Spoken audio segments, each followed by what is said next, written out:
Full-time, Oxford 1, Middlesbrough 1. Third place Stoke had dropped points as well. Julia Bold. It's finished Leicester 2, Stoke 1, and Steffi Mavidi opened up the goal scoring today, and then also Patson Daka doubled it ahead of the break, but it was after the restart. Stoke got one back and gave themselves some hope. John Ho headed it down at the far post, but then they struggled to find the back of the net again despite numerous chances. It's been bad weather, bad-tempered, and Stoke have lost ground in the promotion chase. It's Leicester 2, Stoke 1. Another side to lose ground at Hull, Rich Wolfenden. QPR 3, Hull 2. The Hoops winless run ends in the rain, hail and sleet. We've had it all in West London. Roman Burrell scored the third after QPR went behind twice in this one. QPR, though, they climb up the table. Hull miss out on an opportunity to get a foothold in the playoff places. Final score, QPR 3, Hull 2. Important win for Portsmouth this afternoon. Paul Scott. Yes, much needed. They've seen off 10-man Millwall by 3-1. A 25-yard pile driver from Zach Swanson sent them on their way. Captain Kramer with an own goal at the start of the second half made it 2-0. The Lions' task then got harder when Joe Bryan saw red. They did pull one back through Ivanovic, but Williams sealed the deal late on with a fine solo effort. Millwall now 4 without a win. Pompey 3, Millwall 1. Goals and drama everywhere this afternoon, and then there's Ipswich Wrexham. Mark Webber. Indeed, Ipswich 0, Wrexham 0. Ipswich boxer Fabio Wardley became a world champion this week. Maybe he needs to teach the football club how to land a punch, because Ipswich had 8 shots on target to none for Wrexham, but none of them went in the goal. A fine point for Wrexham, who are happy to see if they could sneak one. They couldn't in the end. That's why it's Ipswich 0, Wrexham 0. Jeez, Norwich, Shojo Saka. Oh my word. Birmingham 4, Norwich City 1. 2 goals each for Marvin Duksh and Jay Stansfield, giving Birmingham City a deserved win as they celebrate their 150th anniversary as a club. They could have had more.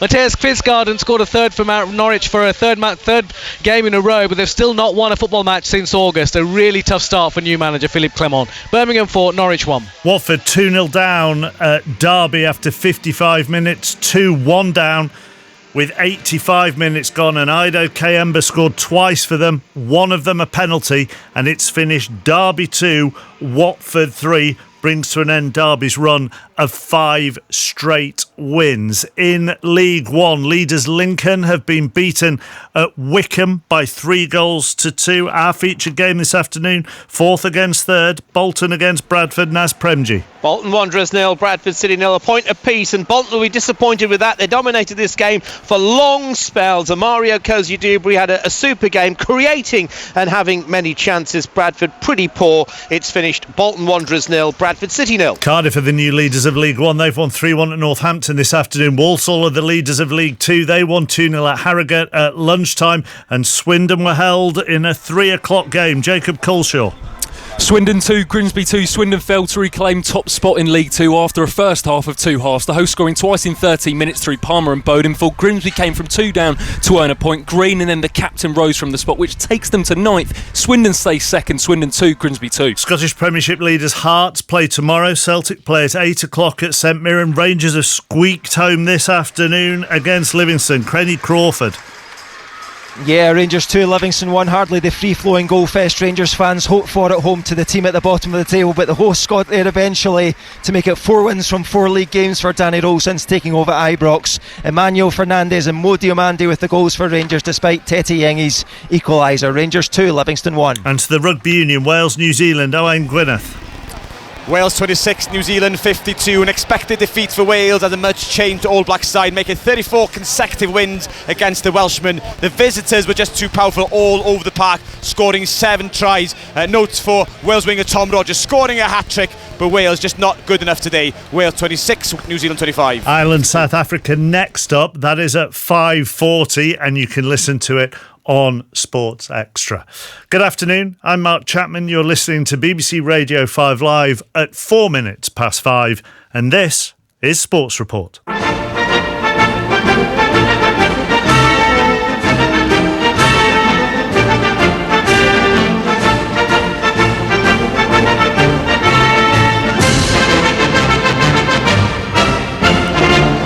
Forest condemn Liverpool to their 6th defeat in 7 Premier League games.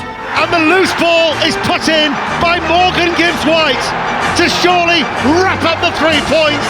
What a day for Forest, but the reigning champions have been humbled at home Liverpool 0, Nottingham Forest 3. Crystal Palace have gone fourth after a 2-0 win at Wolves in Rob Edwards' first game in charge. Brighton are fifth after a 2-1 win over Brentford, who miss a late penalty. Bournemouth come from 2 down to draw 2-2 with West Ham. Chelsea win 2-0 at Burnley. Fulham beat Sunderland 1-0. In half an hour, it's Newcastle Manchester City. Conor McNamara. Newcastle have only had 3 Premier League wins all season. Eddie Howe changes 3 of his back 4 today against the Premier League's most potent attack, with Erling Haaland needing 1 more to hit 100 goals in fewer games than anyone else in Premier League history. The Championship leaders Coventry come from 2-0 down to beat 10-man West Brom 3-2. Middlesbrough in second, draw. Stoke in third, lose. Southampton earlier hammer Charlton 5-1. They were 4-0 up after 22 minutes. In League One, Cardiff go top after the leaders Lincoln lose 3-2 at Wickham. A 2-0 win for Walsall at Harrogate takes them top of League Two. Swindon could only draw with Grimsby. Rangers beat Livingston 2-1 in the Scottish Premiership. Celtic face St Mirren tonight at 8 o'clock. Elsewhere, England thrashed in Perth. They lose the first 2-day Ashes test for over a century. In Rugby Union, New Zealand beat Wales by 52 points to 26. Ireland host South Africa at 5:40. Commentary on Sports Extra. I will give you all the day's football scores between now and kick-off at St James's Park, and you will get plenty of reaction as well. Let's start with the Premier League. Burnley 0, Chelsea 2 at lunchtime, and then at 3 o'clock, Bournemouth 2, West Ham 2, Brighton 2, Brentford 1, Fulham 1, Sunderland 0, Liverpool 0, Nottingham Forest 3, Wolves 0, Crystal Palace 2. And we start at Anfield, where all the attention will be on another defeat for Liverpool, but Nottingham Forest, Ian Dennis, were dominant.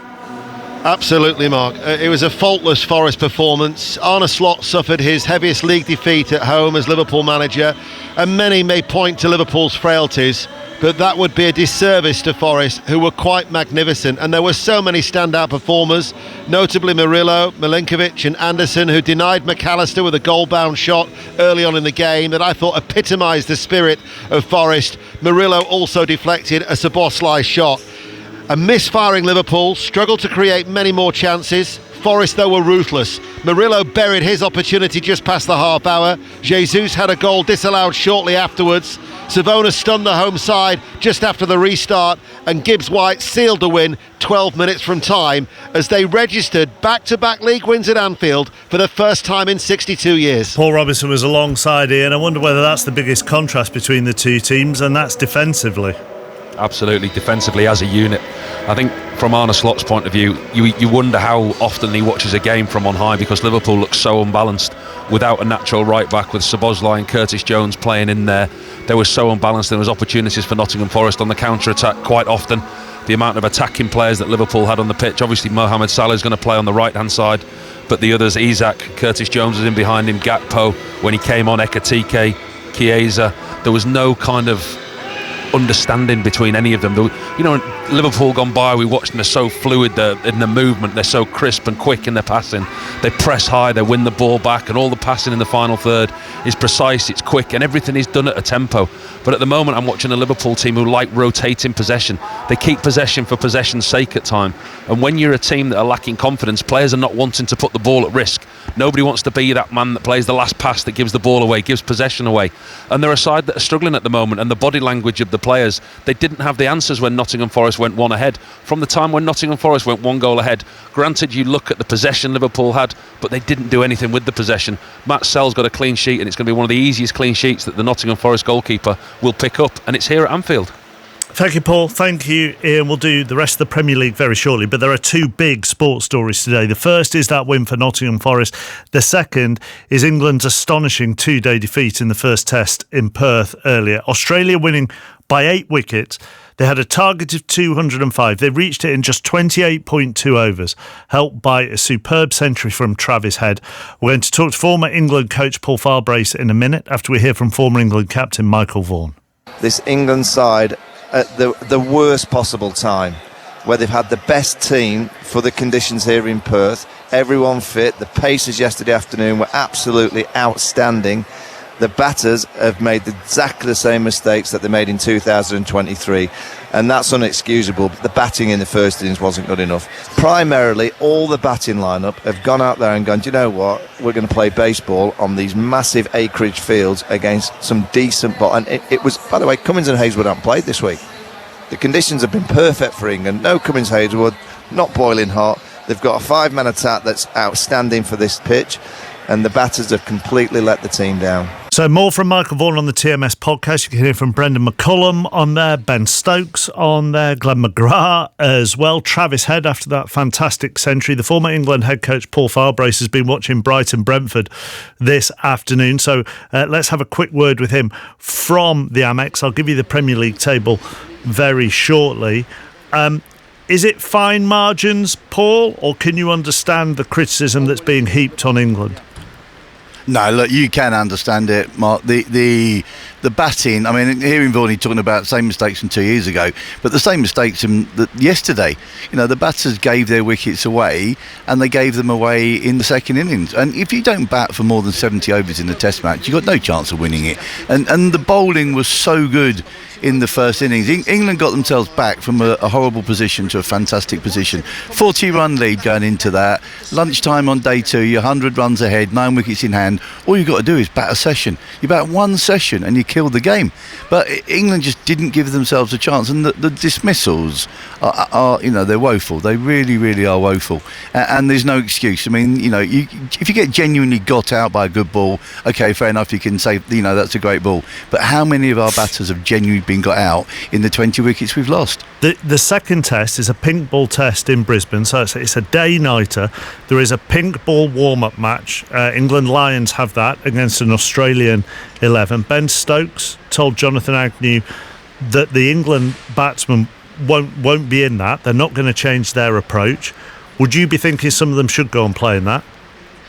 Well, look, I think the one thing that Ben was adamant about, they're not going to change. They've had their plan of how they're going to approach this series now for quite some time. And in many ways, you know, I know a lot of people will be shouting at the radio and they listened to him earlier saying, well, they should be playing. Of course they should be. And Agger's, you know, his reason was, why wouldn't you want to play? And it makes absolute sense to so many people, the England batters, to go and bat against the pink ball, which is a very different prospect, under lights. And it seems to be a very obvious thing to do. But actually, in many ways, I admire Ben for saying, no, we're not going to just bow to, you know, the public thought and some former greats of the game. I won't call them has-beens, and their views on what England should do. But, you know, he's saying, no, we're not going to bow down to that. We're going to do what we set out to do. That's our plan. Now, if they win the test in Brisbane, which they're more than capable of, they're far more than capable of winning that test match, because it will be a tough test match, and we've got a fantastic bowling attack for that surface. What we've got to do is make sure we score runs, and that's the one thing we have to do. If we lose the test in Brisbane, then he knows, and McCullum know, they're being left wide open to the criticism that will follow if they're not being seen to being prepared properly. But look, they think that they're preparing properly. They think they know what they're doing, and you have to say that, you know, that they haven't done too badly. Today it is a horrendous afternoon and evening, but the one thing we mustn't miss in this, Mark, is that innings from Travis Head is one of the best innings you will see in an Ashes test match at any stage. That was a phenomenal innings, and he showed everybody else how to play the game. And you can watch that on the iPlayer right now. Paul, for the time being, thank you very much. England coach Paul Farbrace, he'll be with us on Monday night on 5 Live Cricket as well. And that TMS podcast is available to listen to now. Wayne Rooney, part of the Match of the Day team tonight, 10:20 on BBC One. I know you've watched Liverpool Nottingham Forest. We were just saying to Paul Robinson before I spoke to Paul Farbrace, such a contrast between the two teams defensively, no? Yeah, there was. I think Forest were outstanding defensively. I think they're putting the bodies on the line and they're organised. I think we know that's what you're going to get from a Sean Dyche team, but they're really organised and then effective on the break as well, and caused Liverpool big problems with it. Well, they really didn't look in much trouble, did they? And they could have had more, to be honest. No, they did. Well, I think early on, Liverpool had a couple of good chances, and Anderson got a couple of excellent blocks in. But after that, once Forest got the first goal, they didn't seem to have any answers, and Forest looked comfortable. You watched Burnley and Chelsea as well. Chelsea sort of withstood the first 15 minutes, didn't they? And then they were comfortable, really. Yeah, they was, and I think Burnley lacked a little bit of intensity, I thought. They let the Chelsea centre-backs stay on the ball and walk on the ball, and he didn't really get about them. So, yeah, it was quite comfortable for Chelsea. All right, see you later. Thank Cheers. you. Bye. Cheers. Wayne Rooney and Rob Green. Match of the day, 10:20 tonight on BBC One. New manager in charge of Wolves this afternoon. They've been beaten 2-0 at home, though, by Crystal Palace. Here on Sports Report, Pat Murphy. For an hour, Wolves, like Dickens's Mr. Micawber, could hope for something to turn up.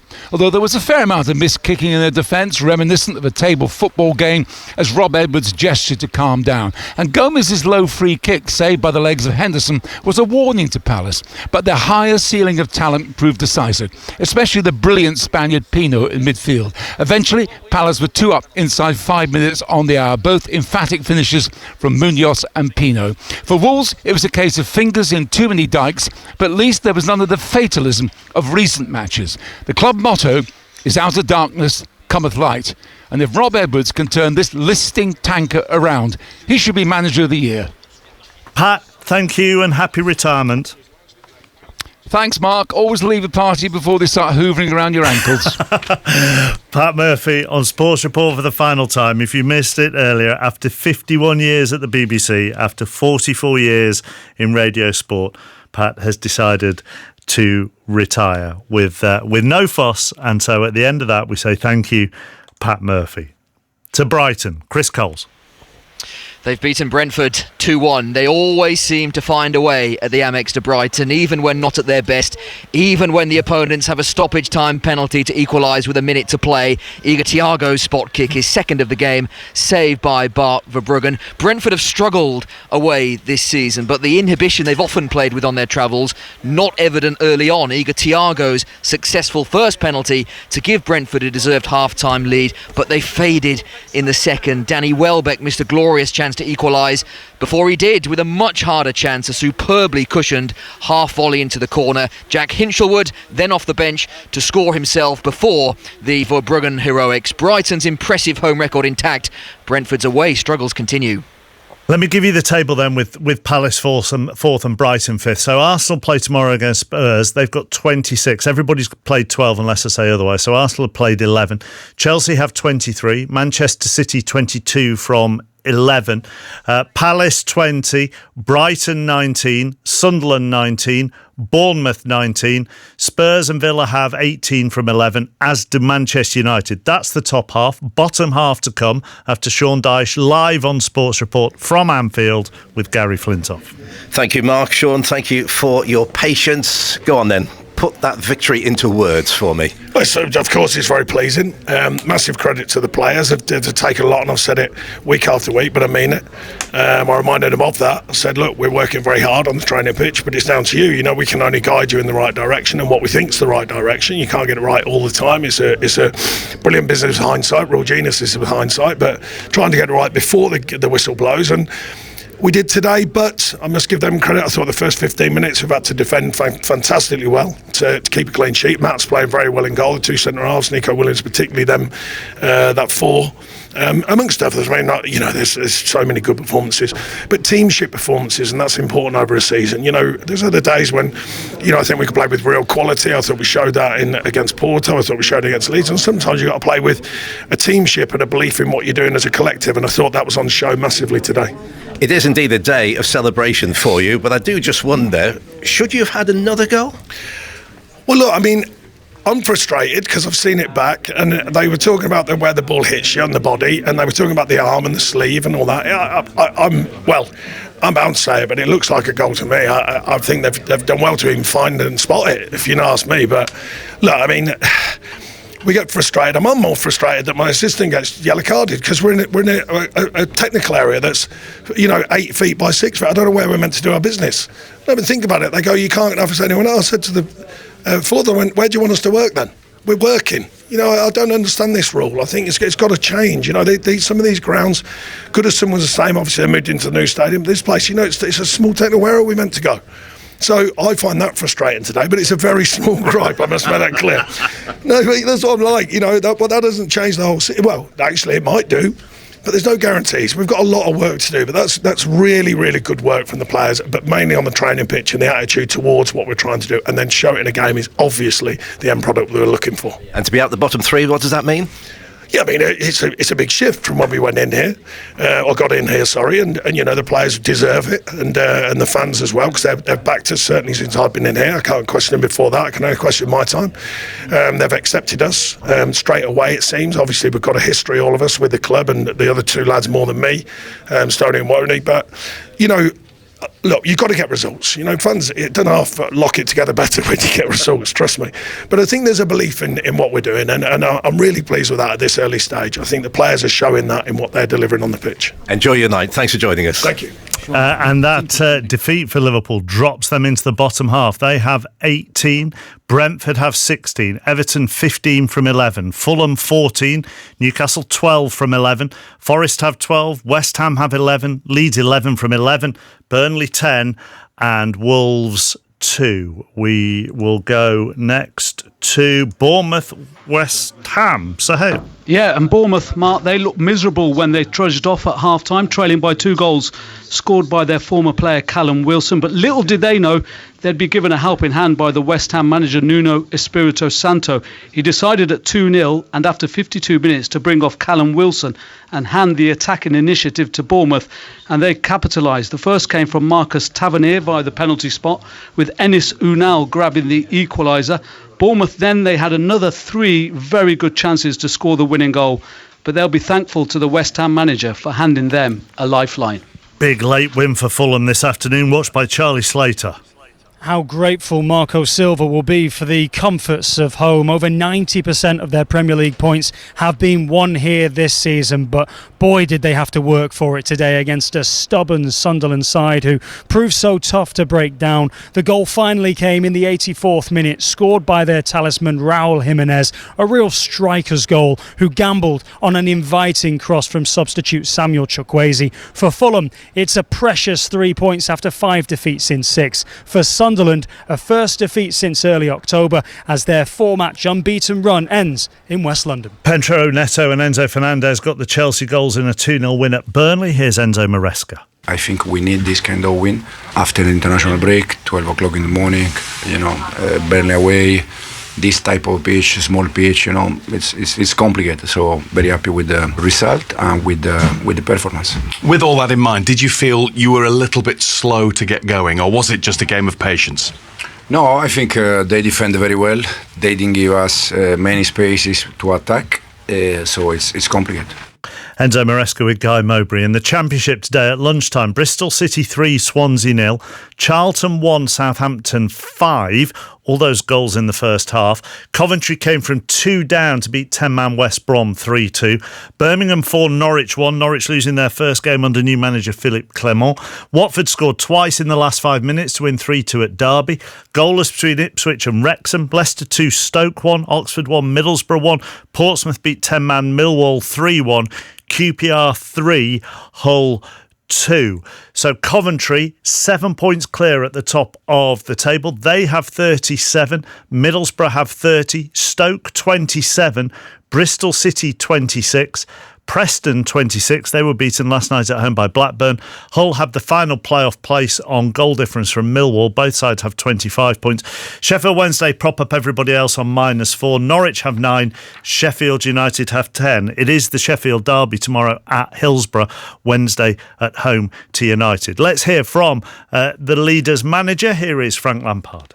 Great game, especially when the whistle goes at the end. It was tough because of the 2 goals. I thought we played pretty well first half, but 2 big mistakes that we don't generally make in terms of our defensive structure and allowing them to score in the 6-yard box. But the feeling of the team to keep going, to keep playing well, to move the ball well, to get our goal before half time, which really helped in terms of belief. And then second half, great. 43 goals in 16 games. You must be really enjoying this. I am. I'm enjoying it. It's great. To be winning a lot of games, to be scoring like that. It's not always the case in football, and it's not me, wallowing in it. But it's enjoyable to come to work with a good group of players, and hopefully showing good football to the fans. And there's a great connection at the place. So, I'll be the first to keep my feet on the ground. We've got to keep working. We've got to keep this feeling, and if we can, then we've got real potential to do something. We'll give you the other football scores very shortly. Autumn internationals conclude over this weekend. Let's start at the Principality Stadium, where Owain Gwynedd has seen Wales lose to New Zealand. Yeah, Wales 26, New Zealand 52. A result men expected here in Wales. It was a much changed All Black side, making it 35 consecutive wins against the Welshmen, a record stretching back to 1953. The visitors were just too powerful all over the park as they scored 7 tries. And even though New Zealand probably had a couple of other gears within them, this was a spirited performance by Wales, and they were in the fight right into the second half. And they dared to dream for a few minutes with Tom Rogers crossing for a hat-trick, but Rico Ioannis scored 10 minutes later, squashed those thoughts of a fight back. Rhys Amis scored a consolation try. Wales are improving, scoring tries. It's the defensive side they need to improve on further, especially their physicality and discipline. Talking about discipline and physicality, South Africa in town next week. Wales 26, New Zealand 52. And they're in Dublin today. Chris Jones. Yeah, they may be one of the most dominant sides of all time, this South African outfit, Mark, but they've never won here in Dublin under their all-conquering boss, Rassie Erasmus. You've got to go back to 2012 for the last time they stormed the Aviva. Ireland have had the edge, winning 4 of the last 5, but Ireland are the underdogs here against this South African outfit that have won back-to-back World Cups and back-to-back rugby championships. A defining game for Ireland's autumn, you feel. Win, and they'll show there is a lot of life left in this group of players, but lose, and the same questions could keep being asked of Andy Farrell about the evolution of the side and the future of it, looking ahead to the next World Cup. 15 minutes to go, should be great. Sports Extra, if you want to listen to that. In the lunchtime game in League One, Plymouth moved off the bottom of the table with a 1-0 win at Port Vale. At 3 o'clock, AFC Wimbledon 1, Wigan 2.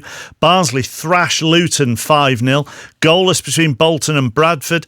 Leyton Orient were down to 10 and drew 1-1 at home to Blackpool. Mansfield 1, Huddersfield 3. Northampton 1, Cardiff 3. Reading 1, Rotherham 1. Goalless between Stevenage and Doncaster. Wycombe beat Lincoln 3-2. So that defeat for Lincoln knocks them off the top of the table. Cardiff go top with that win at Northampton. They have 29. Then Bradford, Lincoln and Stockport all have 28. Bolton and Stevenage complete the playoff places. They both have 27, although Stevenage have played 2 games fewer than most of the sides around them. Port Vale dropped to the bottom after that defeat to Plymouth. They have 14. Plymouth have 16. Blackpool and Peterborough also have 16, and they complete the bottom 4. In League Two, at lunchtime, Gillingham 1, Barnet 1, and Walsall 2, Harrogate 0. Then at 3 o'clock, Barrow 0, Cambridge 2, Bromley 2, Salford 0, Cheltenham 1, Bristol Rovers 0, Crawley 1, Accrington 1, Crewe 3, Chesterfield 3, Fleetwood were down to 10, but they beat Shrewsbury 3-1, Notts County 1, Colchester 3, Oldham 3, Newport 0, so Christian Fuchs losing his first match in charge of Newport. Swindon 2, Grimsby 2, and Tranmere 2, 10-man MK Dons 2. Walsall go to the top after that win, and Swindon could only draw. They have 32. Swindon 31. Bromley have 30. MK Dons on 28. Notts County and Chesterfield on 28. And Gillingham on 27 complete the playoff places. Newport on 11 and Harrogate now on 15 are the bottom 2. In the National League, Aldershot 1, Woking 2, Tamworth 1, Rochdale 2 at lunchtime, Brackley 2, York 3, Eastleigh 0, Hartlepool 2, Halifax 3, Solihull Moors 0, Gateshead 0, Boreham Wood 3, and Boreham Wood were down to 10 in that game from half-time, Morecambe 0, Yeovil 0, Scunthorpe 1, Braintree 1, Southend 3, Altrincham 0, Truro 2, Sutton 3 and Wealdstone 1, Forest Green Rovers 1. Rochdale, top of the table in the National League, a point clear of York and Forest Green Rovers, and they have 2 games in hand on those sides as well. In the Scottish Premiership, Dundee United 0, Falkirk 3, Hibs 2, Dundee 0. Kilmarnock 1, Motherwell 3, Rangers 2, Livingston 1. St Mirren Celtic is an 8 o'clock kickoff. So Hearts, who play tomorrow, still have that 7-point lead over Celtic. Livingston remain bottom of the table. They have 8 points. Dundee above them. They have 9 after that defeat at Hibs. In the Scottish Championship, Airdrieonians 0, Ayr 1, Arbroath 0, Wraith 0, Dunfermline 1, Morton 0, and second place Partick beat leaders St Johnstone 2-1. In League One, Cove Rangers 0, Alloa 0, Hamilton 3, Kelty Hearts 1, Montrose 2, East 5 1, Peterhead 1, Stenhouse Muir 4. So they go level on points at the top with Inverness. Inverness kick off in about a minute's time at home to Queen of the South. And in League 2, Clyde beat Annan 1-0, Dumbarton won, Forfar 1, East Kilbride 1, Edinburgh City 1. Leaders Spartans were beaten 4-0 at home by Stranraer, but they remain top of the table. Stirling 1, Elgin 1. In the Northern Irish Premiership, Ballymena 2, Crusaders 2, Bangor 0, Linfield 1, Carrick Rangers 1, Portadown 2, Cliftonville 1, Coleraine 0. And in the Women's League Cup, earlier it finished Nottingham Forest 0, Manchester City 2. They are just underway at St James's Park. Newcastle against Manchester City. Here are Conor McNamara and Jonathan Woodgate. Thanks very much, Mark. Yes, we're just underway under the bright floodlights, under the dark, inky skies. Evenings like this, which St James's Park really relishes, and an early chance, and a Harvey Barnes shot is saved by Donnarumma after Joe Linton went and clattered into Phil Foden, who received a short pass on the edge of his own penalty area. A hungry Joe Linton pounced one it off him, and Harvey Barnes tried to tuck it into the bottom corner, and Donnarumma forced it to a save inside 40 seconds, Jonathan. Yeah, that's the press that Newcastle will be doing all game against Man City. If they try to play out like that, we'll pounce on it. The three in midfield will be all over it.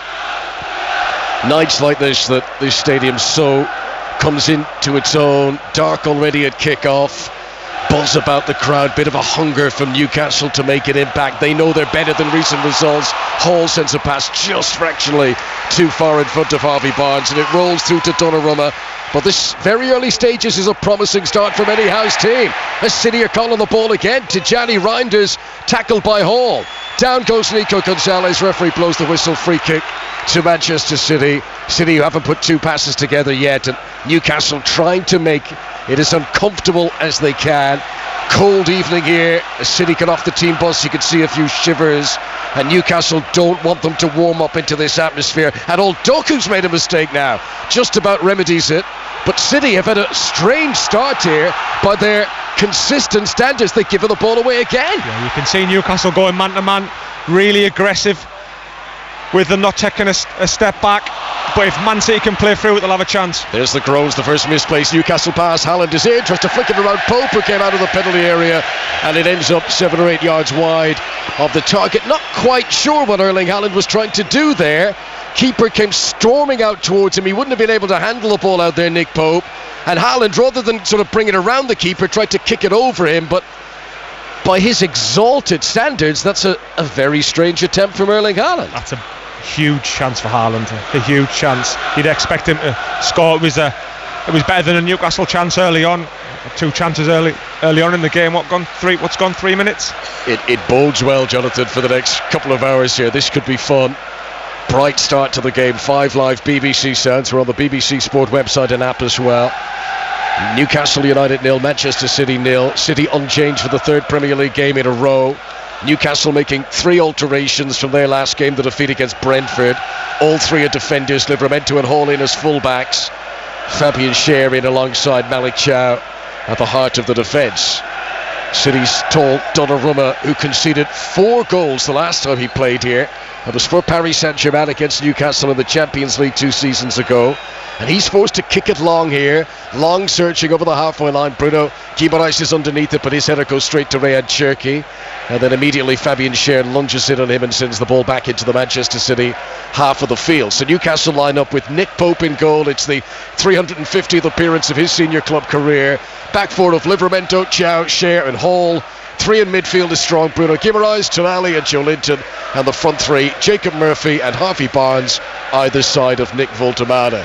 For City, Donnarumma the keeper behind an unchanged back 4. Mateus Nunes, Ruben Diaz, Josko Gvardiol and Nico O'Reilly.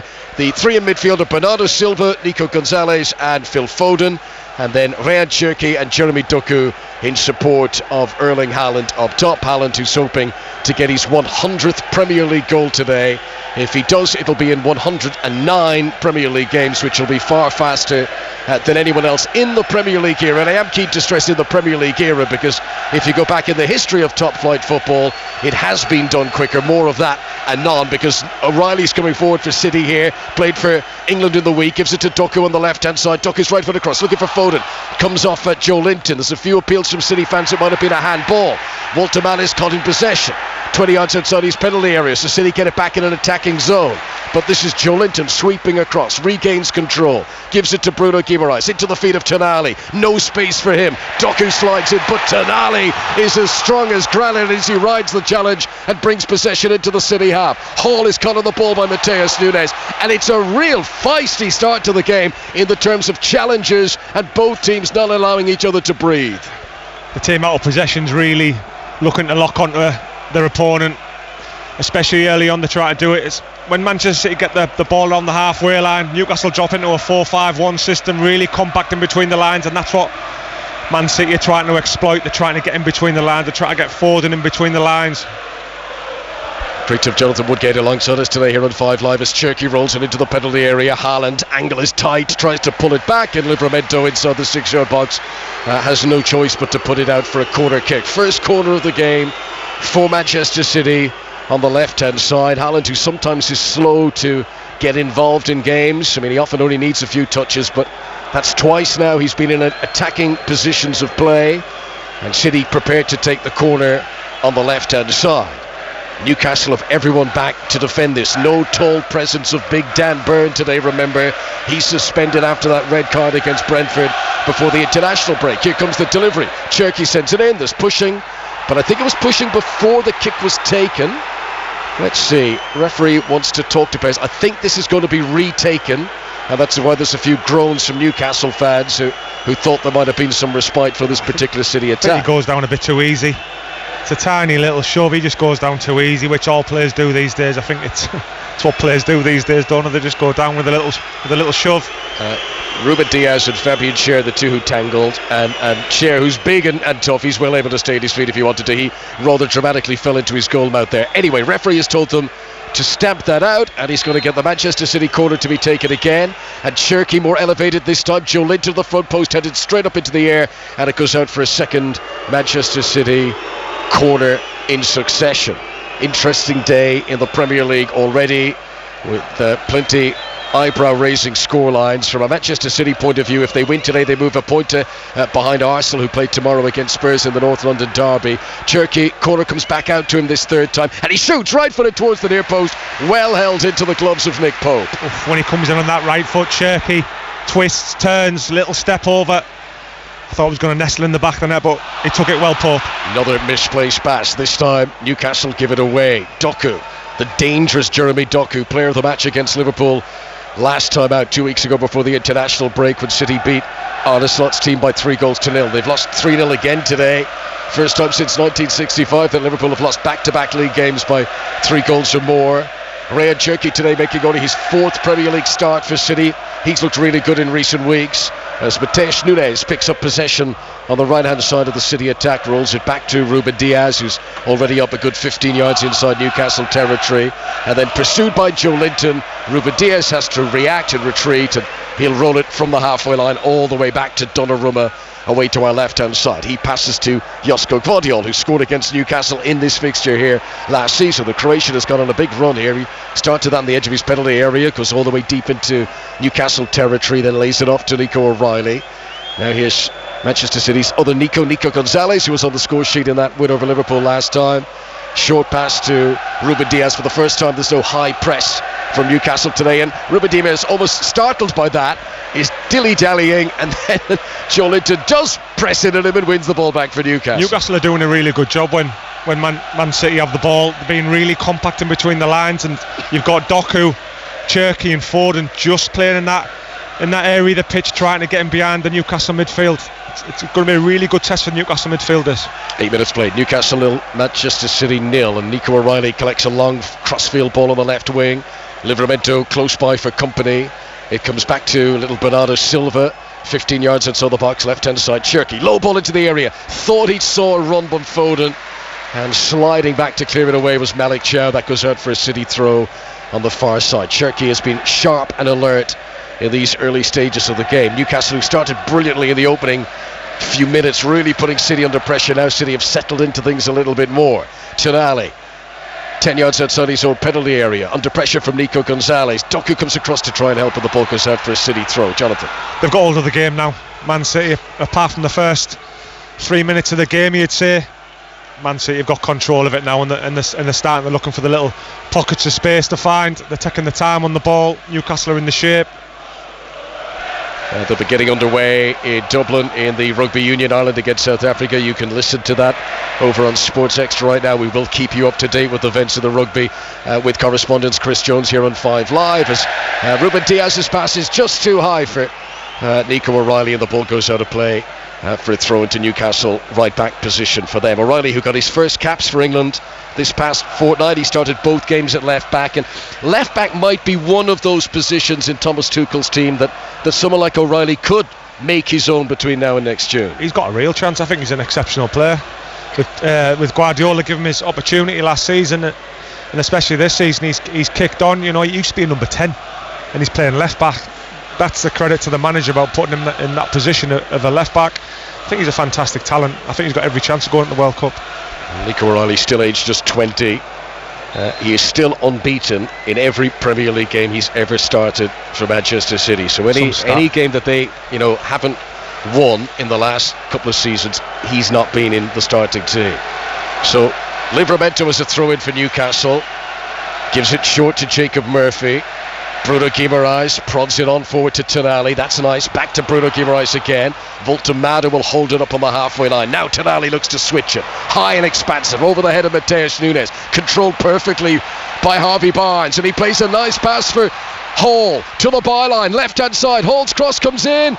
And a defensive header back there was important from little Bernardo Silva, the shortest man on the pitch, was able to rise and win it inside his own penalty area. Good recovery there, but that's how Newcastle will hope to get at City today. The switch from Tonali, the clever interchange between Barnes and Lewis Hall, and the Newcastle fans roaring their approval for that. Yeah, the 2v1 down Newcastle's left hand side will be big, with Hall and Barnes. Good link up play, quick switch of play, and they can get at Nunes. They can really get at him.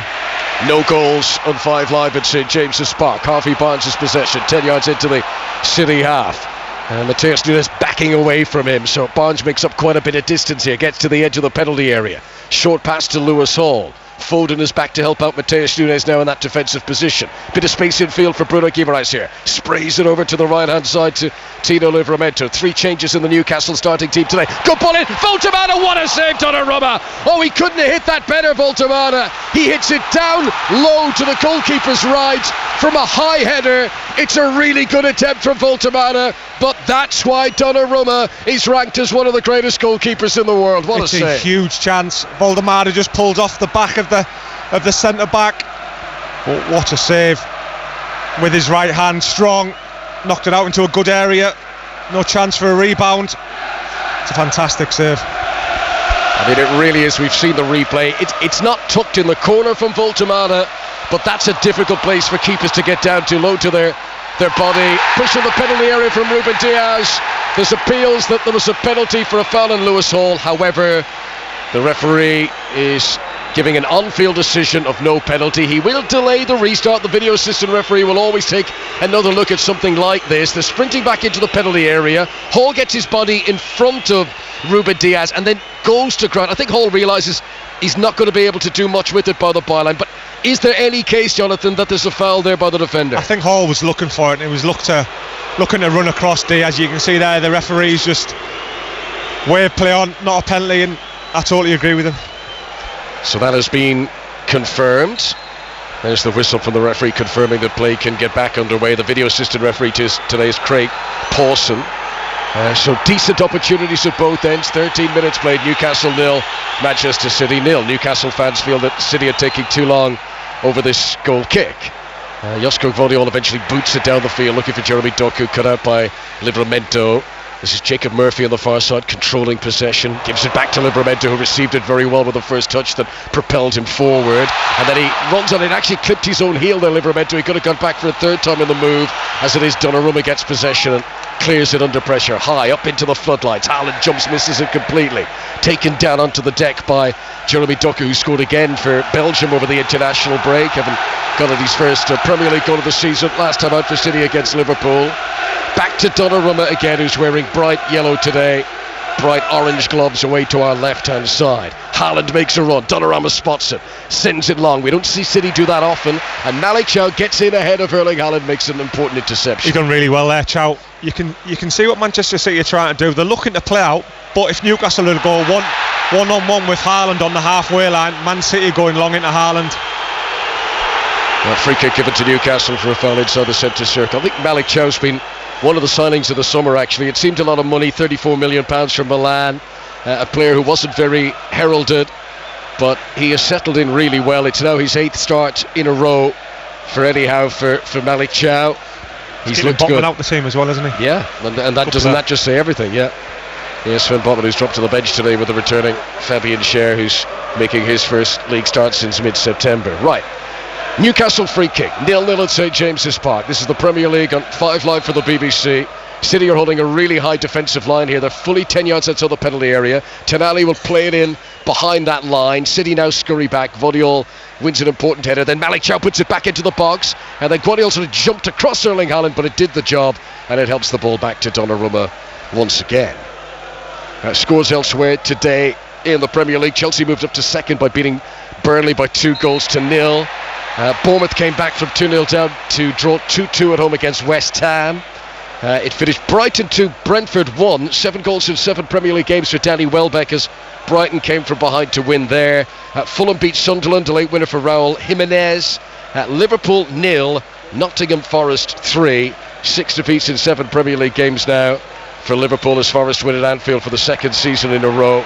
And it finished Wolves 0, Palace 2. Palace move up into the top 4 for now. Here comes Jeremy Doku for Manchester City. Picks out Erling Haaland, shoots left-footed, sliding was Livramento, who makes a very professional block there. The timing was everything from Livramento as he lunged just as Haaland tried to score. A shot on target from that distance usually only means one thing for Erling Haaland. City hold on to possession. Foden to the byline, down the right-hand side, hangs it in, but no one had gambled on getting to the back post. It was actually a decent ball from Foden, but they were all lurking deeper as Livramento tries to clear the ball away and he can only give it to Nico O'Reilly. So City hold on to possession, still 0-0 here, 16 minutes play. Newcastle having a real problem when Doku comes in the pocket and Nico O'Reilly goes wide. As he is again, Doku to Foden, and sliding across is Fabian Schär to put the ball out for a corner. Just hesitated because Foden went down and City were appealing for a penalty kick there as he came sliding across. Felt like a clean challenge in real time, but we'll get to see the replay of it here. Foden about to shoot. He gets the ball, doesn't he? Does he? No, I don't think he does. Oh, he doesn't. He doesn't get the ball. He doesn't. But I don't think it's a penalty. Well, I don't think he does enough. It's one of those, and this is why I think it's so difficult to be a referee in real time. That all happens in the blink of an eye. We see the replay. Foden gets a shot away as the challenge comes in. Now, the shot goes wide of the target, so presumably the sort of feeling here is, well, he had his shot and it wasn't going in. But then there's no doubt that Schär coming across like a train, certainly makes connection with Phil Foden. He makes contact, but after the shot, I think. But if that's a pass in midfield and you've hit the pass and you clean someone out like that afterwards, you don't say, well, it's after the pass. That's a late tackle. I'm just being the devil's advocate for you here, Jonathan. Well, the decision is no penalty, and there's a lot of relief for that around St James's Park for the Newcastle fans.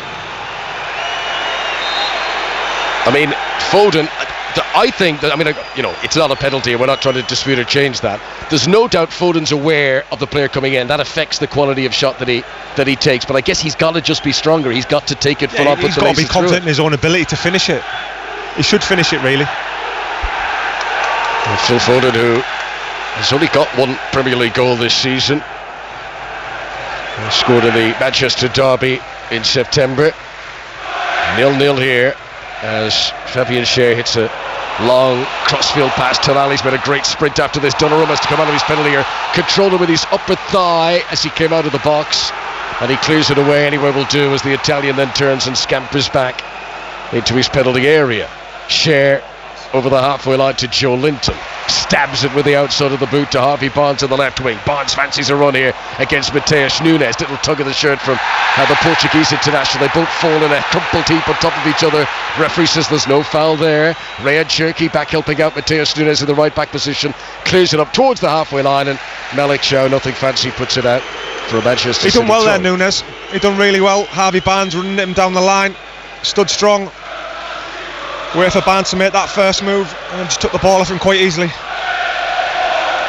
Manchester City hoping to move within a point of Arsenal. 0-0 here at St James's Park so far. Highlights of all of today's Premier League games will be on Match of the Day from 10:20 tonight on BBC One. Here is O'Reilly into Jeremy Doku. Back to the halfway line again, and Josko Gvardiol. If you're just joining our coverage here on 5 Live, early chances at both ends. Donnarumma's made a great save to deny Voltemada.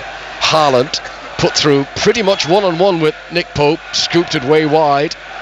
Was a long way out, but still, this is Haaland we're talking about. Here's O'Reilly, crossing position on the left-hand side for Manchester City, just outside the penalty area. Gives it back to Bernardo Silva, short pass to Nico Gonzalez. Back to Bernardo Silva once again. Back to Nico Gonzalez again. City fizzing the passes around, but still very much in the central third. Gvardiol drops his shoulder. Back to Bernardo Silva, playing with the head up, scanning the horizon, looking for options. Jeremy Doku's been so explosive in recent weeks. Takes on the first defender, goes around him. Into the penalty area, Jeremy Doku. Too many magpie black and white shirts in his way, though. And then Newcastle's clearance is poor, and Doku will get it back again. And into the penalty area it goes, but Livramento did enough. And it'll be taken away by Malik Chow, out from the back. As Newcastle fans breathe a sigh of relief once again. Right, there has been an early try in Dublin. Ireland are taking on South Africa. Here's correspondent Chris Jones. Up to the 22, Ireland go. They trail by 5. Ireland 0, South Africa 5. Williams are scoring a brilliant try for the box, but here go Ireland. Mac Hampton over to the right-hand side to O'Brien, who's looking for the corner. Compelling, captivating stuff in Dublin. 6 minutes gone. What a contest. Ireland 0, South Africa 5.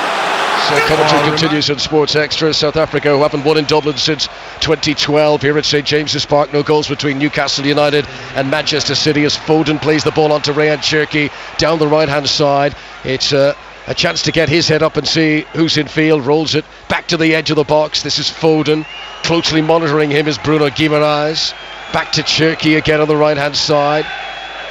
Newcastle have got 10 players back behind the ball, and even Voltemada, who's not actually behind the ball, but he's virtually in his final third here. Manchester City finding a very deep lying Newcastle defence. Newcastle, who have conceded the second fewest goals of all Premier League teams this season. Only Arsenal have got a better defensive record in that regard. As the ball is played by Bernardo Silva out to Nico O'Reilly on the left hand side, gives it back again to Nico Gonzalez, this time into Phil Foden, who's had a good early chance here but couldn't get his attempt on target. Mateus Nunes again, back into Foden once again, who's got his long sleeve shirt pulled down low and he's sort of tugging it between his thumb and his fingers. Out to the left hand side goes City to Bernardo Silva, and it often is death by 1,000 cuts with cities, and then just try and wear you down, but Newcastle make a key interception and get the ball back. Newcastle do so well in the shape, just waiting for City to play. Little passes through the lines and they're ready to pounce with the midfield three. The two wingers are getting all the way back in. They're making it really difficult for City. Hall comes over the halfway line for Newcastle. 5 Live at BBC Sounds. Harvey Barnes into Voltemada. Tried a little flick return. Doesn't find its target, but it is picked up by Joe Linton. And Bruno Guimaraes here will spray it over to the right hand side. Control well by Jacob Murphy. Now there's plenty Newcastle players in the penalty area, but the cross comes in a little bit too high for all of them. Lewis Hall sprints out to the corner flag to keep the ball in play, and he's done well. Here's Bruno Guimaraes squaring up to him. Phil Foden, 5 or 6 yards outside the penalty area. Bruno Guimaraes has to use his left arm to brush Foden away. Fabian Schär gets it to the left hand side to Lewis Hall. Back again to Schär. Newcastle have only had 3 home Premier League wins this season.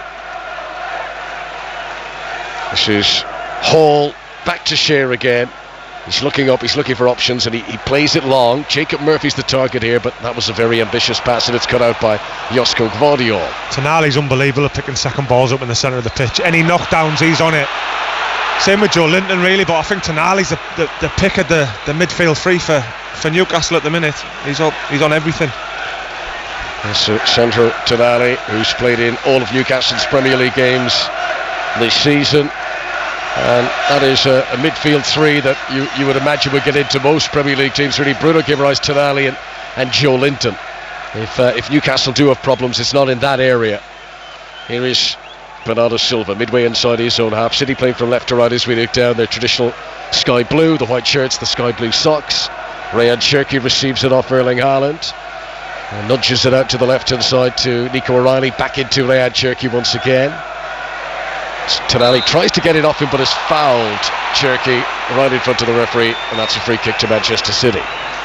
He's quick, Cherki, nimble, really good feet, bought the foul.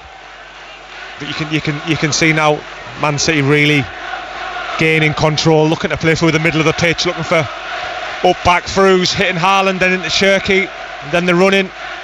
They're looking very dangerous. Clock ticks on in this game. Still 0-0.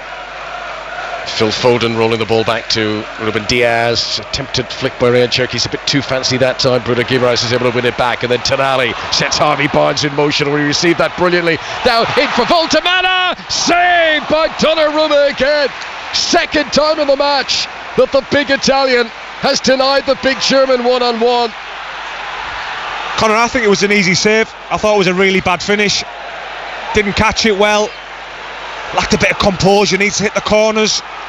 It's quite straightforward for Donnarumma, but he should score. It's a big opportunity. Really good build-up there, Tonali and Barnes, and Voltemana just unable to give the sort of thunderous finishing touch that a move like that required. But it's got to be encouragement for Manchester City that they've got into these shooting positions a few times now. Here's Harvey Barnes on the left-hand side, gives it short to Lewis Hall. Back to Barnes again, lightning fast, quick first touch to Joe Linton there. Joe Linton's going to have a job in his hand to get there ahead of Ruben Diaz this time. Diaz plays it off Joe Linton, and that'll be a Manchester City throw right full-back position for them. More live football coming up tomorrow on 5 Live, when we will have Leeds against Aston Villa from 2 o'clock, and that is followed by the North London derby at 4:30. Arsenal against Spurs. Ball-by-ball commentary from the Ashes continues as well, of course. I'm not the world's biggest cricket fan, Jonathan, but I can tell that I'm not neither. That's not got off to a good start. Even I know that. But all the reaction to it on the TMS feed on BBC Sounds.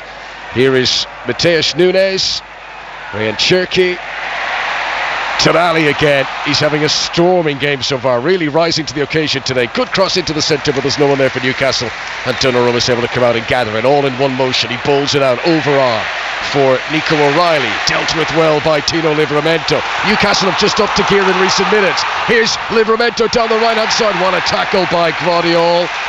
It goes out for a corner. Guardiola was appealing. The last touch came off the Newcastle player there, but the referee's assistant on the far side, who's Nick Greenhalgh, says no, that is a corner kick. Yeah, he gets across well there. Guardiola reads it really, really well.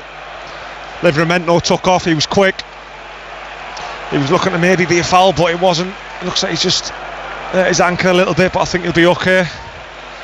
But down that right hand side with Livramento, you can cause him problems. He's lively, he's quick.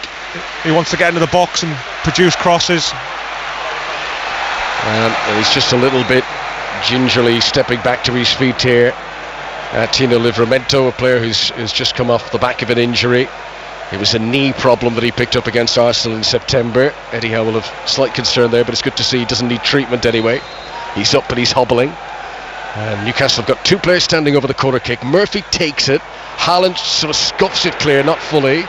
So Livramento, this will be a test for his leg here, and he doesn't do anything fancy, and maybe feeling the pain because he's hobbling. He turns and he rolls it back to Nick Pope. He didn't fancy anything more elaborate than that. Long ball from Nick Pope is a waste, and that goes straight out of play for a goal kick to Manchester City. Still Newcastle 0, City 0. Yeah, it looks like he's hurt himself there, Livramento. He's just hobbling, he's walking gingerly on it.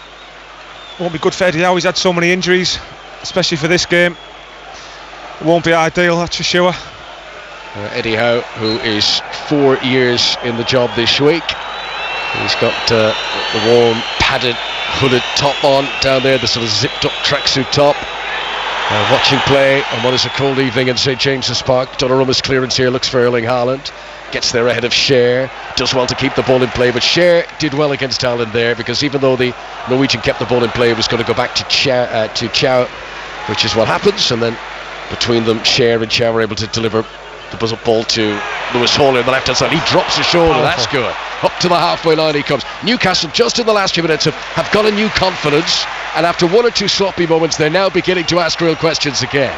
They're playing with the crowd as well. The crowd are getting behind them, because you can see they're trying to make an effort to really get forward and really get into the Man City backline. They're doing that down both sides of the pitch, left hand side, right hand side, causing problems. Arsenal fans will be listening on from afar. They would love Newcastle to get a win here, to take the points off Manchester City. Here's Ryan Cherki, challenged by Bruno Guimaraes. I love the way he does that. He celebrates making that tackle. I mean, maybe not like quite scoring a goal, but as if he's just provided a key assist. He does it every time, and do you know what? I just seen a ball boy jump up as well and celebrate with him.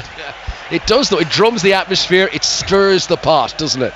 It's brilliant as well, because this place, when it's noisy, when it's a racket, you know what it's like. It's a difficult place to play. I remember being here at St James's Park when Bruno Guimaraes made his Premier League debut, and we interviewed him for Match of the Day. And, you know, having never seen the guy play, hang on, come back to that. Here's Jacob Murphy. Good ball in. Harvey Barnes should have scored. Open goal, puts it wide. He ever so slightly allowed it come across his body. He's come in off the left wing, Barnes. The cross is from the right hand side. He let it cross his body. He wanted to tuck it into the bottom left corner. He's got to score that, Jonathan. That is a big miss. That is the biggest chance that Newcastle will get today. They had two in Voldemade early on, but this is oh my word, that is an open goal, 6 yards out, back post, misses the target. Newcastle have had three massive chances. Gigantic chance, that one. Harvey Barnes, who scored his first Premier League goal of the season last time out against Brentford, should have put Newcastle United in front here. And well, City have had a few eye-catching moments in attack of their own. You would say over this opening half an hour, Newcastle have been the bigger attacking threat in the game. They've been the bigger attacking threat. I'd say Man City have possession of the ball, but Newcastle had the biggest moments in the game. Here comes Nico O'Reilly down the left-hand side for the visitors, gives it back to Jeremy Doku, 5 yards outside the penalty area. 2 or 3 Newcastle players lined up directly in front of him.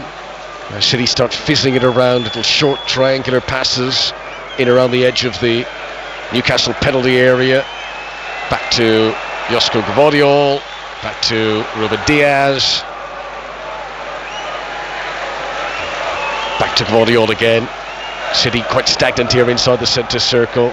Newcastle now tried to press, but a nice back heel from Mateus Nunes breaks through the press of Lewis Hall, and Cherki gets a chance to look up from the right hand side. Back to Mateus Nunes, thundering across his Fabian Cher, and he puts it out for a corner to Manchester City. Still Newcastle 0, Manchester City 0. Read it really well there, Cher. Just got across nicely. Slight 2v1 down the right hand side, but he just came out. He's so experienced. Fabian Cher, terrific footballer for Newcastle over the years. Phil Foden's going to take this corner kick. Haaland has gone in close on the goalkeeper. Nico Gonzalez is lurking on the edge of the box. Here it comes from Foden towards the front post, and it's headed out for another corner. So it'll be take 2 for Phil Foden on the right hand side. City have only had 1 defeat in the last 14 games. That was when they were beaten at Villa Park in October. They've arrived here at St James's Park tonight in a real confident run of form. But Newcastle are playing well from what we've seen so far here this evening. Foden's really taking his time over this. He's allowing everything to settle in the penalty area before he takes the corner kick again. Here he comes out, raising his right hand as a signal. There's all sorts of jostling going on towards the front post area. Malik Chow's header won't clear the box. Back in by Nico Gonzalez. Cher jumps well, and then it lands for Cherki, who hits it, but he hits it wide of the target. Difficult technique that, as the ball is coming down from a height. He did well to keep it low, but it's wide to the left hand side for Ryan Cherki. It's still 0-0 and 5 live. Yeah, he made really good contact with it there. Took control of the ball. Decent volley, not on target. I expect better. I expect to hit the target from 18 yards out, half volley with a player of his calibre. Much talk in the build-up to this one about Erling Haaland being on 99 Premier League goals. If he does score today, it'll be a century of top-flight goals in 109 Premier League games, quicker than Alan Shearer's record from the past. But of course, that is the Premier League record. Football did start before 1992, and because we're in the northeast, it would be very amiss not to mention Dave Halliday, who played for Sunderland a century ago, back in the 1920s, but he scored 100 top-flight goals in 101 top-flight games. And I know they're not Premier League goals, but I think important we don't forget those. Goals are goals. Scoring that amount, I could only dream of scoring that many goals. But I think it's good that we've got you here today, Jonathan, to discuss, Alan, because you've spent your life analysing strikers, thinking about how you would stop them. I mean, we'll come back to it in just a moment here, because O'Reilly breaks into the penalty area. Back for Erling Haaland. What a save from Nick Pope. Haaland shot 7 yards out. If he's reacted to that, Nick Pope, that's stunning. It may be straight at him, maybe he reaches out a hand, but Erling Haaland seemed odds on to score and he doesn't, and then there's all sorts of appeals for a foul on the halfway line, but that's Haaland's best chance of the day, and Nick Pope's denied him. Nick O'Reilly did so well coming down the left hand side, and I saw Haaland just pull back from Chow and just waiting for the ball. The ball was on a sixpence for him and he just hit it. Pope done really well, made his frame big, made a really good save. It's just this run down the side from Nick O'Reilly. You can see the move from Haaland. It's a good save by Nick Pope. I mean, it really is, because he doesn't hang about. It's into his stomach. So he's moving across that way. He's trying to react to get across, and Haaland shot into the stomach of the goalkeeper. Brilliant reaction from Nick Pope. Can't believe it's 0-0. Yeah, exactly. There's been so many chances in this game. It really could be 2-2, no problem here. 3-2. Pope, who has never kept a Premier League clean sheet against City in his career, he'd like to change that today. He takes the free kick here. Erling Haaland wins the header on the edge of the City penalty area. 0-0 it remains. 10 minutes to go to half time. Don't think it's going to stay 0-0. Here's Harvey Barnes, edge of the box. Well dealt with by Mateus Nunes. Barnes trying to trick, but Mateus Nunes kept his eye on the ball. Here's Lewis Hall, skips away from Cherky. Not for the first time today. Hall has dropped his shoulder and gone around an opponent. Fabian Schär, slightly heavy touch, so Haaland comes scampering across and makes the interception. Good work rate from Erling Haaland. He's not just a finisher down the other end. He's been working really hard defensively for City as well this season. Top better play by Chow there. So cool under pressure against Doku. Newcastle spray it out to the right hand side. Jacob Murphy, right wing, up against Nico O'Reilly. Gets it back again, now to the byline. O'Reilly back in position, and it goes out for a goal kick. Don't we talk about Nico O'Reilly as a real good prospect for England? Lewis Hall's got a chance, hasn't he? I mean, I know he hasn't played much this season, but what a player. Well, I can tell you, because I looked it up. So Thomas Tuchel has used 5 different left backs in his games in charge of England, and Hall is one of those 5. This time last year, November 2024, Lewis Hall won 2 caps. What he's got to get is fit, because today he's only playing his second Premier League game since February. In the meantime, Nico O'Reilly's been able to play so many games and has caught the eye, but there's no doubt, you're right, given that he should be rusty here, Lewis Hall has been so sharp in this game. He looks so good. Looks so good, bombing on from left back, gets forward, gets back, good in 1v1 duels. Today is Lewis Hall's 50th Premier League game for Newcastle. Jacob Murphy here, scampering away down the right hand side, tries to send it across. Gvardiol, who's had a very good game, makes the interception, and that goes out for a corner kick, the latest in a long run of attacking sequences of play in this entertaining game so far on 5 Live and at BBC Sounds. It's on transition where Newcastle look really dangerous, and over big spaces Man City is struggling to live with them at the minute, especially down the sides of the pitch, getting crosses into the box. So the Newcastle corner is going to come from the right hand side. It's been carefully placed in that little quadrant by the corner flag by Sandro Tonali.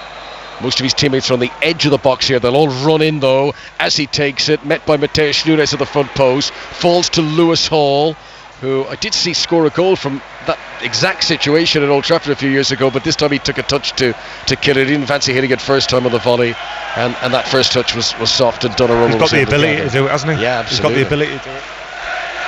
Lewis Hall, who has only ever scored 1 Premier League goal for Newcastle. As the ball is out of play on the far side, and that is going to be possession for Manchester City. We mentioned North London derby tomorrow, which should be tasty. 4:30 and 5 Live. Out today on the Football Daily feed on BBC Sounds. The football interview features Arsenal's Bukayo Saka, so worth listening into that ahead of the big game tomorrow. Here is Josko Gvardiol, left full-back position for City, launches it up towards Erling Haaland. Feels like City have done that more often today than usual. Played it long to the Norwegian, and this time he's fouled by Fabian Schär. And I think Phil Foden sprinted across to make the point that Jonathan was trying to make, to say it's a yellow card, but the card stays in the pocket and Fabian Schär gets away with that one. Here's Doku, tries to run into the penalty area, good defending by Livramento. Newcastle should clear here, but Doku is so quick, gets in ahead of Tonali, but he can't hold on to possession. Voltemada, back to Tonali again, foul by Nico O'Reilly, free kick to Newcastle. Doku's the type of winger who keeps you up at night. You don't get much sleep when you're playing against him. You get zero sleep when you're playing against Doku. So quick, so agile. Real talented player. It's the way he goes from the standing start, the explosiveness. He doesn't need any, he doesn't need even inches to get up to speed. He's full. ABS brakes as well. Yeah, exactly. That's it. It is. It's 0 to 100 and then it's stop and then it's go again. Incredible.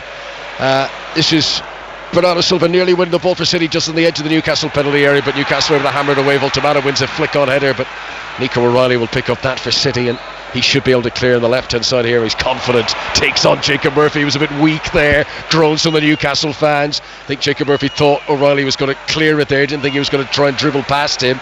Nico Gonzalez has it in the midfield for City. First half of plenty chances, but no goals yet. We're into the final 5 minutes of normal time.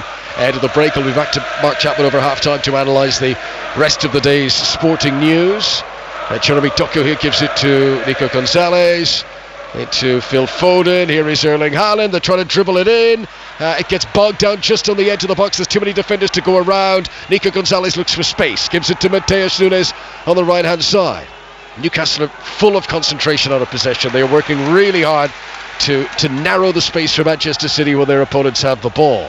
City who want to narrow that gap on Arsenal, knowing that the gap can increase tomorrow if Arsenal beat Spurs. Foden lobs one over the top. Mateus Nunes, who I think was looking up to see where Haaland was, took his eye off the ball for an instant and then he miscontrols it, and that goes out for a Newcastle throw away to our right hand side. Let's go back to the Rugby Union November Internationals. Ireland hosting South Africa in the Aviva in Dublin. Here's Chris Jones. Ireland 0, South Africa 5, 21 minutes gone. It is all happening. Ireland have had a great spell, but they missed a kick, a regulation kick from Prendergast, hit the post, and then they scored through Tyburn, but it was ruled out, Connor, for an illegal clear from James Ryan. Not just a penalty, a yellow card as well, an off-field review. So it could have been an Ireland try. Instead, Ireland are a man down. 21 minutes gone, and South Africa still lead through that Willemse try. Ireland 0, South Africa 5, halfway through this captivating first half. Thanks very much, Chris. Commentary continues on Sports Extra. Foden's got a chance here for Manchester City. Haaland's ahead of him. Cherki to his right. Cherki back to Foden, wide. Oh, normally those end up tucked in the bottom corner. He's inside the penalty area, Phil Foden. He opens his body like a sail. We've seen this technique countless times in the past. Normally, it's a little side foot into the bottom corner. This one goes agonisingly wide for Phil Foden. Another massive chance. It was the pass from Ruben Diaz, who took about 5 men out the game, into Foden. Received it on the back foot, played it wide. I think it was to Cherki, and then he's got to score. A little pull back. Foden, you're expecting it to hit the back of the net. Another massive chance. How many massive chances have we had in the game, Connor? It is incredible. Highlights of this game on Match of the Day tonight. There'll be no goals to show in the first half so far, but there will be plenty of action to cram in there. Brilliant pass from Ruben Diaz to set all of that in motion as Joe Linton jumps and wins a header. Cherki tries to get possession, swarmed upon by hungry Newcastle players. Harvey Barnes slides in on Foden. Here's big Joe Linton, turns under pressure and rolls it back to Fabian Schär. Earlier on today in the rugby, Wales were beaten by New Zealand, who ran in 7 tries. There were 2 more autumn international commentaries on Sports Extra tomorrow. You can listen to Scotland against Tonga at 1:40, and then it's England against Argentina, which gets underway just after 4 p.m. Both those games on Sports Extra tomorrow. Here's Nico Gonzalez from Manchester City. This is the Premier League on 5 Live and BBC Sounds. And Ruben Diaz has the centre circle to himself.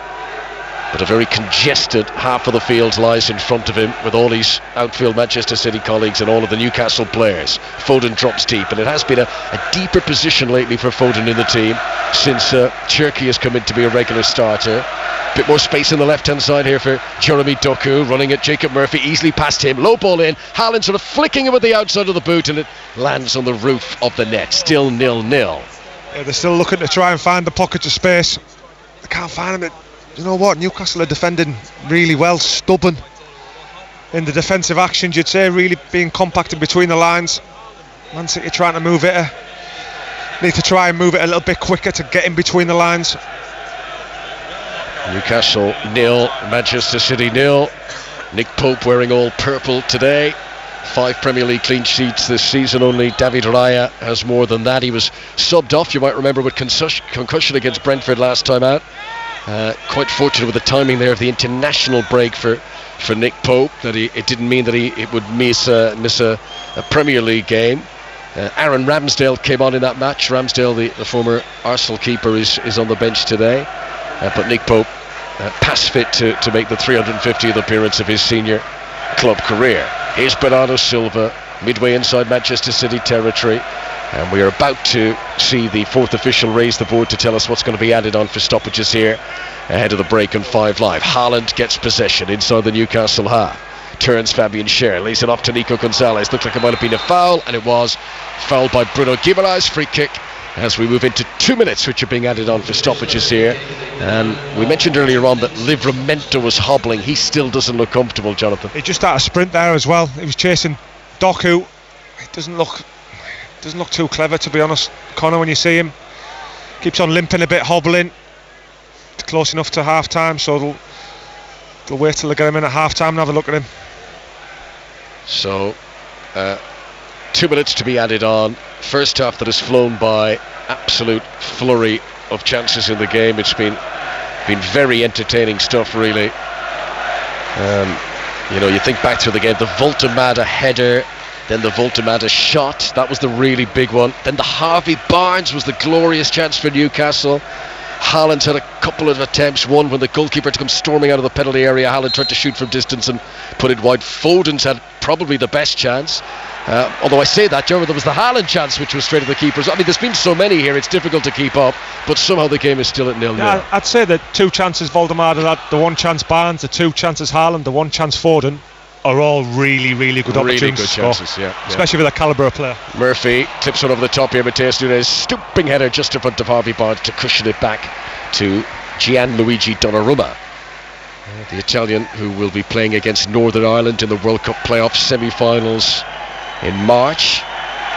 Drops the ball, scans the horizon, no real urgency, realising that the first half is about to come to a halt here. Newcastle have only had 1 win in the last 36 Premier League games against City. It's a run that stretches back some 20 years. It's been a very difficult opponent for them, and yet Newcastle have probably had the better of this first half here so far. Lewis Hall prepares to take the throw back into his own half to Fabian Schär. Cherki runs to put a bit of pressure on.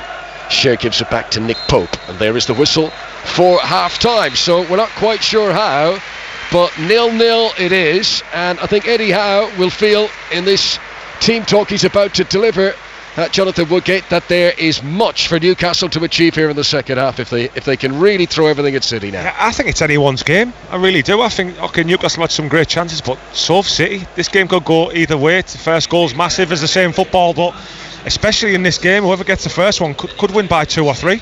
The only teams to have won away here this season have been Liverpool and Arsenal in the Premier League and Barcelona in the Champions League.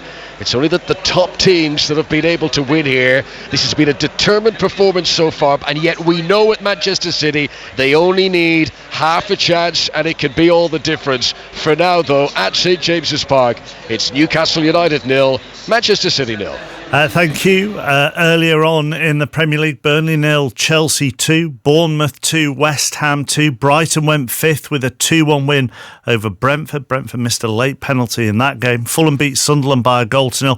Huge win for Nottingham Forest, 3-0 at Anfield against Liverpool. Crystal Palace have gone 4th this evening with a 2-0 win at bottom of the table Wolves. Rob Edwards' first game in charge of the home club ending in defeat. Plenty to talk to on 606 08085 909 693. All the goals on the iPlayer from 8 o'clock, extended highlights and in-depth analysis. Wayne Rooney and Rob Green on Match of the Day, 10:20 tonight on BBC One. In the Championship, Coventry have a 7-point lead at the top of the table. They came from 2-0 down to beat 10-man West Brom 3-2. Middlesbrough could only draw at Oxford. Third place Stoke were beaten at Leicester. Southampton had the day's most impressive win, 5-1 at Charlton. All those goals in the first half. Plymouth moved off the bottom of League One with a 1-0 win at Port Vale. Cardiff are the new leaders of that division. They won 3-1 at Northampton. The morning's leaders, Lincoln, beaten 3-2 at Wickham. Walsall have gone top of League Two after they won at Harrogate, and Swindon could only draw with Grimsby. That defeat for Harrogate drops them into the bottom two alongside Newport. Livingston stay bottom of the Scottish Premiership after a 2-1 defeat at Rangers. St Mirren against Celtic gets underway at 8 o'clock. Leaders Hearts play tomorrow. In the Autumn Rugby Union International, South Africa currently lead Ireland 5 points to 0. That is on Sports Extra if you want to listen to that. Earlier, Wales beaten 52-26 at home by New Zealand. Reaction to the day's sport to come. It's 6:20. First, Jill Mackenzie. The voice of the UK. This is BBC Radio 5 Live. Sir Keir Starmer's spoken to President Trump on the phone, and Downing Street says their teams will work together on the US drafted peace proposal for Ukraine. The Prime Minister and other allies have raised concerns about making Kyiv limit its armed forces and give up territory. A deal's finally been agreed at the UN COP30 climate talks in Brazil, but with no explicit mention of fossil fuels. The wording was removed after a bitter row with oil-rich nations. The Hamas-run civil defense agency says at least 21 Palestinians have been killed in new Israeli airstrikes on Gaza. Israel's military said a gunman had crossed into Israeli-held territory in Gaza.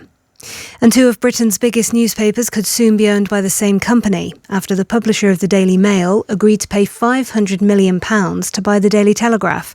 The government says it'll review any new buyer. My name's Steve Bracknell, assistant manager at Royal Oak FC.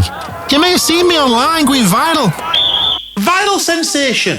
And now, the BBC have given me the chance to set the footballing world back to rights. This could be a great opportunity for us, lads, a podcast for the BBC. Can I just say, what's a podcast? Brilliant. Great start. Well done, Bob. Brilliant. We completely show utter transparency to Royal Oak fans. I'll use me charm. Gift it, Gab. Game's gone. The Steve Bracknell podcast. Watch on YouTube. Listen on BBC Sounds. This is 5 Live Sports with Mark Chapman. Listen on BBC Sounds. Got just over 10 minutes to half-time in Dublin. Chris Jones. Here, Mark. Ireland 0, South Africa 5. As you say, half an hour gone, but the Box are pressing. They've got a penalty only 5 metres out. They'll kick to the corner, go to the maul, one of their super strengths, and Donncha O'Callaghan, former Ireland and Lions lock. They've had a 20-minute red card from that James Ryan clear, which happened just before they scored a try that was then ruled out. Yeah, absolutely, and led to a massive momentum swing. We're seeing all aspects of play here from this South African team. Their first try from Damian Willemsen, an incredible bit of skill, incredible play, but now we're seeing the set-piece battle that South Africans love. A 5-metre scrum, and you can see they're licking their lips that they want a pushover try here and to push out the scoreboard yet again. Yeah, they've chosen, Mark, to go for the scrum rather than the penalty. Listen to the noise around Dublin. It's only 5 points in the scoreboard, but the Box are sniffing Irish blood here. Ireland 0, South Africa 5. South Africa scrum 5 metres out, 9 to go till the break. Sports Extra, if you want to listen to that. Let's give you some reaction to the day's Premier League football. Liverpool beaten 3-0 at home by Nottingham Forest, a win that takes Forest out of the bottom three. We had Sean Dyche live on Sports Report earlier. Here are the thoughts of Arne Slot. What is wrong at the moment is when you talk about today, I think the first half hour there wasn't that many things that were wrong. Players were at it, played in a high rhythm, high tempo, were able to create chances against a defensively really strong team. And for me, it felt it was waiting for us to score the first goal. But yeah, if you don't do this, and then you concede a set piece, and it tells you also how much a goal can change the momentum and can change the game, because the hour afterwards we were not able to create the chances we were able to create in the first half hour. And clearly in your entire career you've not had many sticky moments as a coach and as a manager. I just wonder, when you do go through these spells, what is your go-to? Is it sort of back to basics? Is that sort of keep a clean sheet first and build from there? Or is it something different? Yeah, of course you always prefer to keep a clean sheet, because then you've got the biggest chance to win a game of football, and I think that's what we did very well in the first half hour. We were just constantly trying, pushing without giving away a lot. But yeah, if you go a goal down, if you go 2 goals down, you need to take a little bit of more risk, like you said, with the first substitution, with the second substitution. And sometimes this leads to a goal, and we all know if it leads to a goal, what can happen here at Anfield. But now it did lead to a goal, but not for us, for them. And we have to accept that, and I take full responsibility for that. Wolves still very much adrift at the bottom of the table, beaten 2-0 at home by Crystal Palace in Rob Edwards' first match in charge. And afterwards, he spoke to Pat Murphy, who is retiring today after 51 years here at the BBC. Rob, how much do you think you learned from this game? Would have learnt a lot. I think, my feelings at the time, like everyone's, we're all emotional, and we'll see the result and we'll all think, not good enough. But there'll be things there that were good today, and there'll be areas that we know we need to fix. And again, that's why I'm here. I haven't got a magic wand, unfortunately. That's been proven today. But what we've got to do now is work really hard, focus on the areas that we've got to improve quickly, and then try and find that belief. The stats are against you at the moment. History, etc., etc. There's always there to be broken, history, isn't it? Does that inspire you? It does. I'm up for the challenge, and I said that yesterday. That's why I'm here. I love this football club, and I knew what we were coming into, coming out of a winning environment into a losing one at the moment. That's, to be frank, we know it's a huge task, and no one's ever done it before from this position. So it's a big challenge for us. But also, this is a long-term thing as well, and I'm here for the long term, and I'm here to help the football club, and I'm here to work extremely hard for this football club as well. Thanks for your time. Thank you very much. Oh, I know you announced your retirement, didn't you, as well? This is it. This is my farewell, my last interview. Congratulations on Thanks, an amazing career, and I wish you all the best as well. Thank you. Well, 51 years. It's incredible. It's amazing. Cricketers get benefits. How come broadcasters don't get benefit years? Anyway. Well done on an amazing career. Thank you, Rob. Very, very proud. Very, very nice. Pat retiring then today after 51 years, done so much cricket coverage, so much football coverage, 44 years at Radio Sport, and that is him done on Sports Report, and that was his final interview. Lovely words from Rob Edwards as well. Thank you for everything, Pat. Bournemouth came from 2 down to earn a 2-2 draw with West Ham. Callum Wilson scored twice for West Ham in the first half against his old club. In the end, it's probably a fair result, and we'd be lucky if it wasn't for Alfonso. We could have come away with nothing. So I think you take the positives, you take the point. It's a tough place to come, as I know, and then and you move on to next week. Can you talk me through your 2 goals? Both really well taken. Second, absolutely top class.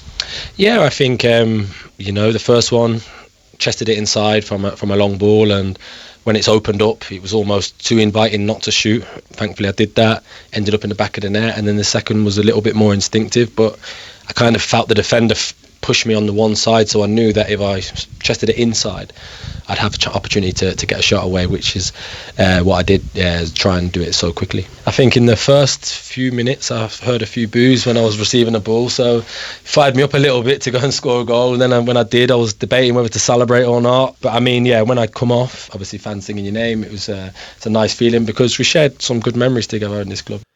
And him being substituted arguably changed the course of the game, as West Ham were 2-0 up at that stage. The point takes West Ham out of the relegation zone on goal difference from Leeds. Leeds play tomorrow. To Brighton next, they're in 5th. They won 2-1 against Brentford. Brentford missing a late penalty. Fabian Hertzler was watching from the stands after being suspended, but he made history today. He was the youngest manager to reach 50 Premier League games. It's not important how it was for me. I think the most important is how my assistant coaches, how the staff, how the players, how they performed on the pitch, on the sideline, how they supported each other. And it was just impressive. So congrats to them, and well done how they reacted in the second half, how they faced adversity and how they stick together. But even at 70 minutes, could you see what happened coming?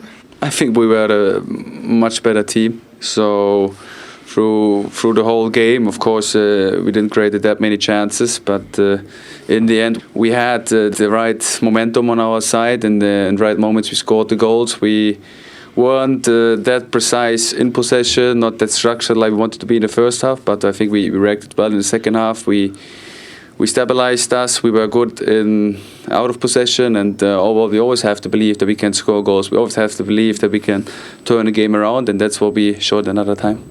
Chelsea beat Burnley 2-0. Fulham beat Sunderland 1-0. All the extended highlights in the analysis match of the day 10:20 tonight with Rob Green and Wayne Rooney. In the day's racing, the odds-on favourite Grey Dawning beat two-time winner Royal Pagaille to win the Betfair Chase at Haydock. Royal Pagaille led until the final fence, and then Grey Dawning came through to take the victory. So that's a reverse of the result from 12 months ago. And the day started sports-wise with a crushing defeat for England, beaten by 8 wickets inside 2 days at Perth, thanks to Travis Head hitting a brilliant century when he came out to open for Australia. Here are the thoughts of Ben Stokes. Yeah, she's probably shell-shocked a little bit, wide-eyed after that. I mean, that was pretty insane out there watching what unfolded, in particular after how, you know, the first day and even, you know, our third innings there with the bat, to watch a bloke come out and then smack a 70-ball 100 in a low-scoring game was, hard to, you know, settle in with plans, and, you know, when he feels like he's knocking you off everything and you're looking up and the runs are coming down quickly. So, we went 3 or 4 different ways there, and it was some not to watch. Yeah. What about some of England's dismissals, Ben, the batting? Are you happy with the form that England's batsmen are in? Are you the way that a number of wickets fell looked soft? Well, look at how the runs were scored on there, Aggers. The guys who had success were the ones who were really putting the bowlers under pressure and knocking them off their line of lengths. 2 of the best batters in the 3 of the best batters in the world, Joe Root, Marnus, Steve Smith. In particular in that first innings, you know, if Steve Smith, Marnus, Labuschagne can't lay a bat on the ball, you know it's a pretty tricky wicket. So, tough one. But look, nice long break.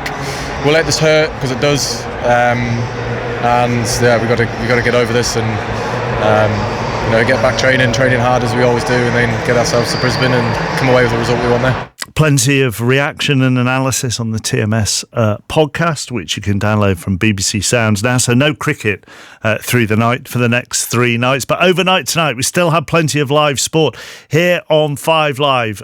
Commentary from Riyadh in the boxing. Anthony Yard fighting for the light heavyweight world title. So that will be from around 2 a.m. here on 5 Live. And then the Las Vegas Grand Prix from 3:30 a.m. with Lando Norris on pole. So that's the live sport through the night. On Sports Extra right now, you've got Ireland, South Africa with Chris Jones. 5 minutes to go until half-time mark, and Ireland have conceded again. South Africa's second try, Cobus Reinach, the number 9. When you've got all of these big ball carriers and these wonderful wingers for South Africa, the number 9 just saw a gap and just glided through it. The Boks have their tails up here. Ireland are down to 13. James Ryan's yellow card upgraded to a 20-minute red card. Sam Prendergast has gone to the bin as well. So Ireland are on the rack with 4.5 minutes to go in this first half. They have a penalty which will relieve some pressure, and the fans know they need to get behind their team here. Ireland 0, South Africa 12, edging towards half-time. Goalless first half at St James's Park. Somehow, surely someone will find the back of the net in the second half. Here are Jonathan Woodgate and Conor McNamara. Yeah, thanks very much, Mark. Both teams back out here ahead of the second half. There was, according to the what the statisticians call these days big chances, that was the highest XG that there's been in a Premier League game without a goal since such records began some 15 years ago. So that is a lot of chances. They reckon 4 big chances for Newcastle, 3 big chances for City. And surprisingly, it is still 0-0. Game back underway, no changes. Harvey Barnes tries to send in a low cross. It deflects off a defender the first corner of the second half. But if those opening seconds are anything to go by, Jonathan, we're going to pick up where we left off. Well, let's hope so, because it's been an exciting game, barring no goals, but there's been chances. There's been some good play from a lot of the top players on shore. Just the final bit, put it in the back of the net. No surprise that there's no changes. I mean, both teams creating so many chances. There's no reason for either coach to feel they would have to adjust things.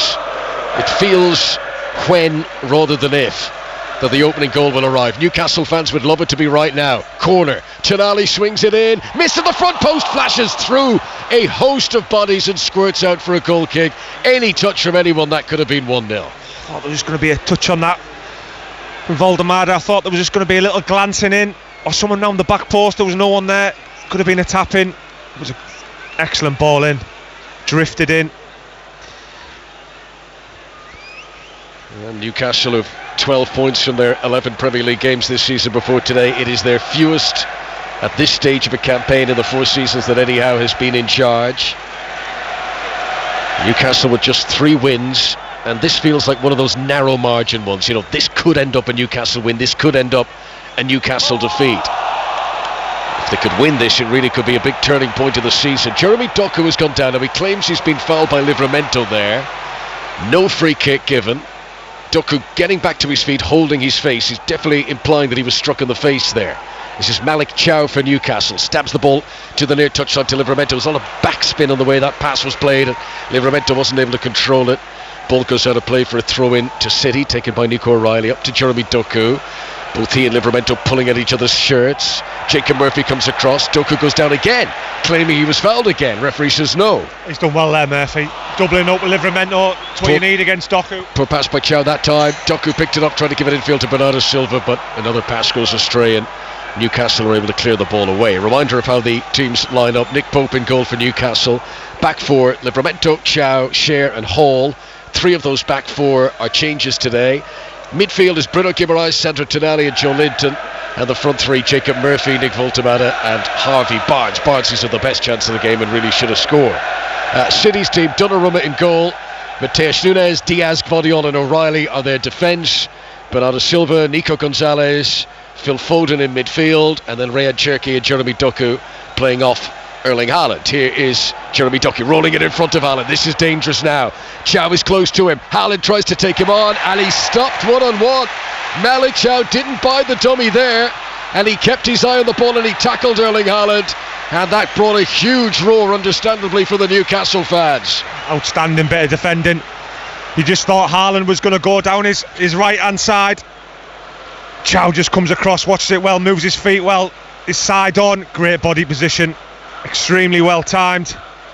Didn't dive in, just waited. Lovely tackle. But the move before that, I get Haaland, where they played through the centre of the pitch, was outstanding. Yes, good build-up from City. Even better defending from Newcastle. Here's Bernardo Silva, shooting position, and he puts it over the top. And this game that is screaming out for a goal somehow remains 0-0. Bernardo Silva hitting that ever so slightly too firmly and sending it over the crossbar from inside the penalty area. So often we see those nestle into the far corner, but it fizzed over the top. Actually, on the replay, it's even closer than I thought in real life. Yeah, wow. So add that to the number of big chances in the game so far. Just coming back to when Haaland took on Malik Chow there. I mean, you know a lot more about this than me, Jonathan, but it felt like Chow sort of had both sides covered.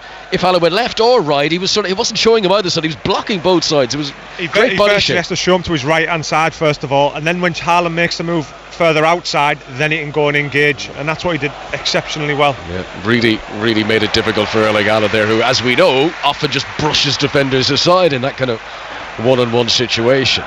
Right, goal kick to Newcastle, away to our left-hand side.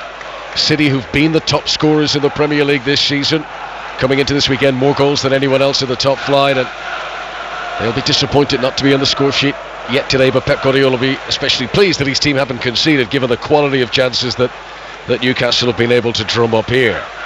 Pep Guardiola, who's only ever lost 1 Premier League game against Newcastle. That was back in 2019 when Rafa Benitez was in charge here. but that's been the only time. He's had an excellent record against Newcastle during his tenure in England. Pope has possession. Just for a moment there was bright purple advertising boardings around the pitch. They always change, but it completely matched the colours of Pope's shirt. He almost disappeared into the advertising hoardings there. As the ball is played forward by Mateus Nunes, that will bounce out of play for a throw into Newcastle, left full back position for them. Just a reminder, coming up tomorrow, Leeds against Aston Villa at 2 o'clock. It'll be followed by the North London derby. You can hear all of the Las Vegas Grand Prix on 5 Live overnight from 4 a.m.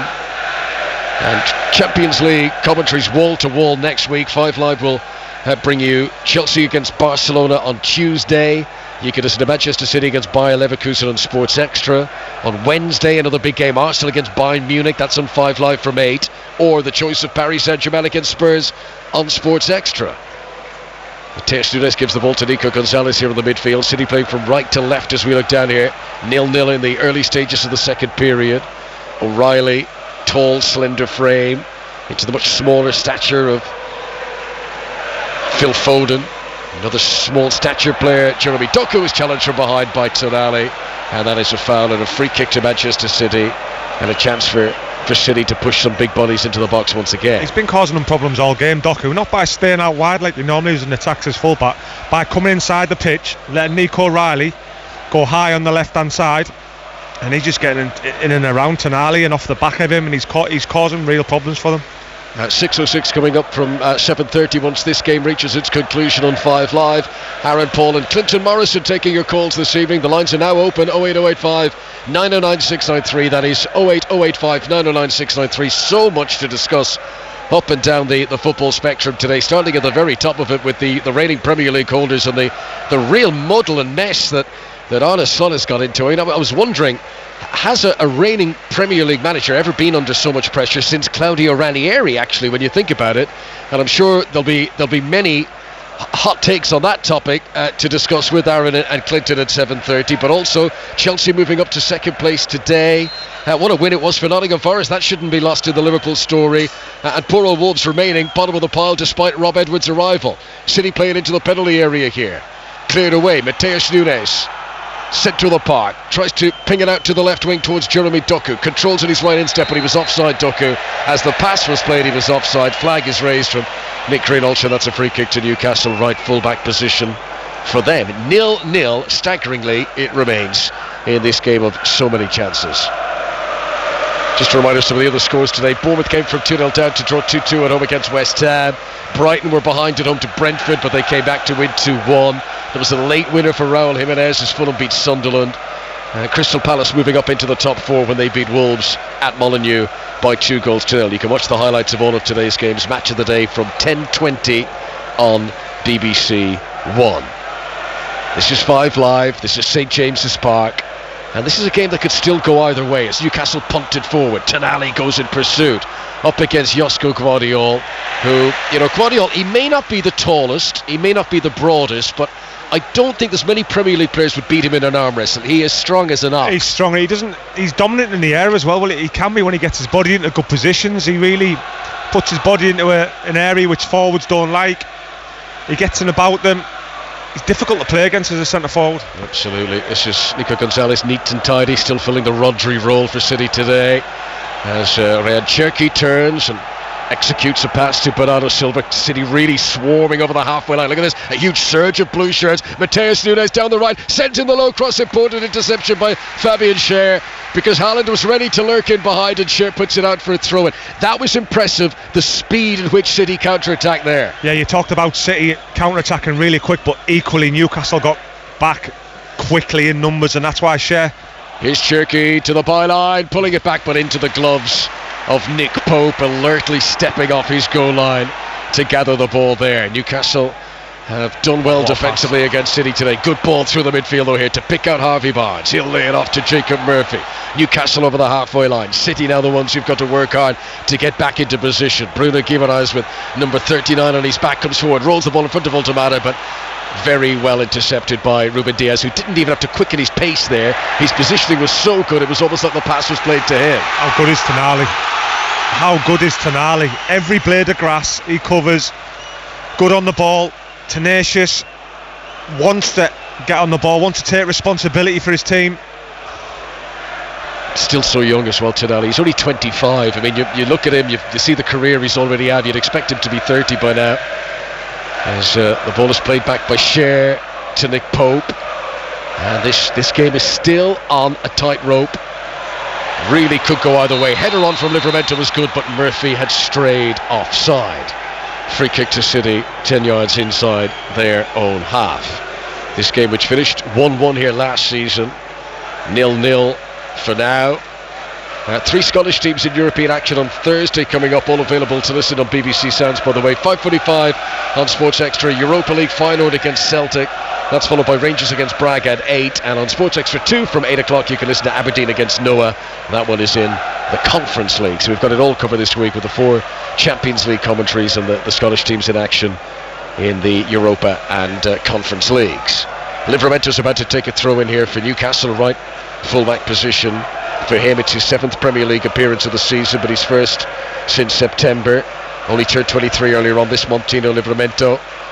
As Jacob Murphy seemed to be clattered from behind by Jeremy Doku there. Doku appeals that he won the ball. The referee has given a throw-in. Newcastle are taking their time over that. The quite animated Pep Guardiola is out of his technical area briefly there, trying to bellow on the instructions and pointing and gesticulating and trying to get his point across here. And you get the feeling that the longer this game stays at 0-0, the more Guardiola is going to be that cat on a hot tin roof. He's just going to get more and more agitated here. Fabian Schär rolls the ball over to Lewis Hall on the left-hand side. Given that both teams have had so many clear-cut chances, whoever does take the lead here, assuming it does happen, that's going to feel like such a breakthrough. Here's Bernardo Silva, another good ball through the lines for City. Doku stretches though can't control, and Malik Chow again wins the ball back for Newcastle and sets them in motion. Joe Linton keeps it moving. Over to Jacob Murphy on the right-hand side. Nico Riley gets in, good and goes. What a ball! Voltamana! Oh my straight word. to the keeper again and saved by Donnarumma. It's another glorious chance. And this time at the Gallagher end, he's got to put that one away as well. What a ball by Murphy.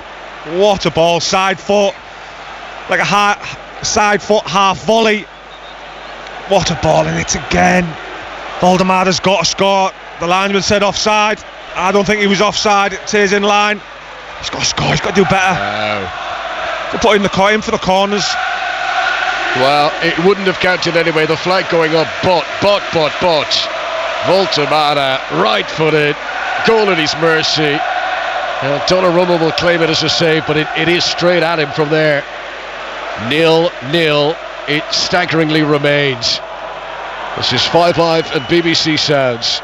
Rayhan Cherki near the halfway line, gives it out to Bernardo Silva.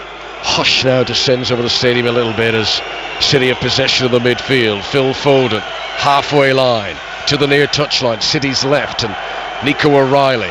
Doku makes a run in front of him, but it's back into Foden in the midfield. Gonzalez sweeps away from Voltamana to receive the pass. Helps it on to Mateus Nunes on the right-hand side. City midway inside Newcastle territory now. Nico Gonzalez back to Ruben Diaz. Near side once again, and Guardiola, he's pointing where he wants teammates to run. Here's Jeremy Doku. A chance to canter here at Livramento. Back to Foden. Little bit of space into the area towards Haaland, gets up, header on target, saved by Nick Pope. Headed down into the crowd, which took some of the sting out of it, but good delivery there to pick out Haaland from Phil Foden. Schär just did enough, just made it difficult for Haaland to really get his elevation, but as a defender you can't always win it, so you have to make it tough for your centre forward. Newcastle United 0, Manchester City 0. Don't forget you can take our live commentary with you on the BBC Sounds app. You can pause, rewind, play back any big moment. Tonali and Murphy between them bring down Jeremy Doku. It's a free kick to Manchester City, 15 yards inside the Newcastle half. Just looking back over to check my notes, but I don't think we've had a yellow card in the game, have we? It's been a game full of feisty challenges, loads of free kicks, but referee's kept his cards in his pocket so far. That's what you want, Connor. You want the game to keep on flowing. That's how you get the atmosphere from. Makes the game. City in possession. Nico Gonzalez. City hoping to continue this storming run they've been on. As They have reached half-time in Dublin at the Aviva Stadium. Ireland taking on South Africa in rugby union. Here's correspondent Chris Jones. Well, Conor, you said you've not had a yellow card. We have had loads here. Ireland will start the second half down to 12. They trail 19-7 as South Africa have turned on the power in Dublin, scoring a penalty try from their dominant scrum on the half-time whistle. But 3 men going into the bin: Prendergast, Crowley and Porter, and that 20-minute red card for James Ryan. So Ireland are under pressure like they've never been under before, really. They did manage to score with 13 men. A brilliant try by Dan Sheehan that sent the Aviva Stadium mad, but the box, as they do, hit right back. It's a slightly stunned Dublin. Ireland 7, South Africa 19. Thanks very much, Chris, and you can listen to Chris for second half commentary from Dublin on Sports Extra. Don't forget, tomorrow Scotland against Tonga is a 1:40 start on Sports Extra, and you can listen to England against Argentina. That begins at 4:10. Here at St James's Park, we haven't missed any live action. Newcastle 0, Manchester City 0.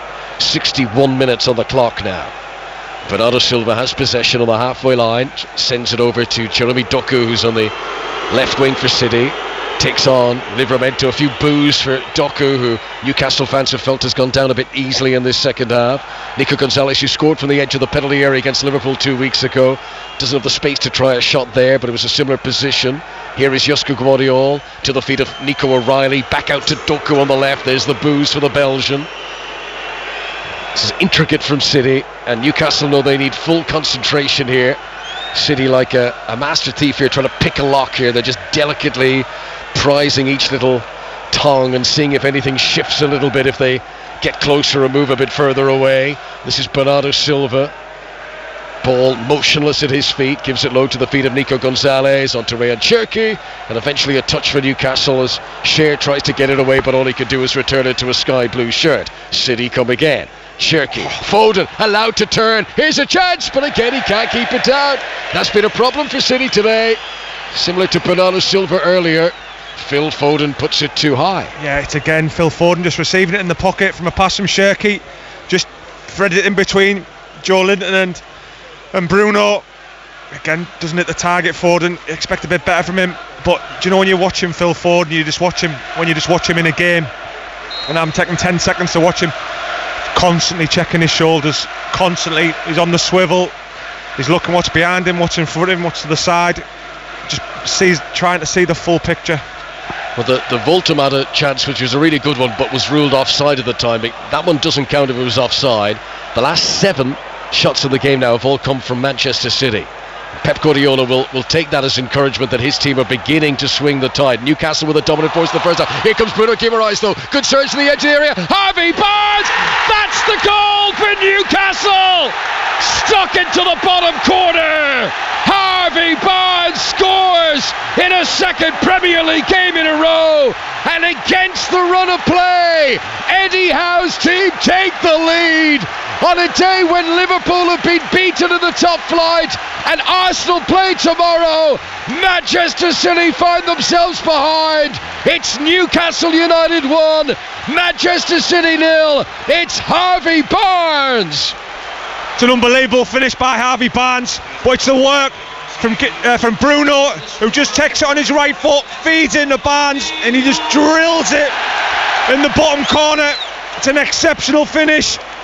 He is a good finisher, but this is a top finish from the edge of the box. Takes it well on his right foot into the far corner. Donnarumma, not a chance, he saves that. Well, we said a few minutes ago, in a game like this, when they've both had so many chances, there would be an extra seasoning, an extra flavour for whoever would hit the back of the net first. And listen to that Newcastle roar of approval on this cold night at St James's Park.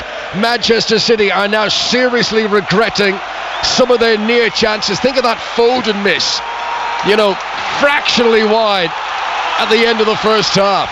But now Newcastle in front. Against the run of play as well. You just said previous to that, Conor, that Man City had the last 7 shots. Well, that just shows what Man City can be like. Sometimes they can be in full control and someone falls asleep at the back, or it's a bad clearance, and that's what Newcastle are about. Transitions, and they really can kill you on transitions, and they just did that there with Harvey Barnes.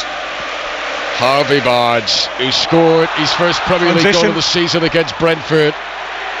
Now gets what is his 5th in all competitions for the season. And this is just what Eddie Howe would have wanted. Newcastle for the first time have something to build on now, something to defend. And the whole mood here, the body, like Haaland's trying to drum up positivity, sort of applauding his teammates. But he can see in their eyes the doubt beginning to creep in, because moments like this is when all of Newcastle players all seem to grow about 2 inches taller. The belief swells within them. They've only had 3 Premier League wins all season, Newcastle. The 4th is very much overdue. Yet Pep Guardiola will look up at the big stadium clock and see there's plenty time to go. We've over a quarter of this match to play, but Newcastle leading City. And they have been very good defensively as well, Newcastle. You know, in the units with the 4-5-1, they've been compact. City can't always get through them unless it's an exceptional bit of play. Here comes Jeremy Doku. City looking for an instant response. Tonali once again makes the interception. He's worked like a warrior today. Tries to clear a short pass to Murphy when maybe a more firm clearance was required there. Newcastle lose possession inside their final third. Bernardo Silva has it here, playing quarterback, weighing up the options, surveying the scene. Can't see anything he likes ahead of him, so gives it back to Josko Gvardiol behind. Now to Doku on the left wing.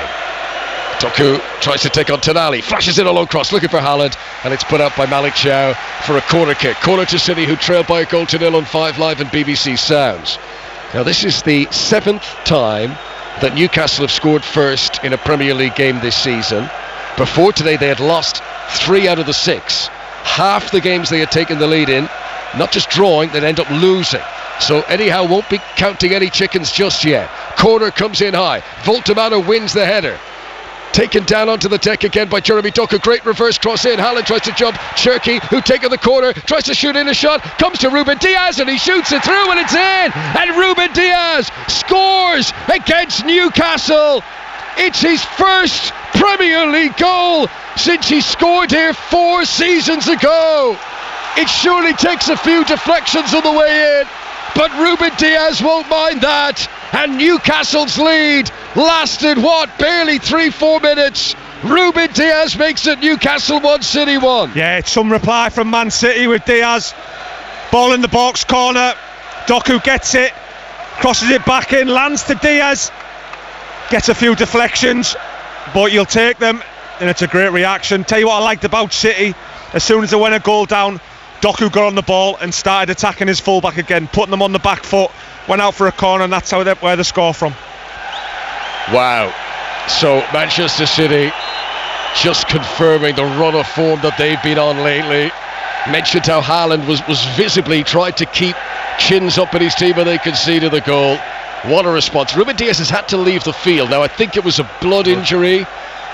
He's taken a change of shirt, but he wants to come immediately back on. They're not allowing him to do so. If he doesn't come on for this corner, they'll be you can see Pep Guardiola pulling his hair out, his beard, sorry. Now, well, I mean, there obviously is the rules when if you come off for an injury, head injury, you've got to wait the 30 seconds before coming back on, and that is a rule this season, and he's now being allowed back on. You've also got to stop the flow of blood, of course. Guardiola's saying the blood had stopped flowing, but anyway, he has left the field. He's got it sorted out. He's back on, and crucially, before the corner kick was taken, as you said, if Newcastle scored from a corner and Ruben Diaz hadn't been on for that reason, we'd never have heard the end of it. Tonali's going to take the corner. Exciting game. 1-1 at St James's Park. Drilled in towards the front post, headed back out for another corner again. Well, we waited a long time, then 2 in very quick succession, and I don't think, Jonathan Woodgate, we've seen the last of the goals here. No, there's definitely going to be more goals. You can tell even by the atmosphere in the stadium. You can tell how much the players really want this game. They want the win. See with both the managers as well. They're really electric on the sideline. Tonali to take the corner kick again, deeper this time over the goalkeeper. Gvardiol saves Donnarumma's blushes. The Croatian on the goal line heads it away. Donnarumma has been beaten. This is Harvey Barnes, edge of the penalty area to Jacob Murphy, hangs in a really good cross. Voltemano off the crossbar, comes down, it's in again. It's Harvey Barnes. Newcastle take the lead, and he's off to the corner, and the bow and arrow celebration. Harvey Barnes Barnes scores 2 goals in about 5 minutes, and this game, which was convincing us was full of goals, is now delivering them aplenty. Barnes, Diaz, Barnes again. It's Newcastle 2, Manchester City 1. It was a great finish from Barnes in the 6-yard box, just took it, volleyed it in the net, but before that they hit the crossbar. They were a real threat from a set play there, Newcastle. And what a game we've got in our hands here. So Harvey Barnes' first goal was in the 64th minute. Ruben Diaz scored in the 68th minute, and Harvey Barnes has just scored again in the 69th minute. This is the sort of scoreline that this game was befitting after about 20 minutes today, after a real scramble in the penalty area here. Bruno Guimaraes' header came back off the crossbar. Donnarumma stretching for that, was put out of contention. I think he could be offside, you know, Connor. Bruno could be offside from the Voltemade head. So Voltemade's header, Bruno Guimaraes stretching to get it. That one comes off the crossbar, comes back off the bar to Barnes, so yes, kills it brilliantly and scores. The goal is going to stand. They checked it. The VAR had a look, but Bruno Guimaraes onside, and Harvey Barnes is on a hat-trick now. 3 goals in his last 2 games, and the City remonstrations continuing. Well, the VAR initially gave the goal. However, we are still paused and we're still waiting, and maybe there's further I think he's offside. I think to come. Bruno's offside from the Voltemade header. So we wait to see the outcomes. Craig Pawson assisted by Nick Hopton in the VAR booth. There had been a flash saying goal confirmed, and maybe that was just a delayed reaction from the Ruben Diaz goal. I mean, they've come in quick succession here. That might actually be the case, but the goal confirmed was only confirming the previous. So they must wait to see if this Harvey Barnes, I mean, what drama. The nature of the quick fire goals here. If this third goal of the game is to be disallowed, they're still looking at it. Your instinct very quickly was that it was offside. I think it's offside. The Voltemade header, great header. Guimaraes looks like he's offside, and he hits the crossbar, then it lands to Harvey Barnes. Check what my eyesight's like. So Sam Barrett has the very unenviable task. I don't think anyone envies the referees having to, in these moments, placate the players while the referee themselves is the one waiting for information. Here we go. There's been a yellow card shown to Gianluigi Donnarumma. I think that's for the protests. So that is the first yellow of the game. I mean, this is huge. This is a big decision for Newcastle, their entire season, really. For Arsenal, who play tomorrow, the difference between City losing this game and not, if this goal stands, the repercussions, the knock-on effect will be huge. And still we wait. I mean, it's it can't be hard to draw some lines. They might be looking at a foul, maybe on Voltemade against Gaviol. There could be something else. else. I can think of. The only thing is, if it's offside, they would say, well, it doesn't matter if Voltemade is, it's whether he himself was fouled or whatever. Yeah. Well, we're still waiting. Waiting. Jason Tyndall celebrating. The goal is given. Harvey Barnes claims his second, and St James's Park roars. It's guttural approval there. Wow. It's been a really entertaining game, this, and it is all set up for a climactic final 20 minutes now. City have got to go for this, but suddenly it's Newcastle who've got wind in their sails. Yeah, there's definitely more goals. You can see it. You can see the energy in the stadium. You can see the intent in all the players. Newcastle 2, City 1. Cherki's passes behind Haaland, and this is all going to be disruptive for the champions. That glimmer of hope when they saw the VAR review, but judged not to be offside. You can see it for yourself on Match of the Day tonight. But they certainly had to take time over it, which suggests it was tight.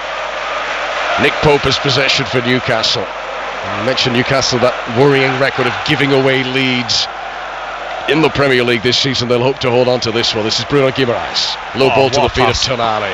Receives it well and gives it just as good a pass to Harvey Barnes. Attacking the penalty area now. Ruben Diaz comes across, good challenge.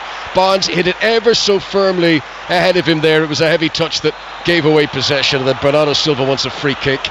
And I think he's going to get a throw. It's not clear from the indication of the referee. Lewis Hall has got a problem here. So he's got a bit of cramp. Yeah, second Premier League start since February, and he's been running hammer and tongs at it. Always unlikely to see through 90 minutes this evening, and he is asking for some treatment as Pep Guardiola very much is doing the in case of emergency break glass here. He's going to make a triple change. He's going to bring on Savinho. He's going to bring on Oscar Bob, who you'll remember scored that dramatic late goal here a couple of seasons ago.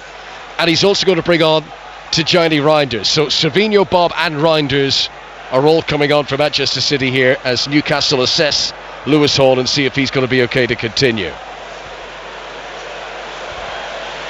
And the first change will be Jeremy Doku to be replaced by Savinho.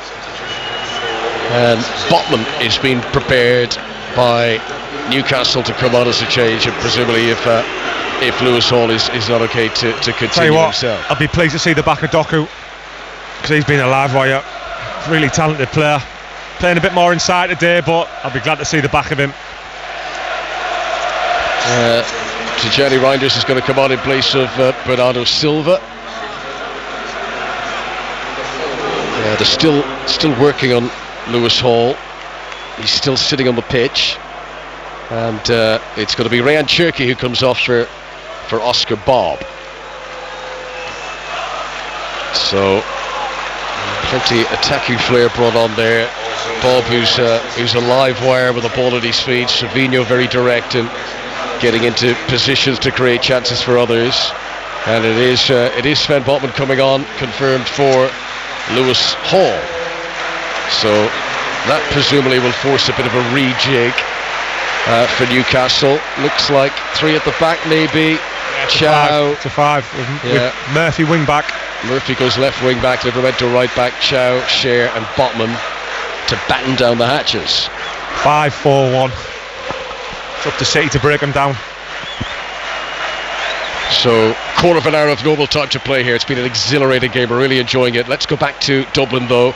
A try in the early stages of the second half of the rugby for Chris Jones. Ireland 10, South Africa 24. Remember, Ireland started the second half, Connor, with 12 men. They're since up to 13. But Sasha Feinberg and Ngomazulu had a run to the line, handed off Gibson Park, making the most of the two extra numbers. Ireland did kick 3 points at the start of the second half to get back into it, but South Africa have since opened a bit of daylight, and now you feel South Africa are sniffing Irish vulnerability. Ireland 10, South Africa 24 as we edge towards the 50-minute mark in Dublin. And commentary continues on Sports Extra. Ireland have won 4 of the last 5 matches between those sides. Savinho's first cross-stitch coming on as a sub into the Newcastle penalty area, controlled by Oscar Bob.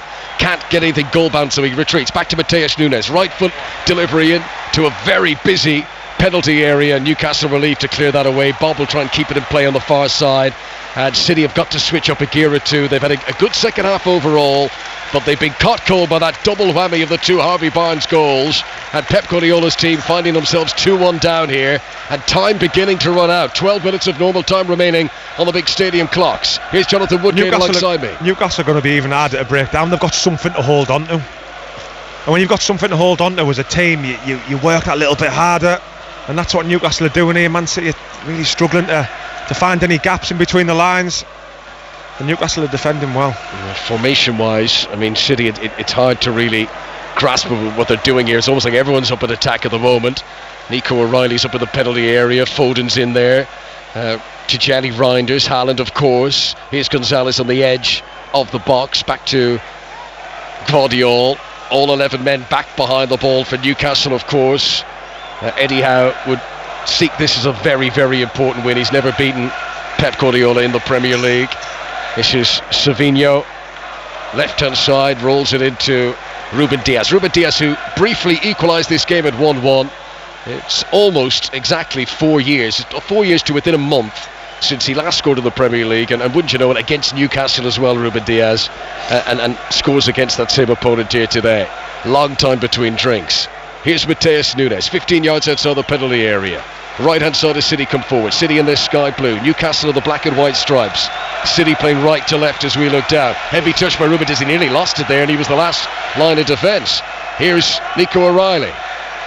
Pursued by a hungry Malik Chow. That's so good. Riley gets away from him, and then this is Livramento, and Livramento touches the ball onto Tonali, and down he goes, fouled by Nico Gonzalez, who appeals that he got the ball, and the referee says that's a free kick to Newcastle. And Bruno Guimaraes had some comments that he was quickly trying to suck the words back into his mouth as the referee turned and glared at him, but no further action taken there. O'Reilly, so cool under pressure in this cauldron of an atmosphere.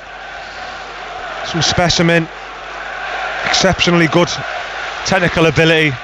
He's going to be a star, you can see that. Picks up good positions, understands the game. Into the final 10 minutes now.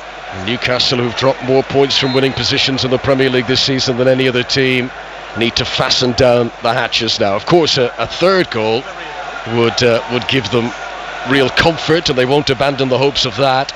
But it'll be in their memory, that late Oscar Bob stoppage time winning goal here. That was 2 seasons ago when City came back to win 3-2. You know, that's the scenario that Newcastle will have all too familiar in their minds as they look to hold on to this 2-1 lead for now. It's been a very entertaining, exciting day on 5 Live Sport. Earlier on we brought you the commentary of Liverpool 0, Nottingham Forest 3 at Anfield, as Forest win there for the second season in a row. 6 defeats in 7 Premier League games now for Arne Slot. Much to discuss with Aaron Paul and Clinton Morrison on 606, which is coming up in the next 20 minutes or so. But big stories elsewhere, with Chelsea making a move higher up the table. Crystal Palace winning again. What a season they're having for Oliver Glasner. Fulham got a late winner against Sunderland. And Bournemouth, who were in big trouble trailing 2-0 at home to West Ham, but came from 2 down to draw 2-2. Details of it all on the BBC Sport website. Highlights later on Match of the Day. And you can have your say on 606 with Aaron and Clinton. Coming up shortly right here. Lovely Newcastle. touch, Joel to Bruno Guimaraes. This is the counter-attack. Lays it in front of Harvey Barnes. Good sliding tackle by Mateus Nunes. It needed ever so slightly more on it, the pass from Bruno Guimaraes. It was almost perfect, but good defending by City to clear it away. That's exactly what they're waiting for now, Newcastle. They're sitting deep, they're defending well at 5-4-1. But then they're just waiting for that transition, that counter-attack, and when they break, they don't half break, and they look like they're bringing Alanga on, who will be absolutely perfect for those transitions. And Joe Willock both about to come on, who've got the attributes for this sort of position now. City have to throw the kitchen sink at this. That will leave gaps, and Newcastle are bringing on the best equipped player to deal with that. Here is Savinho on the left-hand side. Gives it to Josko Gvardiol, midway inside Newcastle territory. Newcastle 2, Manchester City 1. If you're just doing our coverage, it's been a game full of big chances. It took a long time for the first goal to come, then a flurry of 3 in the space of 5 minutes. Oscar Bob inside the penalty area for City. On his left boot, tries to get the shot away. 3 defenders in front of him though, and it's blocked, and Bob is going to gamely try and keep this in play, and he does, out by the sideline on the right hand side. Gives it to Tijani Reinders. This is level with the edge of the penalty area. Newcastle still waiting to make that double change. Here is Nico Gonzalez, back out to Oscar Bob, infield a little bit to Tijani Reinders, all very close to the Newcastle penalty area. There's no space for them to play. I'm just going to say that, denying City the gaps. Here's Nico Gonzalez, back to Ruben Diaz, the scorer, the unlikely scorer of Manchester City's goal here in the second half. But at the moment it's not going to be enough, and this strong storming run that City have been on is about to come to an end unless they can score here. Botman rises, wins the header, but he's given it straight to Oscar Bob. Foden can't control as it was lashed at his feet, and Newcastle get it away. Chance of a counter here for Tabata. Can release Tonali now. Has he got the pace? Gvardiol trying to keep up with him. Tonali trying to burst in. It's a great tussle between the two of them. Back comes Savinho to help too. Tonali gets bogged down by the byline, and it's going to be a goal kick in the end. That was a great tussle between the players there. Brilliant. It was great play by Valdemada. Held it up. Typical number 9. Swiveled. Tonali ran past him. Little ball through, and you can see they both felt like Gvardiol and Tonali have both felt that run, especially so late on in the game. But he's been fantastic, Tonali. He's been absolutely outstanding throughout the game. First minute to the 84th minute, he's been brilliant. Right, Newcastle about to make their double change, so Harvey Barnes will get a hero's ovation as he departs. Nick Voltemada, when he watches the replay back, he'll realise he could have certainly had a goal or two today. It'll all be forgotten about, of course, if Newcastle do hold on for the 3 points, but both of them getting strong ovations as Elanga and Willock come on. Joe Willock, who scored against Manchester City in this game 5 seasons ago. I remember it was a penalty that was saved and he scored the rebound of it. And Anthony Elanga, who's come on, the £55 million summer signing from Nottingham Forest, who has still not scored a goal for Newcastle. He'd love a breakaway chance here to try and put that right. He's playing centre forward here, so he might get one. This could be his chance. 5 minutes of normal time to play. There'll be stoppages too, of course. 5 Live at BBC Sounds. Cold night at St James's Park, but a game to really warm the hearts for Newcastle fans. This is just the sort of performance that this team have needed after some sluggish results. Ruben Diaz gives it to Gvardiol on the left-hand side. Now Savinho, who's yet to really produce a killer ball, sends this one in, not close up to Haaland. Oh, it bounced up onto an arm of Jacob Murphy there, and the City players are all swarming around the referee here to say, hang on, let's have a look at this. The ball that City tried to take the corner quickly, and the referee is saying, wait, he wants the VAR to have a look, and I think they have done, and they are satisfied. I'll tell you what, it hits his arm, so it's whether it's in the right thing of the rules and natural body position, all that. For a moment, that was dicey for Jacob Murphy, but he's gotten away with it. Corner to City, Phil Foden to take, left-footed delivery in, flicked onto the front post by Nico Rice. Savinho crashes it off target. He really went for pace there. A volley inside the penalty area, but a volley that skews away wide to the top left-hand corner. Looked like he tried to hit it too hard. You don't need to go for power there, it's more accuracy. You've got a chance. I remember being to the Club World Cup in the summer, and Savinho scored a goal in a similar position to that, actually a brilliant volley. I mean, it's great when they hit the roof of the net, when you crash them like that, but when they sail into the crowd, it's a different story. 2-1 to Newcastle it remains. City need goals, and Pep Guardiola is bringing on a man who scored a hat-trick against Newcastle last season. Omar Mamouche has just been introduced. He scored an early hat-trick, 14 minutes between the 3 goals at the Etihad last season. So Omar Mamouche comes on to join Erling Haaland in the attack as City increasingly, with desperation, seek a goal here. I'm surprised he took Foden off, to be honest. I thought he was excellent first half. Okay, a bit quiet second half, but he's the one who can unlock defences. He's got that talent to receive on the half turn and place a sliding pass for Haaland. Omar Mamouche, who's yet to score in the Premier League this season. He's missed a lot of games with injury, of course. Here is Savinho on the left-hand side. The clock ticks on. We're in the 87th minute now. And this is to Gianni Reinders on the right-hand side. Gives it to Oscar Bob. Level with the edge of the penalty area. The City attack. They're on the right-hand side. And Ruben Diaz now, more centrally, changes the flow to the left-hand side. Savinho up against Livramento, who's worked really hard today. Back to Ruben Diaz again. Back to the centre to Mateus Nunes. Back to Ruben Diaz. Has a look up. Here it comes. Floated into the penalty area. Firmly headed out and away by Fabian Schär. But Newcastle don't hold on to the ball. A few drones from Newcastle fans who thought that Willock should have worked a bit harder to try and get to it there. City come again, and it's going to be wave after wave of City attacked from now to the finish, you know that. Savinho to the byline, tracked by Livramento, wonderful tackle. Corner to Manchester City on the left-hand side. Newcastle 2, Manchester City 1. Yeah, they just seem to be serving Savinho down this left-hand side, asking him to take on Livramento constantly. He's a threat. You can see what he's trying to do with it. Got him another corner. Such an entertaining game in this. Is there to be a late twist? Corner taken by Gianni Reinders. Savinho's touch is terrible. What's he done there? Savinho has given the ball away. And Newcastle are going to canter. And Elanga's running like Usain Bolt through the centre. Murphy looks up for him. Couldn't see him in time. And Nico O'Reilly made up great ground to get back. Murphy didn't play the pass. He didn't think Elanga had made the space sufficiently. We thought he was going to make up there, Elanga, but Murphy done ever so well. He kept the ball for his team, because then it'd have been another transition. Yeah, it's more important to keep it at this stage than to get the third goal. Newcastle 2, Manchester City 1. We move into the 90th minute in 10 seconds. Nick Pope comes out of his penalty area. Haaland looking tired as he goes in pursuit of him. Erling Haaland, everything he's touched this season has ended up in the back of the net. Is he going to leave St James's Park without a goal today? He's been scoring against everyone lately. As Nico O'Reilly tries to clear the ball away. In fact, since his first game against Newcastle, Haaland hasn't scored in the last 5 that he's played against them. As before today. Chow's done well against him. Yeah. Chow's done really well against him. I look, he's had a chance early on.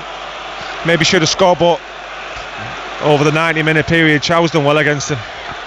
Such an entertaining game. So many chances. So many big moments. But at the moment, it's Harvey Barnes who's going to steal the headlines here. His 2 goals are on the verge of winning this for Newcastle and opening the door tomorrow for Arsenal to stretch that lead to the top of the Premier League even further. What a good weekend this could be for Mikel Arteta's team. City, who started today 4 points behind Arsenal, if it stays like that, the gap could be 7 tomorrow. This is Savinho. He's got Nico O'Reilly outside him. He tries to cross himself, and that sums up the panicked rush of City at the moment. Savinho's not had a great few minutes, gave the ball away for that counter-attack, played an aimless ball into the penalty area there.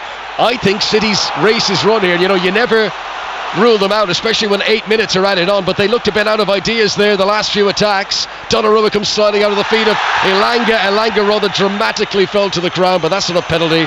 He did collide with Donnarumma, and the evidence of it is that Donnarumma's hurt himself in the process there, but he can't afford any delay here, so Donnarumma gets back up to his feet because he knows his teammates need him to be erect so that they can play on, they don't have to stop play. Here's Oscar Bob, gives it back into Gianni Reinders.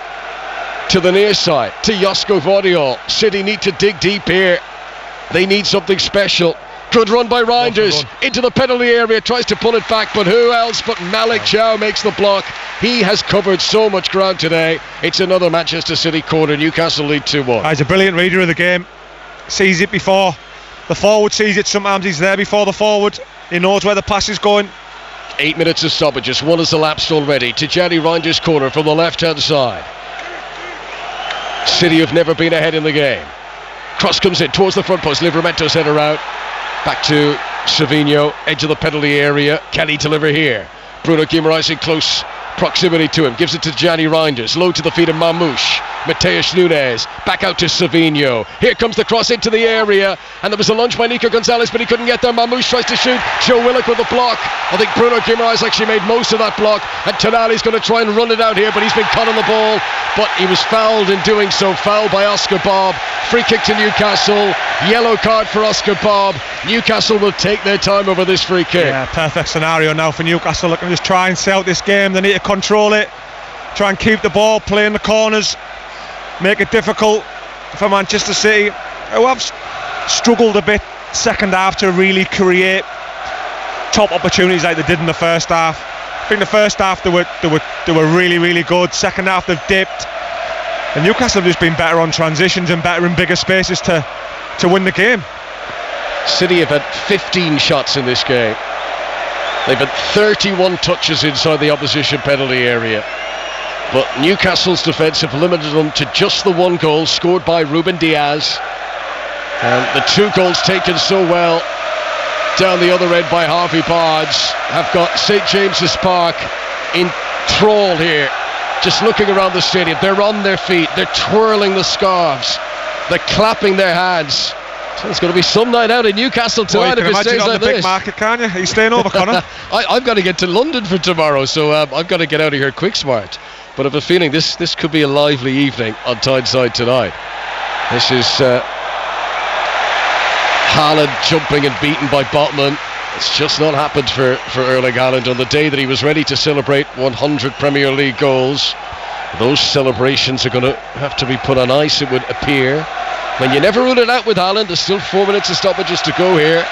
The man who has scored 32 goals in 20 games for club and country this season.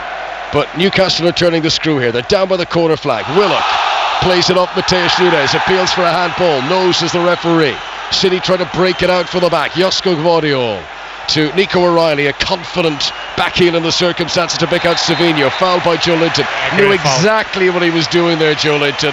He'll take the yellow card, knowing it completely disrupts Manchester City and their chances. And look how far Tonali booted the ball.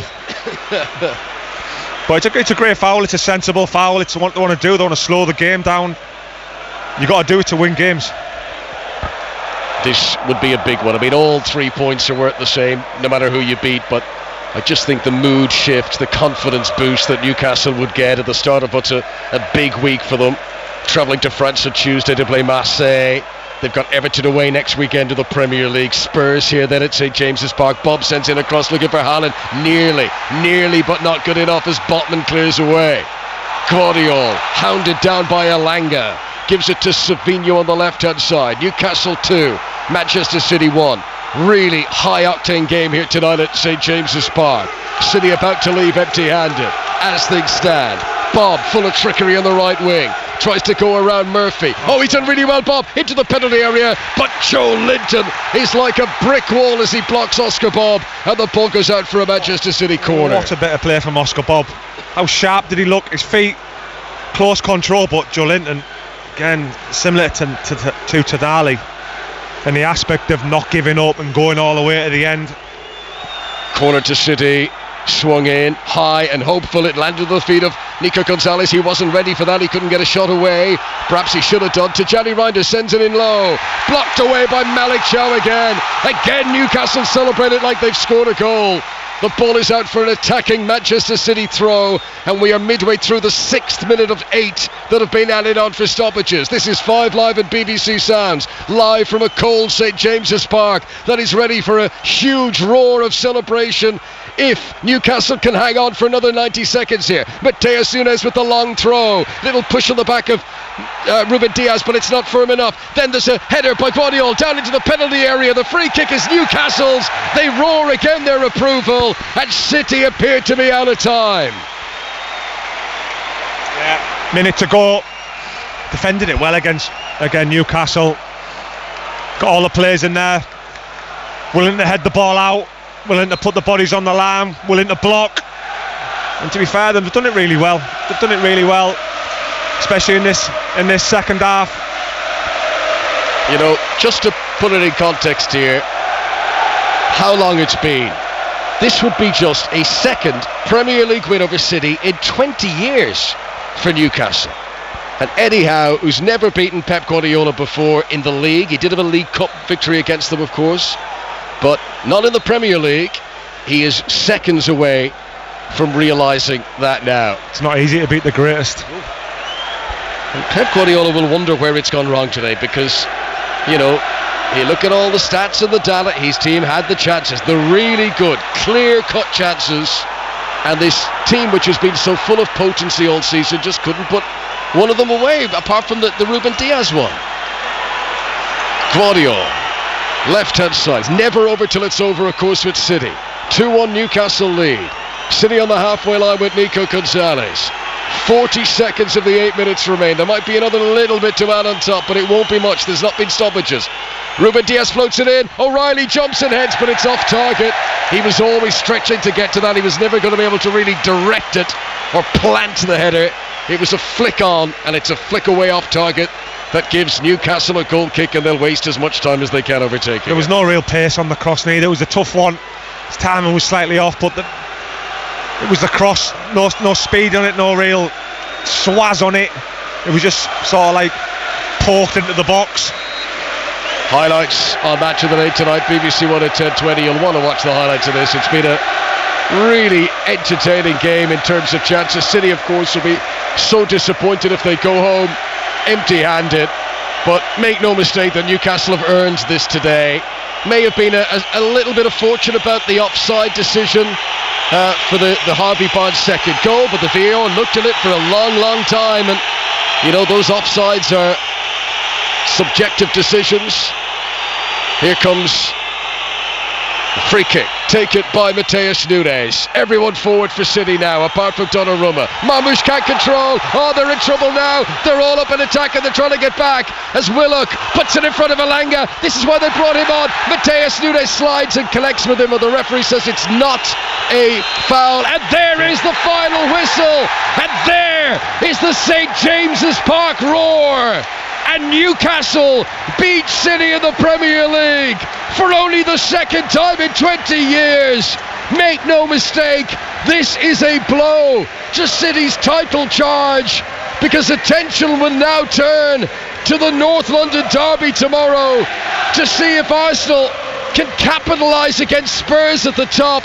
But what an opportunity has now presented itself for Mikel Arteta's team, as the story here on Tyneside is Newcastle United, and specifically today, Jonathan Woodgate, the story is Harvey Barnes. It's a brilliant result for Newcastle United, a great performance. You'd say out of possession they were top draw, made it so difficult for City to try and find little pockets in between the lines. They had a lot of chances in the game, Newcastle, especially the first half. There could have been 3-3 first half. They had some unbelievable chances. Second half, I thought they were the better team. Kept on catching Man City on transitions. Ended up scoring 2 fantastic goals by Harvey Barnes. But what a game of football. What a game indeed. So many chances, so many saves, so many near misses for Manchester City, who are going to have to dust themselves down because they've got Bayern Munich in the Champions League on Tuesday. They play Leeds at home in the Premier League. But this season, in which City, whenever they seem to be really building up a head of steam, I remember going to Villa Park in October and they'd been on a run of 10 games unbeaten and they were beaten at Villa, and then they pick themselves up again and they go, and they've had 7 of their last 8 in all competition. But now another stumble. Pep Guardiola's team, as good as they've been, they've not been able to keep that consistent run going. Yeah, they found it difficult today. You could see in the game as well about the consistency in the play, because 1 minute they were dominating and the next minute they'd lose a lack of concentration and they'd get done on a transition. I mean, they're an exceptional football team, and they'll still be there at the end of the season. They'll still push Arsenal, Man United, Liverpool, whoever's at the top of the table. They'll be pushing for it. Right, Ireland against South Africa in Dublin. Let's check in with correspondent Chris Jones. And South Africa trying to put this game to bed. They lead by 24-13 with a quarter of an hour to go. They are 2 or 3 metres out. A 5th yellow card for Ireland means the Irish are a man down as Ireland try and spoil, and they've survived the game. Incredible, heroic stuff from Ireland really to somehow stay in this contest, because they have been battered and bullied all afternoon by this fierce Springbok outfit. Gibson Park clears, and the noise around Dublin corner is like they've won the match. They're still 11 points down with 15 to go. Ireland 13, South Africa 24. Thank you very much to Chris. Commentary on Sports Extras. It has been throughout the evening. More rugby tomorrow, Scotland against Tonga, and then England against Argentina at 4:10. But it's time now on 5 Live to reflect on the day's football, and what a day it's been. There have been some cracking stories. We're looking forward to some cracking calls, because next on 5 Live is 6:06. Well, we've got to say today's performance wasn't like a Sunderland today. We defended well at times, but going forward we didn't cause them enough problems, and we can't defend like that for, shall we say, the 90 minutes. You know, we've got to do a little bit more. So, Bournemouth next Saturday at home, a chance to bounce back. There'll be a lot learnt, I think, for Reggie Slabreese and his coaches from this afternoon's performance against a Fulham team who we did say beforehand at home are strong. Yeah. And that's proved to be the case. Yeah, and again, you know, if you would have said at the start of the season, going to Fulham, we would have said, if we get a point, it would have been a good point. You know, I think maybe we were thinking above ourselves, really punching above our belt, thinking coming to Fulham, especially the way we've been playing, to get 3 points. I think our performance, was it good enough for a point? I don't think it was. I think for me, Fulham edged it. So it's finished at Craven Cottage, over 27,000 here this afternoon in awful conditions. Full time, Fulham 1, Sunderland 0. Total Sport North East. BBC Radio Newcastle. Fulham 1, Sunderland 0. Then the final score. Thank you to Nick Barnes and Gary Bennett. It's the first defeat in 5 for Sunderland. It's only 2 defeats in 10, to be fair to the Black Cats. Down to 6th in the Premier League table this evening. Elsewhere in the Premier League today, before we head to the final Premier League game of the day, which is Newcastle against Manchester City at St James's Park very shortly. The early game, Chelsea won 2-0 at Burnley. Pedro Neto in the first half, Enzo Fernandez in the second. Bournemouth came back from 2-0 down with 20 minutes to go to draw 2-2 at home to West Ham. Callum Wilson, formerly of Newcastle, had scored both of West Ham's goals in the first half, but a Marcus Tavernier penalty, and then Unal with the equaliser for Bournemouth at 10 minutes from the end, sharing the points there. Brighton came from behind as well to beat Brentford 2-1. Igor Thiago with a penalty had given Brentford a half-time lead, but Danny Welbeck and Jack Hinshelwood with 2 goals in the final 20 minutes for Brighton. Nottingham Forest have won 3-0 at Anfield. Murillo in the first half, Savona and Morgan Gibbs-White in the second. Liverpool Liverpool 0, Nottingham Forest 3. Rob Edwards started live as Wolves manager, has not gone well, beaten 2-0 at home by Crystal Palace. Daniel Munoz and Jeremy Pino in the space of 6 minutes in the middle of the second half. And like I say, the 5:30 kickoff in the Premier League, Newcastle against Manchester City. Total Sport North East. On the station with Newcastle and Sunderland commentary exclusively live. BBC Radio Newcastle. Goals galore in the Championship. The 3 early games saw Bristol City beat Swansea 3-0, Southampton win 5-1 away at Charlton, including a goal from Adam Armstrong. All 5 of those goals coming in the first half. And Coventry beat West Brom 3-2, Ellis Sims scoring one of Coventry's goals as well. West Brom had been 2-0 up in that game. In the 3 o'clock games, Birmingham beat Norwich 4-1, including 2 goals from Jay Stansfield. Derby 2, Watford 3, but only because Elias Kayembe scored twice in the last 5 minutes for Watford. Dion Sanderson, former Sunderland defender, had opened the scoring for Derby. Ipswich 0, Wrexham 0's a full-time. Leicester held on to beat Stoke City 2-1. They were 2-0 up at half-time. Middlesbrough came from behind to draw 1-1 at Oxford United. Morgan Whittaker 10 minutes into the second half with their goal. Portsmouth beat Millwall 3-1. Millwall played the last half an hour or so of that game with 10 men. Joe Gelhardt, another former Sunderland player, on the score sheet for Hull City today. He gave them the lead early on at Queen's Park Rangers, but it ended up finishing QPR 3, Hull City 2. Total Sport North East. Get the latest team news, score updates and post-match reaction on Twitter at BBC Newcastle. BBC Radio Newcastle. In League One, Plymouth won 1-0 away at Port Vale in the early game. Then in the 3 o'clocks, Wigan scored twice in the last 15 minutes to win 2-1 at AFC Wimbledon. Barnsley beat Luton 5-0, the 5th coming from Davis Keeler-Dunn, who is from Sunderland. Bolton 0, Bradford 0's a full-time score. Leyton Orient nearly held on for all 3 points at home to Blackpool. They went down to 10 men 2 minutes inside the second half, having been 1-0 up. Ashley Fletcher scoring Blackpool's equaliser in the 94th minute. Mansfield 1, Huddersfield 3. Huddersfield scoring all 3 of their goals in the first 16 minutes. Northampton 1, Cardiff 3. Chris Willock, brother of Newcastle midfielder Joe Willock, scoring Cardiff's third, the winner in the 93rd minute. Reading 1, Rotherham United 1, Stevenage 0, Doncaster Rovers 0, and then the final game in League One it finished Wycombe 3, Lincoln City 2. Total Sport North East. The Newcastle and Sunderland AFC podcast on BBC Sounds. BBC Radio Newcastle. In League 2, Gillingham 1, Barnet 1 was one of the early games. Bradley Dack, formerly of Sunderland, scoring Gillingham's goal, and Walsall, the leaders, won 2-0 away at Harrogate. In the 3 o'clocks, Cambridge United won 2-0 away as well. They were winners at Barrow and Panzu with both of their goals. Bromley beat Salford City 2-0. Cheltenham beat Bristol Rovers 1-0. It was Crawley 1, Accrington Stanley 1, and another draw with many more goals in it. Crewe Alexandra 3, Chesterfield 3. Fleetwood Town beat Shrewsbury by 3-1. Colchester United also won by 3-1. They were away at Notts County this afternoon. Josh Hawkes scored twice as Oldham beat Newport County 3-0. Swindon 2, Grimsby 2. All of those goals in the first half. Swindon were 2-0 up after 15 minutes, and it finished Tranmere 2, MK Dons 2 as well.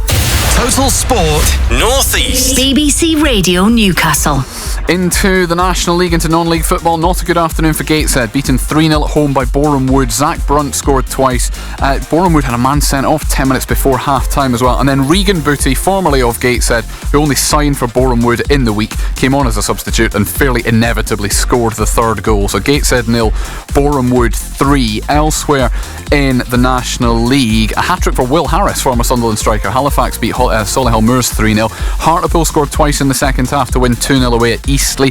Greg Ollie, formerly of Gateshead, scored his first goal for York City as part of their 3-2 win at Brackley. And Carlisle United are away at Boston United at 5:30. In National League North, South Shields conceded a late equaliser to draw 1-1 away at Telford United. Kedwin Scott had given them the lead in the 84th minute. 2 wins for our 2 teams in the NPL Premier Division. Hebburn Town are up to 5th with a 2-0 win over Bamber Bridge. Gaz Martin and Liam Murray in the first half, and Morpeth beat Rushall Olympic as well. Will Dowling with the goal in the first half. Some positive results as well in the NPL East Division. Ashington, a very important win for them. 2-1 away at Lincoln United. Liam Henderson and Louis Burns with second half goals. Blythe Town as well had been bottom of the table at the start of today's play, but they won 1-0 at Garforth. Ewan Potts with the only goal after 5 minutes. Dunstan drew 2-1 all away at Pontefract Colliery's. David Robinson had given them the lead in the first half. It was quite a late equaliser for Pontefract as well. Brilliant win away from home too for Heaton Stannington. 2-0 away at Hallam. Dan Capewell and Dale Pearson in the second half. At Concert against Silsden was postponed because of the weather, but our featured non-league game saw Paul Dixon watching a relegation battle at Croft Park. Blythe Spartans against Bishop Auckland. Paul, you can tell us how it finished. The full-time score, Blythe Spartans 1, Bishop Auckland 2. And Bishops went ahead after 24 minutes with their first attack. It was a great run down the left by Mickey Roberts. His cross-come shot flew into the far corner of the net to put the visitors 1 up. But Blythe should have been in front before that. 2 great opportunities by Noah Milton. One cannoned off the crossbar and a header at the back post 6 yards out. Should have headed it into the net, but he headed wide. It was Blythe came back into the game on 3 minutes later, and a great run down the left by Millington pulled the ball back to Danny Anderson, who superbly fired the ball high into the roof of the net. A wonderful finish to make it 1-1 at half time. Second half was disappointing after Blythe's really good first half. Jack Foley went close on 70 minutes, just flicked the ball while waiting it going into the far corner of the net. It went past the post. And then 73 minutes, Bishops got their winner. Bad defensive mistake by Blythe. And there was Dean Thexton to stroke the ball lower into the corner of the net. Blythe attacked right up to the end, but couldn't get the equaliser. A deserted Croft Park where I'm sitting here now, as a lot of long faces gone up the ground. A crowd of 527, but bitterly disappointed this afternoon. Full-time score, Blythe Spartans 1, Bishop Auckland 2. Paul Dixon, thank you very much indeed. We'll hear from Paul again when we do our local football roundup at half-time in the Newcastle game, so that'll be around about 6:20. But speaking of that game, let's head to St James's Park then. Newcastle United against Manchester City as a 5:30 kick-off. The build-up begins in just a moment with Matthew Raisbeck and John Anderson. I heard a rumour about a whale's head buried somewhere in a field in Cornwall. There is a strange subculture, whale scavenging. Sometimes there's a ritualistic element to this. A forgotten legend or something more mysterious. It didn't look of this planet. Definitely didn't look of this Earth. To uncover the truth behind the buried whale's head, there's really only one thing to do. We're going to have to dig it up. Perfect, he's split. I've got in the middle bit there. I've got it. Stuart! Oh, Stu! The Whale, Secrets of a Stranding. Listen on BBC Sounds. Total Sport Northeast. BBC Radio Newcastle. And the gap has opened up and Brentford play the ball into it and Jensen. But Chow slides in. Brilliant. Oh no, but the ball's come to Thiago! And that seals it for Brentford. And it's like last week at West Ham all over again. 1-0 up and now 3-1 down and caught on the break in added on time at the end of the game as they tried to get up the pitch and look for an equaliser. They played it forwards, Brentford winning it back. Chow with what appeared initially to be a good sliding challenge, but Igor Thiago ran onto it. He was alive to the situation and slotted it under the advancing Aaron Ramsdale. 2 points above the relegation zone after 11 matches and still no away win this season. Brentford 3, Newcastle United 1. I don't think you'll ever get a definitive, and everyone I know wants definitive sort of one thing to fix, but football doesn't work like that. It's always about multi-factors. It's always about lots of different things because you're dealing with human beings and many of them, and trying to get the team to function in the best way possible and getting back to our very best levels consistently is always going to be about a squad of 30 players. So we've worked really hard during the international break. I've done a lot of analysis personally to try and make sense of it all and bring some clarity, and I think that's the key thing, is always about the future and what tweaks and changes you'll make to try and find the best formula for consistent success. So having done that work, I'm excited about what the future will bring. There's no guarantees for anything, but I just want to see us consistently play to a really high level, and that's the challenge. Back from the international break, looking to put things right following the consecutive defeats away to West Ham and Brentford in London. They've been better at St James's Park this season. Today, one of their toughest tests that they'll have here in any campaign. Manchester City on Tyneside, and a fixture that Newcastle United, even though they generally perform well against the top teams, have always struggled to get a result in. It's one win in 35 Premier League meetings, home and away, against Manchester City. An incredibly bad record against them, even though they have set the standards in recent years. And we said in the commentary at Brentford, which was accurate at the time, that Newcastle were 2 points above the relegation zone. Results today have seen them drop a place to 15th, and they're now just a single point above Leeds, who are third from bottom. It's really tightened up over the last couple of weeks. The wins for West Ham, Nottingham Forest with a 3-0 win at Liverpool today has it's caused problems obviously for Liverpool, but for Newcastle United and the teams just above the relegation zone as well. There was a big gap, there now isn't John Anderson. So before we take a look at the Newcastle team today, the picture in the Premier League table in just a couple of weeks has changed so much, and there's no way that we would have thought Newcastle would be here after 11 games, and it's still only 11 games, not yet a third of the season played, but it is cause for concern, isn't it? Yeah,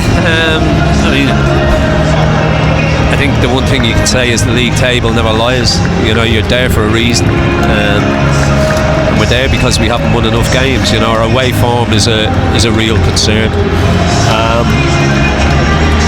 And I think we've been slightly better at home. You know, I don't think we've been fabulous at home. You know, I don't think there's been games here this season where you've left St James's and gone, we were absolutely outstanding. You know, I think you look back at the games that we've won. Wolves played really well, probably deserved something out of the game. We beat Fulham with a last-minute winner. And we beat Nottingham Forest because Forest played like a team who were trying to get their manager sacked. You know, and that's the truth of it. You know, that's the bare facts of it. Away from home, it just hasn't been there for whatever reason. You know, I think this international break probably came at a good time for us. I think the big thing about it all, Razor, is that you can't get on the training ground and work with them, you know, because of the 3 games a week scenario, and that's got to drag on till January. You know, he's not going to be, it's play, rest, play, rest, play. You know, that's the way it is. He can't get that, you know, intense work into these players. Something that last season we did, and Eddie Howe got them working intensely on the training ground, but he can't do it this season because the amount of games that we've got. But if you want to play in these competitions, if you want to be involved in these competitions, you know that's going to be the case. So you've got to find another way. And listening to him there, it sounds like he's been dissecting everything. He's been looking at it over the international break, and you're hoping that he's come up with an answer. This is the first, talking about the hectic schedule of 9 matches in 29 days, taking them up to the 20th of December and a home match against Chelsea.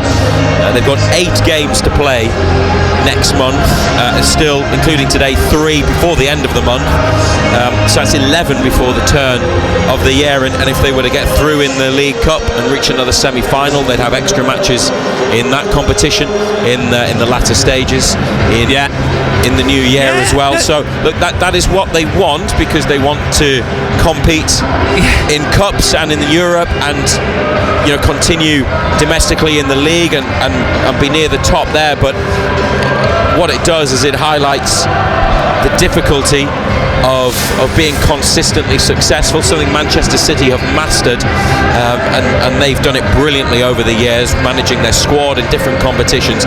But your point, and Eddie Howe loves and is probably never happier than when he's on the training pitch with his players, working with them, trying to improve them as individuals, and grow the team, which he's done so consistently over his 4 years in charge. That's just not there. And even over the last fortnight, Ando, when they've had a break, half their team, many of the players that would start, have been all over the world. So I think they only got back together on Thursday. Yeah. Everybody. So 2 days to prepare. Yeah, but as you say, you want to be involved in these competitions. You want to be playing at the highest level. You want to be in the Champions League. You want to be progressing in cup competitions. You know that's going to bring more games, and that's the way it is. You've got to handle it. You've got to work out a way. You've got to find a way of preserving energy and getting the best out of players. Look, it's a thankless task. It's a difficult one. It's totally different if you're playing Saturday to Saturday, or Saturday to Sunday, or Sunday to Saturday.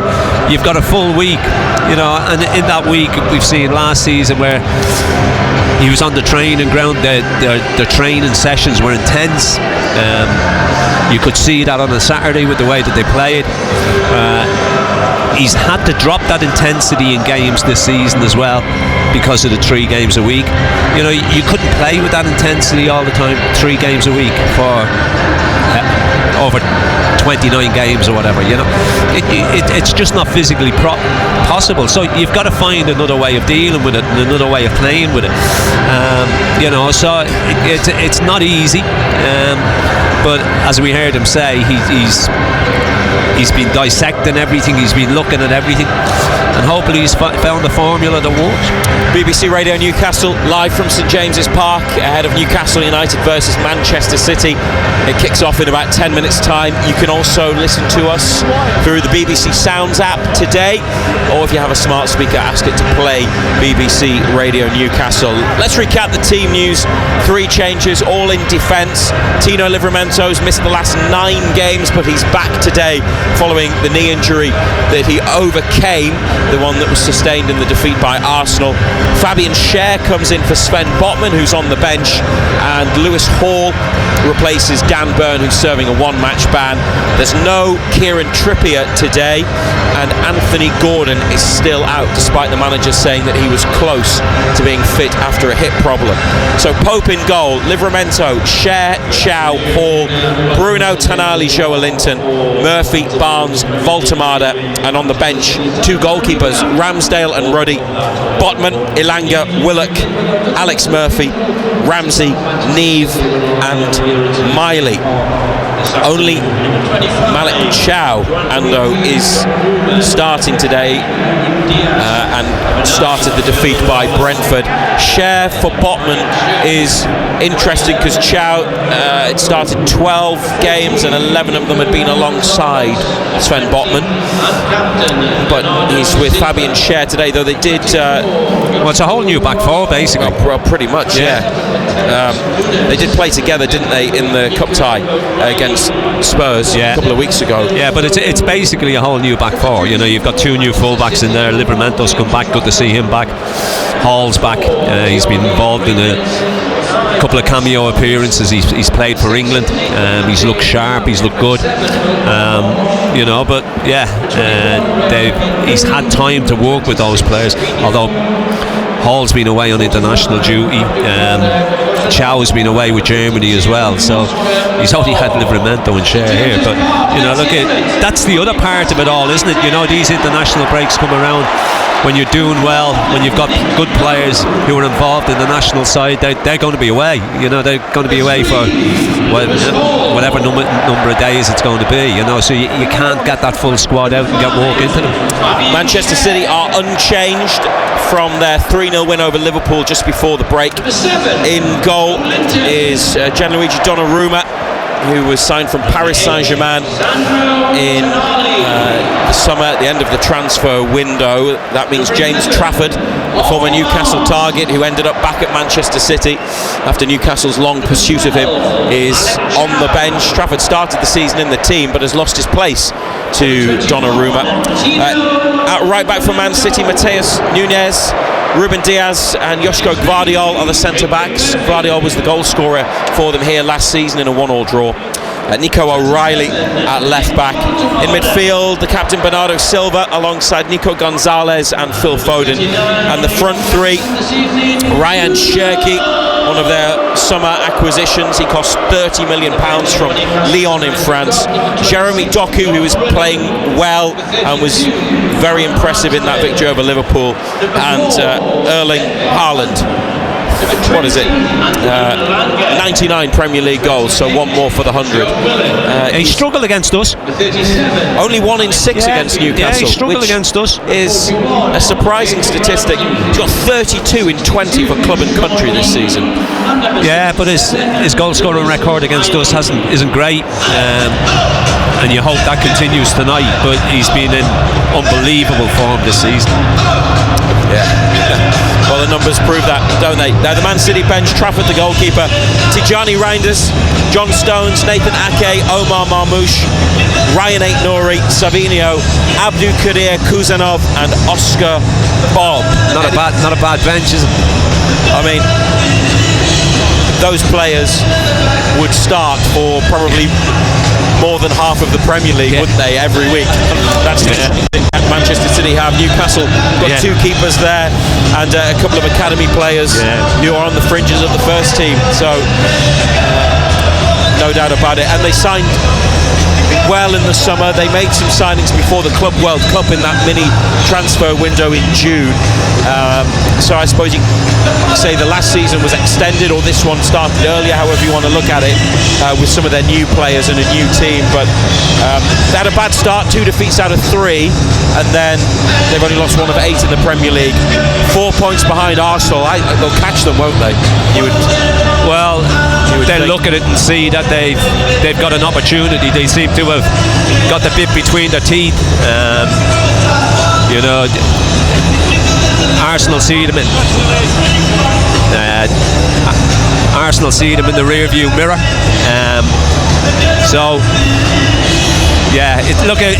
Either way, anytime you play Manchester City, it's tough. They're a good side. They've got good players. The one thing they'll do is they'll keep the ball, they'll pass the ball. I think it's vitally important when we get it, we don't give it away cheaply either. We need to hold on to the ball. We need to pass it better than we have been, because there's nothing more demoralising than chasing the ball all night. Getting local hero 5 minutes before kick-off now. This is the change to the pre-match playlist, and it's a version of Blade and Races that greets the players, or that the players run off to after the Premier League anthem and the handshakes. It's not universally popular, but Newcastle say it was a decision led by the players. So they say. They want chanting to continue into the opening seconds of the match. So I wonder whether they will switch it back. Well, if you don't win games, very superstitious people, footballers are very superstitious. If something works for you, you just keep doing it. The black and white flags are flying at St James's Park. At the Gallagher end there is an Eddie Howe giant flag in the middle of the stand, inducted into the Hall of Fame at the Newcastle United Foundation Awards dinner this week, as were you, John Anderson, and congratulations again for that. Just being congratulated by Graham Jones, the Newcastle coach, who sits in front of us during the first half of games, along with some of the club's analysts. Hall of Famer now. Yeah. Feel any different? Not really, no. But very much appreciate the opportunity to be added to a list of great names, many of whom you played and worked alongside. Yeah, I mean, when you look at some of the people that are in it, it's an absolute pleasure to be in it. You see some of the players who aren't in it, you wonder how you've got in ahead of them, but that's when they said your name, it was just, was what it was. It was very enjoyable, I have to say. Bruno Guimaraes leads Newcastle United onto the pitch. Bernardo Silva, the Manchester City captain, brings his players out. Black and white stripes, black shorts, black socks for the Magpies today. Sky blue shirts, white shorts and light blue socks for Manchester City. Eddie Howe knows that a positive result tonight could really get his team's Premier League campaign going again. It could, and I think we're determined to try and make that happen. Whichever game is the catalyst, whichever source, we need some inspiration from myself, from the coaching team, from the players, and I think we need a very positive outlook. The season's still very young. It's very tight in terms of the points and the teams above us. Things can change very, very quickly. So I think we need a positive outlook, but we also need a determination to try and get back to our very best levels consistently. What is it, Ando, psychologically about a big game against a top team that sometimes makes players find another level, another gear and perform to their very best? It's something Newcastle have done in most games in recent years, but I know you're of the view that some of their best performances this season have been against the best, and actually in matches they lost, Barcelona, Liverpool and Arsenal, but sometimes there is something that's there that you just find a bit more when you're playing the very top sides. A couple of things really, I suppose. Manchester City are favourites. They're expected to win. That takes a little bit of pressure off you. You play a little bit more freely, with a little bit more freedom, because people expect you to get beat. So that pressure is off. It's a different type of pressure when you're expected to beat teams, and people are sat there thinking, oh, we'll win today, we'll beat these. That brings a different type of pressure, where this one's if we get out against Manchester City, if we get a point against Manchester City, it's going to be a bonus. So that takes a little bit of pressure off. But I just think that our best performances this season have been against the so-called better sides in your Arsenals, your Barcelonas. I was going to say Liverpool, but then you see what's happened to Liverpool. They lost 8 of the last 10. They started well though, didn't they? Yeah. So but look at whichever way you look at it, it's going to be tough. But we'll see how it goes. And this is the type of game, that could really kickstart your season for you. You go, you get a result here, it sets you up really nicely then for going to Marseille on Tuesday night, and obviously then Everton away next Saturday evening. But yeah, I have to say, looking forward to it. I think it's got the makings of a good one. In charge of the match is Sam Barrett, who's from West Yorkshire, refereeing Newcastle for the first time this season. Tim Wood, Nick Greenhalgh are the assistants. Lee Doty is the fourth official. Craig Pawson is on VAR duty this afternoon.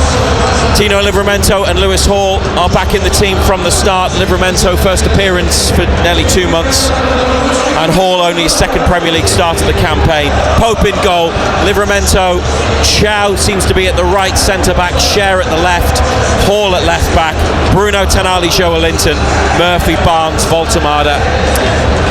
No Trippier, no Gordon, Botman on the bench today. 3 changes, all in defence, and Bruno's won the toss, and Newcastle are kicking towards the Leazes end, up to the left from our commentary position. And City have got us started here on BBC Radio Newcastle and BBC Sounds.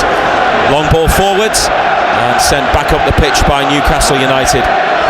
Gianluigi Donnarumma plays it out short. Joelinton's pinched it. Harvey Barnes with an early chance that he's put straight at the keeper. 27 seconds on the clock. Donnarumma playing it to the edge of the penalty area. Joelinton won it back. That was such a risky pass to play, and Barnes hit it first time, but it was big a comfortable save for Donnarumma, who got away with one there. Yeah, you fancied him, didn't you, as well? Barnes coming onto that, you thought, oh, he'll just bend this into the top corner or into the bottom corner. Didn't get enough on it, did he? Big chance though. I don't know, the obvious thing to say is that it just all happened too early, but players are there, they're ready. Here's Barnes, oh, he's in again. It's over the top from Hall, but it just got away from him on the bounce.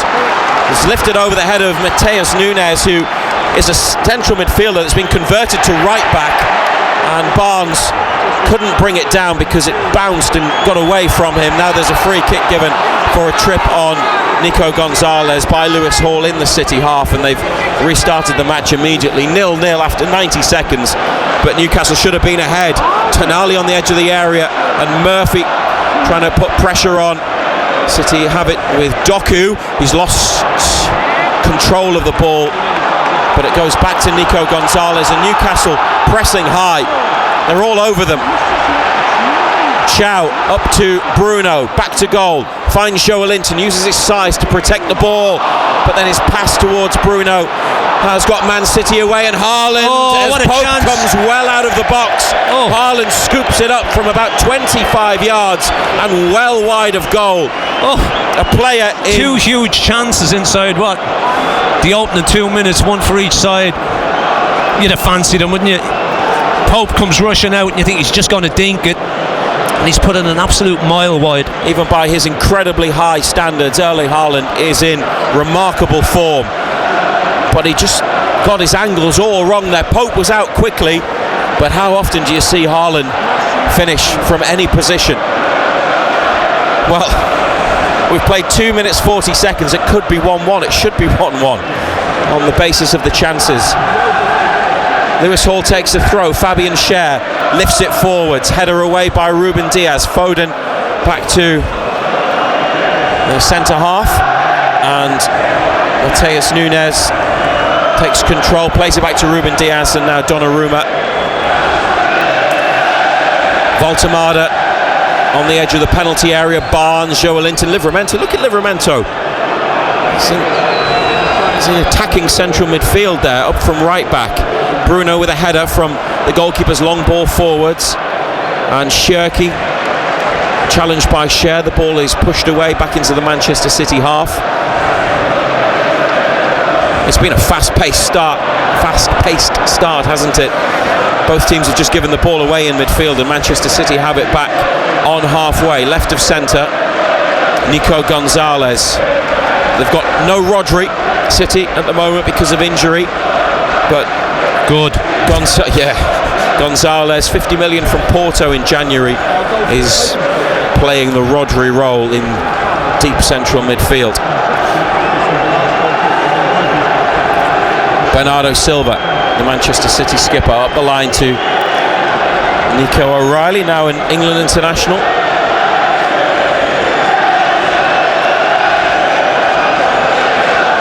Ball still with Manchester City, just inside Newcastle's half. They're not playing the pass yet. Now it's forwards, and Shirky to O'Reilly. Doku, chance to lift in a cross, which is blocked by Joelinton, who then chests it, pulls it forwards up towards Voltemada.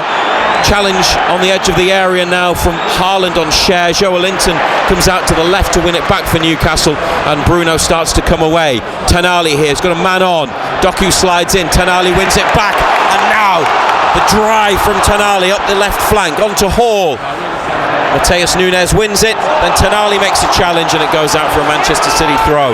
Yeah, it's all really quick, isn't it? Neither side really able to get hold of it. A lot of pressure on the ball from both sides.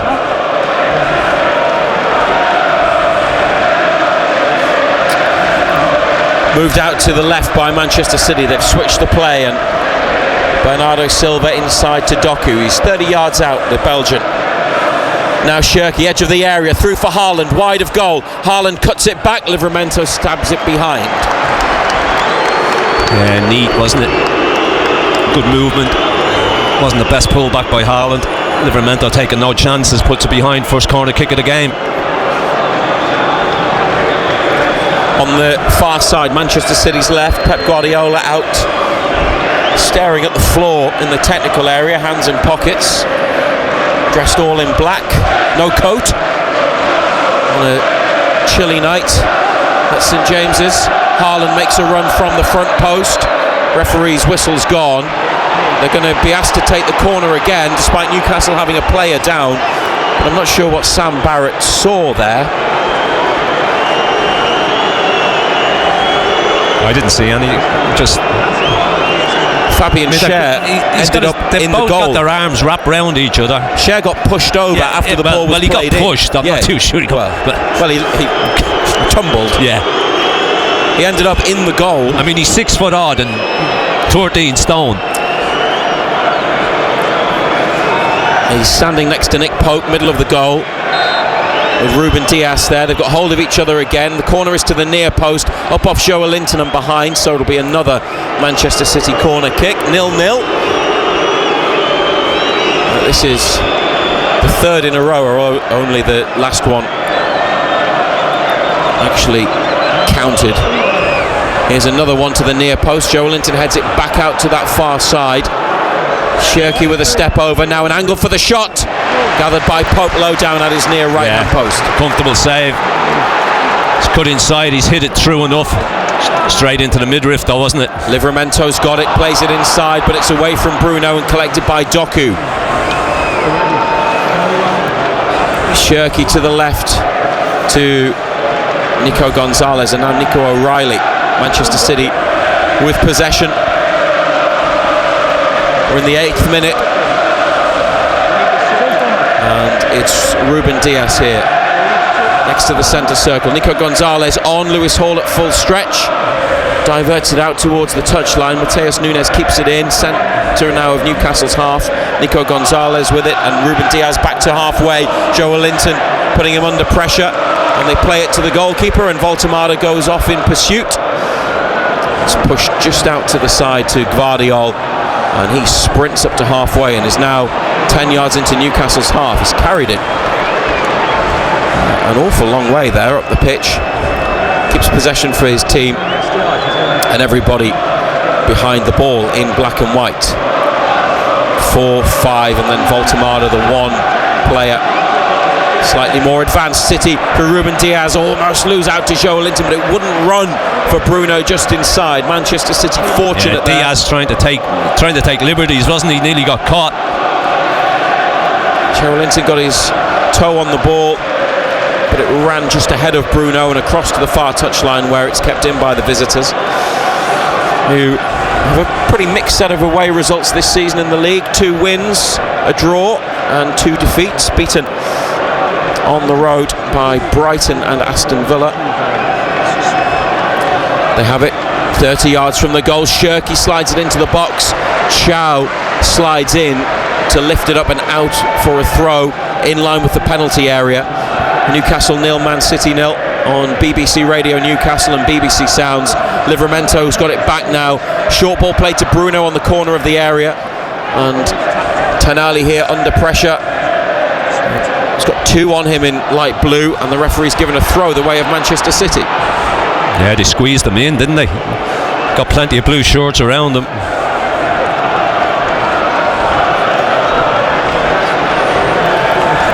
Is he on the radio? Back towards halfway with Gvardiol, who receives it again from Bernardo Silva. Nico Gonzalez under pressure. It was pushed away by Bruno, but straight back to a sky blue shirt. Out towards Nico O'Reilly from Ruben Dias on the diagonal, but too high, and a Newcastle throw at right fullback.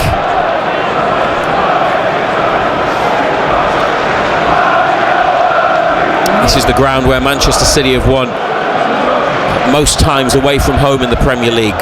Victorious here on 12 occasions. 3 of the last 6 have been draws, though, in the Premier League, and Newcastle did have that League Cup win against them. Do you remember that? I do, yeah. Which was the year in between the 2 Wembley finals.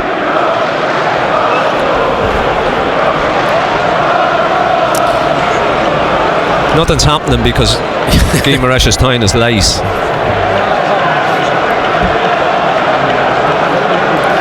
Now we can get on with it. Gets in position.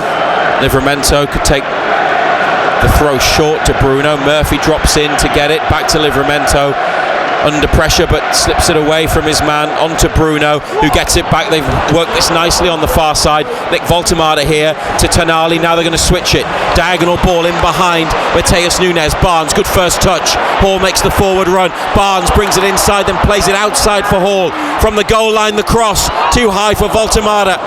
Livramento edge of the area towards Murphy, but intercepted by Doku. And a combination of Murphy and Livramento win it back on the right touchline, in Newcastle in their own half now, with Cher onto Hall, looking for an option up the line to Barnes, inside to Joelinton, back to Hall. Manchester City, they're hunting after the ball in pairs, aren't they, all over the pitch. Newcastle not getting a moment. Here's Joelinton, who's making life difficult for City in midfield. He's won it back, and Tonali to Barnes. Hall goes on the outside again, 20 yards out. Harvey Barnes, who's already had a big chance save, trying to create one maybe for someone else. 12 minutes gone. In the corner on the left for Newcastle, Bruno sweeps it across to Livramento. Murphy outside of him. Murphy takes a touch, lifts it in. Voltemada! Oh, what a great save from Donnarumma. Oh, he got down, and a strong right hand to beat that one out. Voltemada on the end of Murphy's cross, close to giving Newcastle the lead. Oh, it's a great header as well. He does everything right, heads it down. Oh, he gets down so well, the goalkeeper. That's a top save, because there's nothing wrong with the header.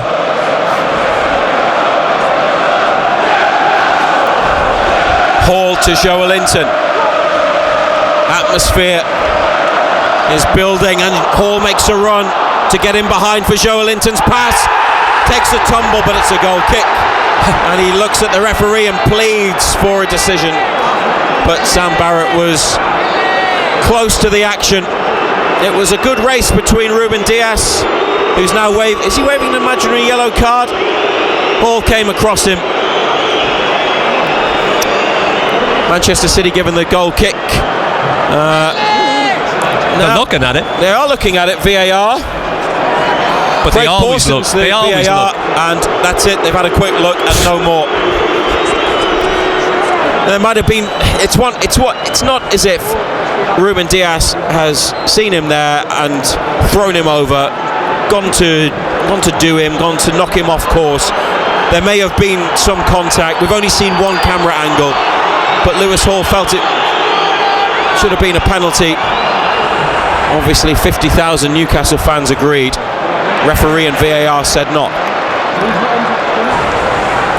But when they've attacked, it's been enjoyable to watch, hasn't it? Here they are again, Livramento, far side of the pitch. Now Murphy. Oh, might run for Livramento.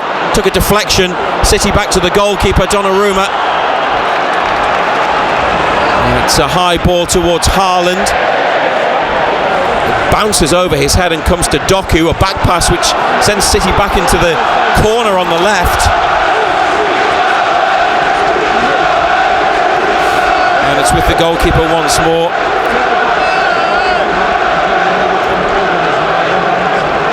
Into Newcastle's half. Malik Chow comes across, gets in front of Haaland, stabs it away. Hall inside towards Cher.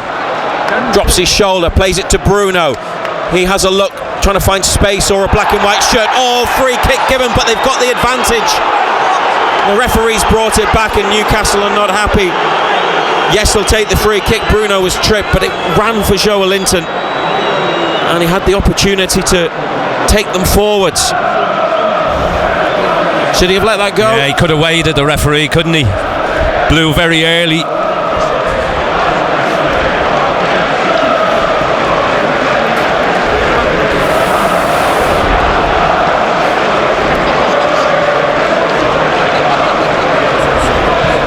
Too quick with the whistle there. Sam Barrett for Newcastle's liking. Free kick just inside the centre circle in Manchester City's half. Tonali out to the right. Chow heads it into the middle of the box, away by City. Cher with a header. Voltemada looking for it, but flicked back to goalkeeper Donnarumma.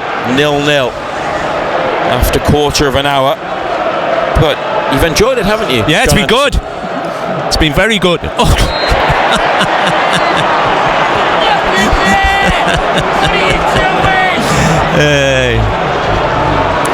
Yeah, you know who made that tackle.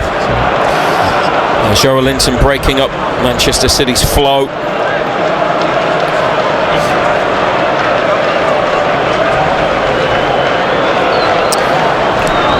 The header from Voltemada, stopped by Donnarumma, was not quite in the corner, but It was a good downward header. Come back to that because Doku, it's a great run for City, and Haaland blocked by Livramento inside the area.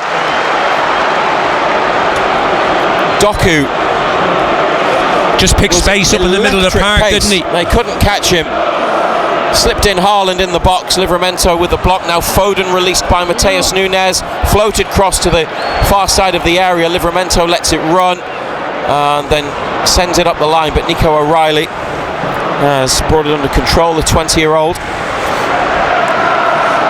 Another one who can play in midfield, but now a full-back for Manchester City, O'Reilly. Here's Phil Foden in the penalty area. Great tackle. Fabian Schär comes across, puts him under pressure, and Foden sticks it wide. Yeah, wanted to hit it with his left foot, didn't he? Wasn't prepared to hit it with his right. Foden is down, and there are a couple of Manchester City complaints. I don't know if it's because they want a corner rather than a penalty. But he had good space there, didn't he? And Schär came straight across. He did catch him on the top of the boot, Schär, as he slid in. Studs on to the top of Foden's left boot. But the referee's happy with that. Is that natural football contact, or is that a foul? I don't know what's natural contact anymore. Oh, that he's waiting. VAR checking for a possible Manchester City penalty, but the referee's gone back to halfway. Newcastle had an appeal a few minutes ago that was quickly dismissed by VAR, but this we're about to see Schär coming across, catching Foden. No penalty is the decision. Spoiling the game, isn't it? Fourth official is talking to Pep Guardiola. Jason Tindall is close by and keeping an ear on that chat. Both clubs have had their complaints so far tonight. Still goalless here on BBC Radio Newcastle and on the BBC Sounds app. If you're going to be on the move and you want to listen to Ando's analysis and get the game from the black and white angle, search for BBC Radio Newcastle on BBC Sounds. Schär, long ball forwards, Tonali trying to get in behind. Donnarumma came to the edge of the area and did well, didn't he? Managed and controlled the situation.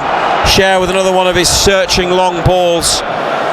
There's another pass up the pitch to Joelinton, beautifully taken down and fed to Barnes.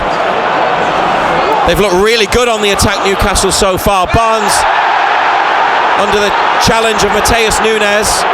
Some appeals for a free kick, but nothing given, and now cleared towards halfway. Chow comes out to the left touch line and puts the ball out with Haaland at his shoulder. What about the Schär pass for Tonali? Yeah, look, we know what his range of passing is like. You know, he's capable, there's no doubt about that. He gives you that option. But the ball into Joelinton as well was... Yeah. Bernardo Silva scoops it up off the outside of his left boot. Nico O'Reilly, the run from left back, collects. They play it back to halfway, City, and Newcastle get their shape. 4-5-1. Space for Mateus Nunes though, near side. There's a couple of touches. Newcastle close any gaps inside, and then it's played backwards and into the middle. And now they've gone over to the far side. Nico Gonzalez, Tonali the closest player to Bernardo Silva on the ball. Nico Gonzalez has got it back. Now it's with Gvardiol, just ahead of the centre circle as Manchester City look for a gap, look for a pass. It's Bernardo Silva, bit of space, and Doku drops his shoulder, gets away from a couple of black and white shirts, still going, slams a shot into the chest of Chow, and Tonali here chipping it up to Voltemada, away by City. Doku might have been pulled there by Livramento on the 18-yard line, nothing given, and Newcastle come away with the ball, 0-0. You'd be very surprised if this finishes 0-0, wouldn't you? Diagonal ball, which is too high for Barnes. Throw near side. Referees stop the game again. What's this for? They stop it for Is it anything. another VAR check? Was it they're looking at whether Chow handled it when he made that block. Dear honest to God. VAR check for handball, but quickly dismissed. He had his arms together and they were pretty close to his side. I think it hit him on the elbow. Anyway, play continues, 0-0. 3 VAR checks so far. Nothing given in any of them. No penalties, I mean. Ruben Diaz to Ryan Shirky. Gets it back from Mateus Nunes. And Nico Gonzalez to Ruben Diaz, centre back in midfield spot at the moment. Newcastle Joe Linton applying the pressure. He's done that well so far. He's won it back a lot. It's his type of game, isn't it? When you've got quality players on the ball, he wants to get in and around them. He wants to break it up. Foden, 35 yards out, central position. Nico Gonzalez, left of centre. Bernardo Silva turns back inside. Doku dispossessed by Tanali. Clean challenge. Newcastle have the ball, but just ahead of their own penalty area, and in fact back into the box to Chow. And good vision from Chow to see the gap, and the switch to Lewis Hall, who carries and gives it to Barnes. Could come back, or Barnes has done well to drift inside away from a couple. Voltemade with a flick back to Barnes. It's come to Joe Linton now, and Bruno clipped out to Murphy. Nicely taken down by Murphy. Sends in a cross that's too deep for Voltemade, but Hall's going to keep it in on the near side, close to the corner. Bruno comes to receive it. And Foden ahead of him. Bruno still in possession. On to Chow. First time back to this Newcastle left to Cher. And Hall back to Cher again on halfway. Murphy was making a run. Cher didn't go for the complicated pass, went for a shorter one to Hall, and he's got it again, but he's in the middle of his own half, and now it's a diagonal ball, looking to drop it in behind Vardiol, but he's headed it clear, only as far as Tanali. Dispossessed by Doku. Tanali, to be fair, didn't really get it under full control. See, that's not a foul, that's not a free kick, he's just turned straight back into. That's awful. Do you find with a lot of the referees that are newer to the Premier League, and Sam Barrett's one of the younger assistants, that they are more inclined to blow for anything and everything rather than let it go? Yeah, and they're letting VAR referee the game for them. You know, the advantage Newcastle had, for example, should have been allowed to go. That there, Tanali and Doku, very little in it.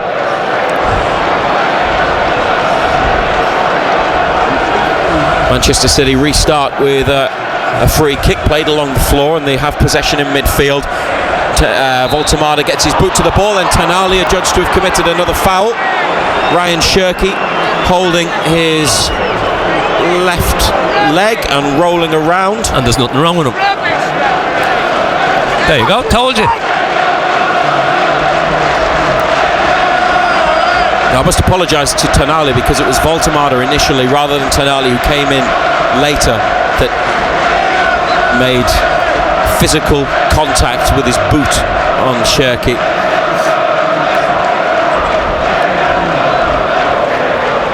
Playing again. Cher tries to win it. Bruno's got it. Newcastle now find Tanali. Space was for Murphy, but Barnes left side. Harvey Barnes now plays it in. Nick Voltemade! And Donnarumma with a diving save to deny Voltemade for a second time tonight. Well, they had an option right, which was Murphy, and one left, which was Barnes, who did really well to control the ball and carry it under pressure, and slipped it through. And then again they had the options. Murphy could have taken it, but it was better place for Voltemade, who hit it, and Donnarumma equal to the effort again. Save, isn't it? It's another top save. Well, you can see, number one, why they wanted him. 26 million from Paris Saint-Germain, but why they brought him straight into the team, replacing James Trafford. 2 big saves, 3 if you count the one from Barnes, although that was really quite a comfortable stop in the end. Joelinton blocks a clearance, but it's Manchester City throw at the right fullback position for Mateus Nunes. And they've attacked well again, even though the finish hasn't quite been there. Murphy was offside in that move, so it's a good job that Voltemada hit the shot rather than letting it run for Murphy. And he was on the 18-yard line. Donnarumma had come right out of the goal. Harvey Barnes has won it back from the City throw. Voltemada trying to hold it up, but has been dispossessed. And now Newcastle through Tonali have it. And Barnes for Tonali, taking it into the left corner. Sends in a cross, but Donnarumma, no one around him, able to catch. Big throw looking for O'Reilly. Livramento across, finds Murphy, back to Livramento, inside to Bruno, and on for Livramento again. Great play, but great defending from City. Gvardiol sliding it behind. He's screaming for a goal kick, but the assistant Nick Greenhalgh points to the corner. Tino Livramento, after 2 months out, well, looked really sharp and fresh there. Strong running to win it back and then get Newcastle a corner kick. He's just he gave it, he went and got it again, and then he got on his bike again. Oh, he might have a problem, Livramento. Great willingness. No, he's all right. Hopefully it's just possibly a bit of cramp, or it's all right. It's on his feet.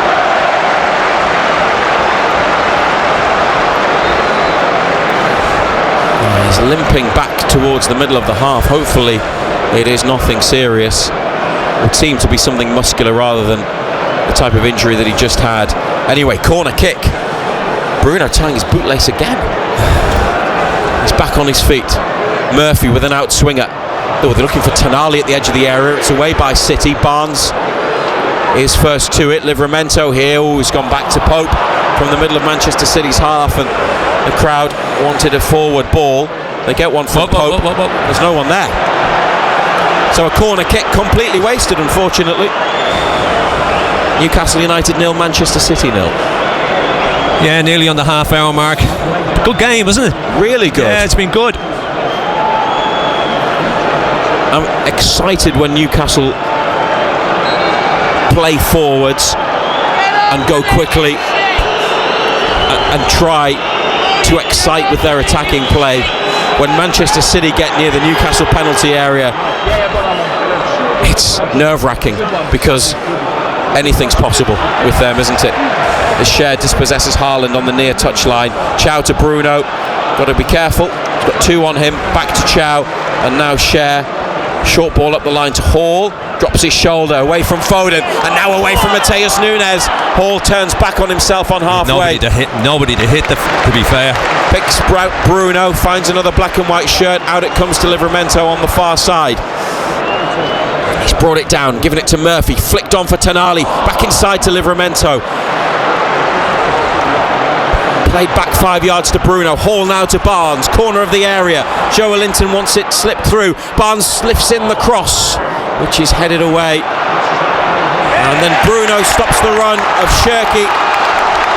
It's a throw.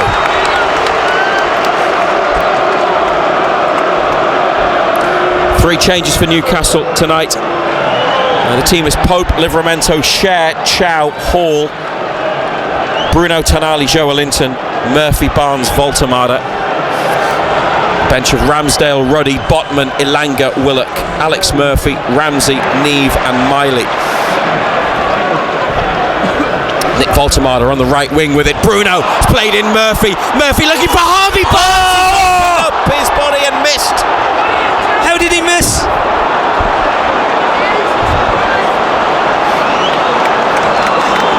$52,000 in St James's Park, cannot believe it. And Harvey Barnes looks absolutely devastated.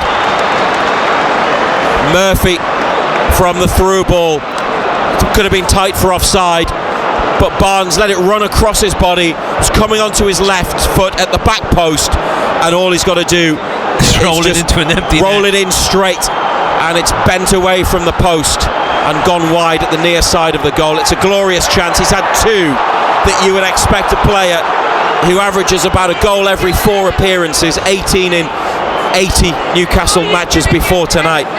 just to stroke that home. He's got 4 this season, including a well-taken one at Brentford. And he's hit the goalkeeper from close range after 30 seconds. And there, it's not quite a fully open goal, but he's got half the goal just about to hit from a couple of yards out. Still 0-0. They've had 4 big chances. Donnarumma saved 3 of them, and there Barnes has missed the target. And that is the sort of thing that makes you fear the worst. But creating the chances has been no issue.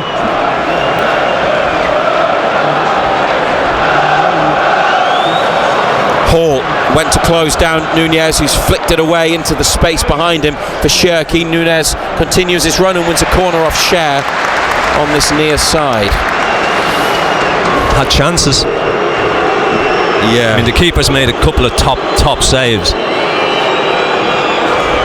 But that was a big chance. It might have been tight, offside. Yeah, even the through ball, I think Livramento was offside. Not sure about Murphy, but they would have needed the semi-automated offside technology.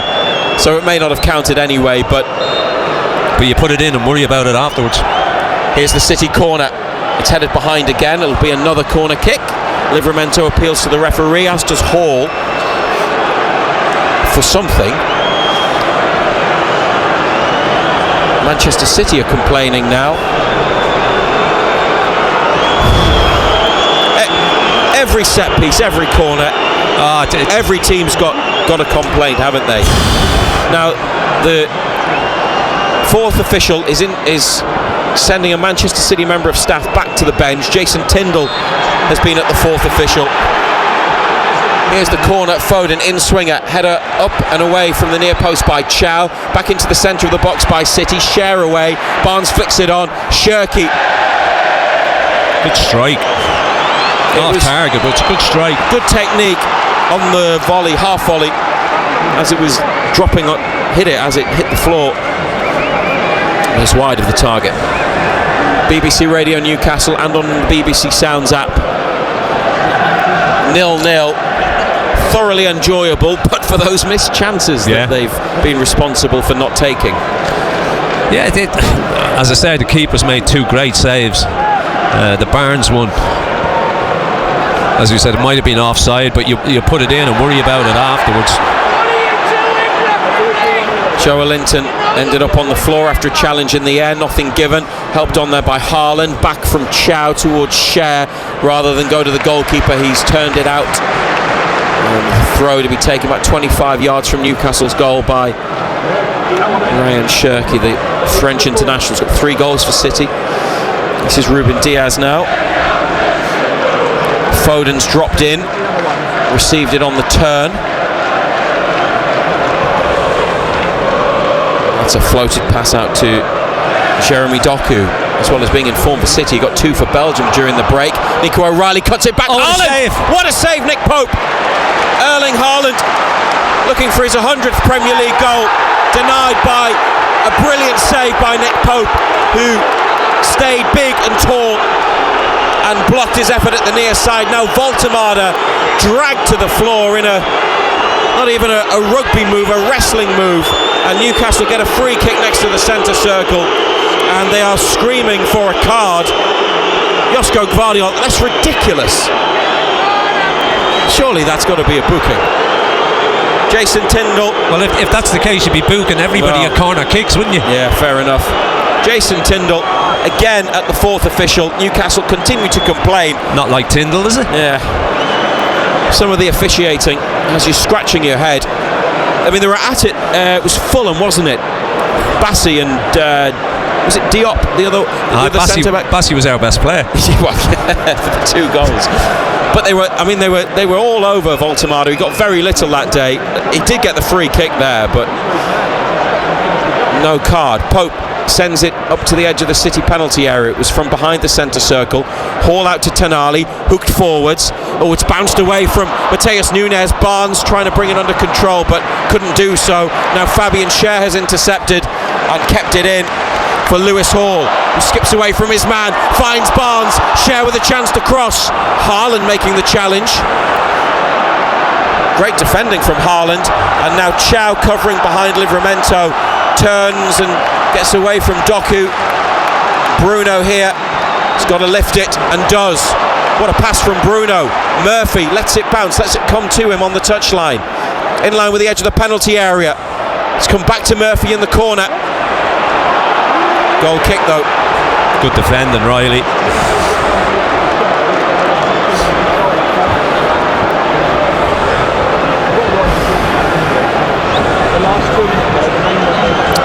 Donnarumma's last visit here was an unhappy one for him, beaten 4 times when he was at PSG 2 years ago in the Champions League. He's made some big saves so far, yet to be beaten tonight. 8 minutes to half time. Fabian Schär, as Newcastle get it back following the Manchester City goal kick. Livramento, lovely take under control. Tonali into space for Murphy, out on the far touchline. He's just kept it in, Jacob Murphy. And the cross behind off Gvardiol. The bearded Croatian defender puffs out his cheeks. Got across, made the block. And Tonali on corner kick duties.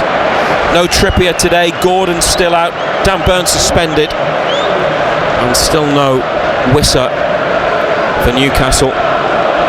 Good to get the 2 fullbacks playing, and they've made a difference, haven't they? They've been really good, haven't they? Yeah, they've made a big difference.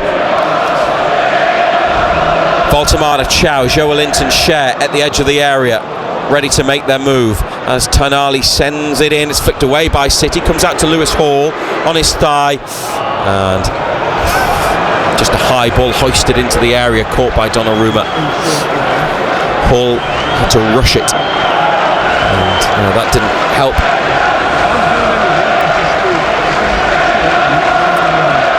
Nico O'Reilly to Jeremy Doku. Jacob Murphy, good challenge. You don't want Doku getting away. Murphy made sure he didn't.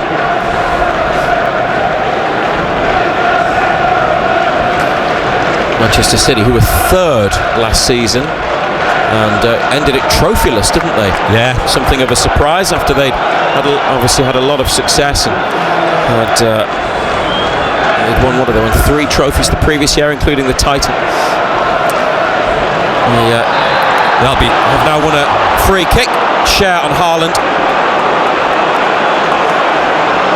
I mean, he was holding him. Well, and the free kick's been taken, and Doku's trying to get around Livramento, who blocks his run. Now out towards Tonali. Doku's won it back, but played it straight to Voltemada. Murphy chipped by O'Reilly.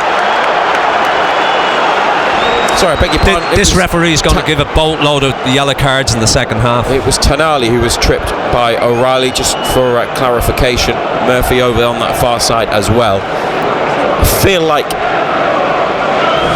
it's simmering, isn't it? And it's going to start.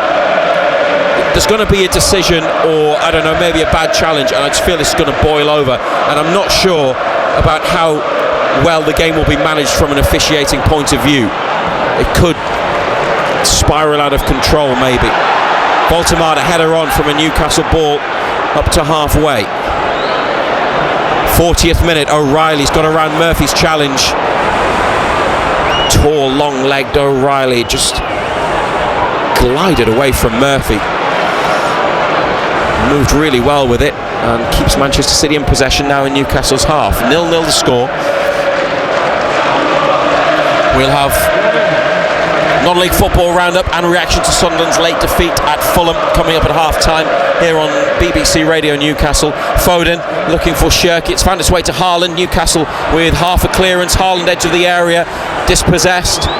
Nico Gonzalez, good tight control, then a pass to Mateus Nunes, who can't go forwards. Barnes in the way. Back to Diaz. And Nunes again. And back to Diaz again. Foden to Diaz. Shirky to Foden. And now a forward ball, but Mateus Nunes unable to control goal kick. Yeah, he was away before he had control of the ball, wasn't he?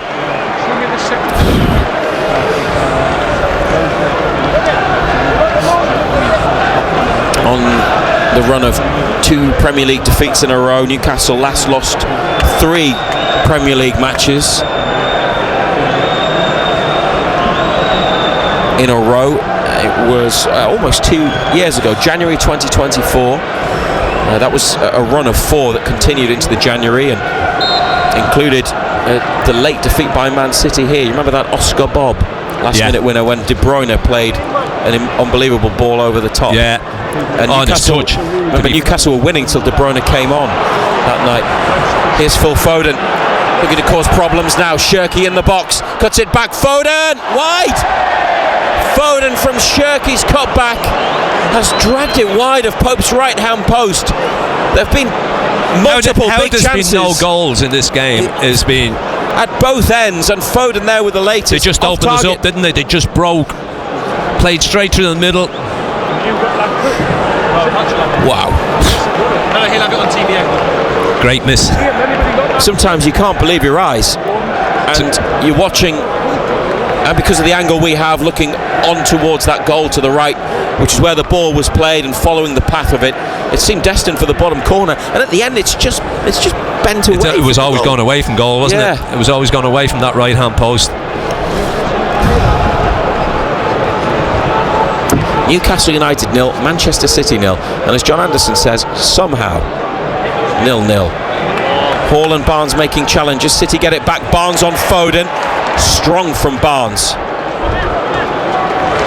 who will be, I'm sure, reflecting on those 2 glorious chances he had. He's normally so reliable in those positions, and it could still be Newcastle's route to a goal, to a big result. Voltemada likewise, the header, which wasn't quite in the corner, but the goalkeeper, the giant 6'5" Donnarumma, had to get down low and quickly. Oh, it was good. Such a strong hand. Hey, there's nothing wrong with the header. I mean, he heads it down, plenty of power in it. It's just a top save, isn't it? Got to give the goalkeeper credit. And then the other one from the edge of the box, Voltemada hit it as Donnarumma narrowed the angle, came out. And Manchester City with Doku running at Murphy, skips inside, low cross, Haaland onto the roof of the net. It's a poor ball. It was a back heel, a bit like one of those scorpion kicks. Yeah, Doku's cross was poor. Just looking to get something on it, just loops it up in the air, always going over the top of the crossbar. Man City unchanged for this. Consistency of selection across the 2 games. The Liverpool win, where they were so good, weren't they? Very good. Mind you, they were only playing Liverpool, who lost 3-0 at home to Nottingham Forest today. Newcastle starting this just a point above the relegation zone.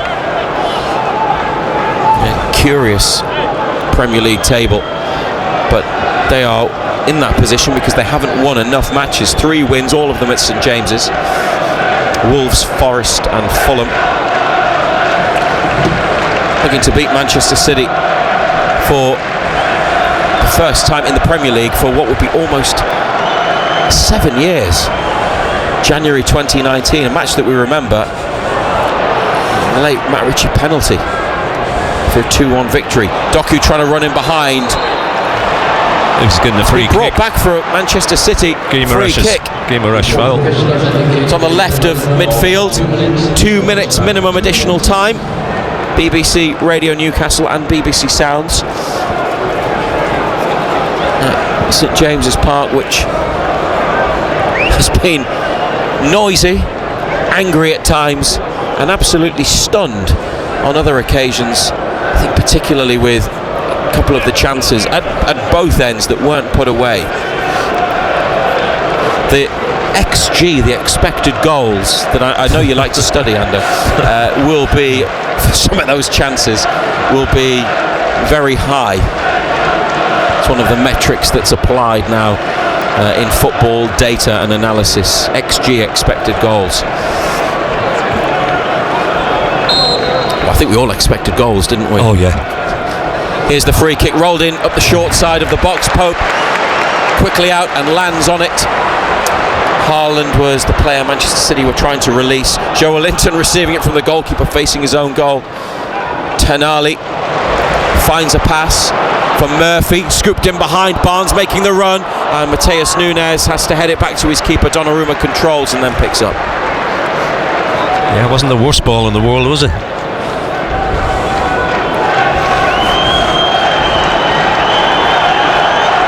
Only 30 seconds of the 2 minutes remaining. Donnarumma to his right to Ruben Dias, back to the goalkeeper. Left-footed ball, out of play. Newcastle might, well, they've got 20 seconds. Anything more if the referee's in charitable mood. Lewis Hall wins another throw.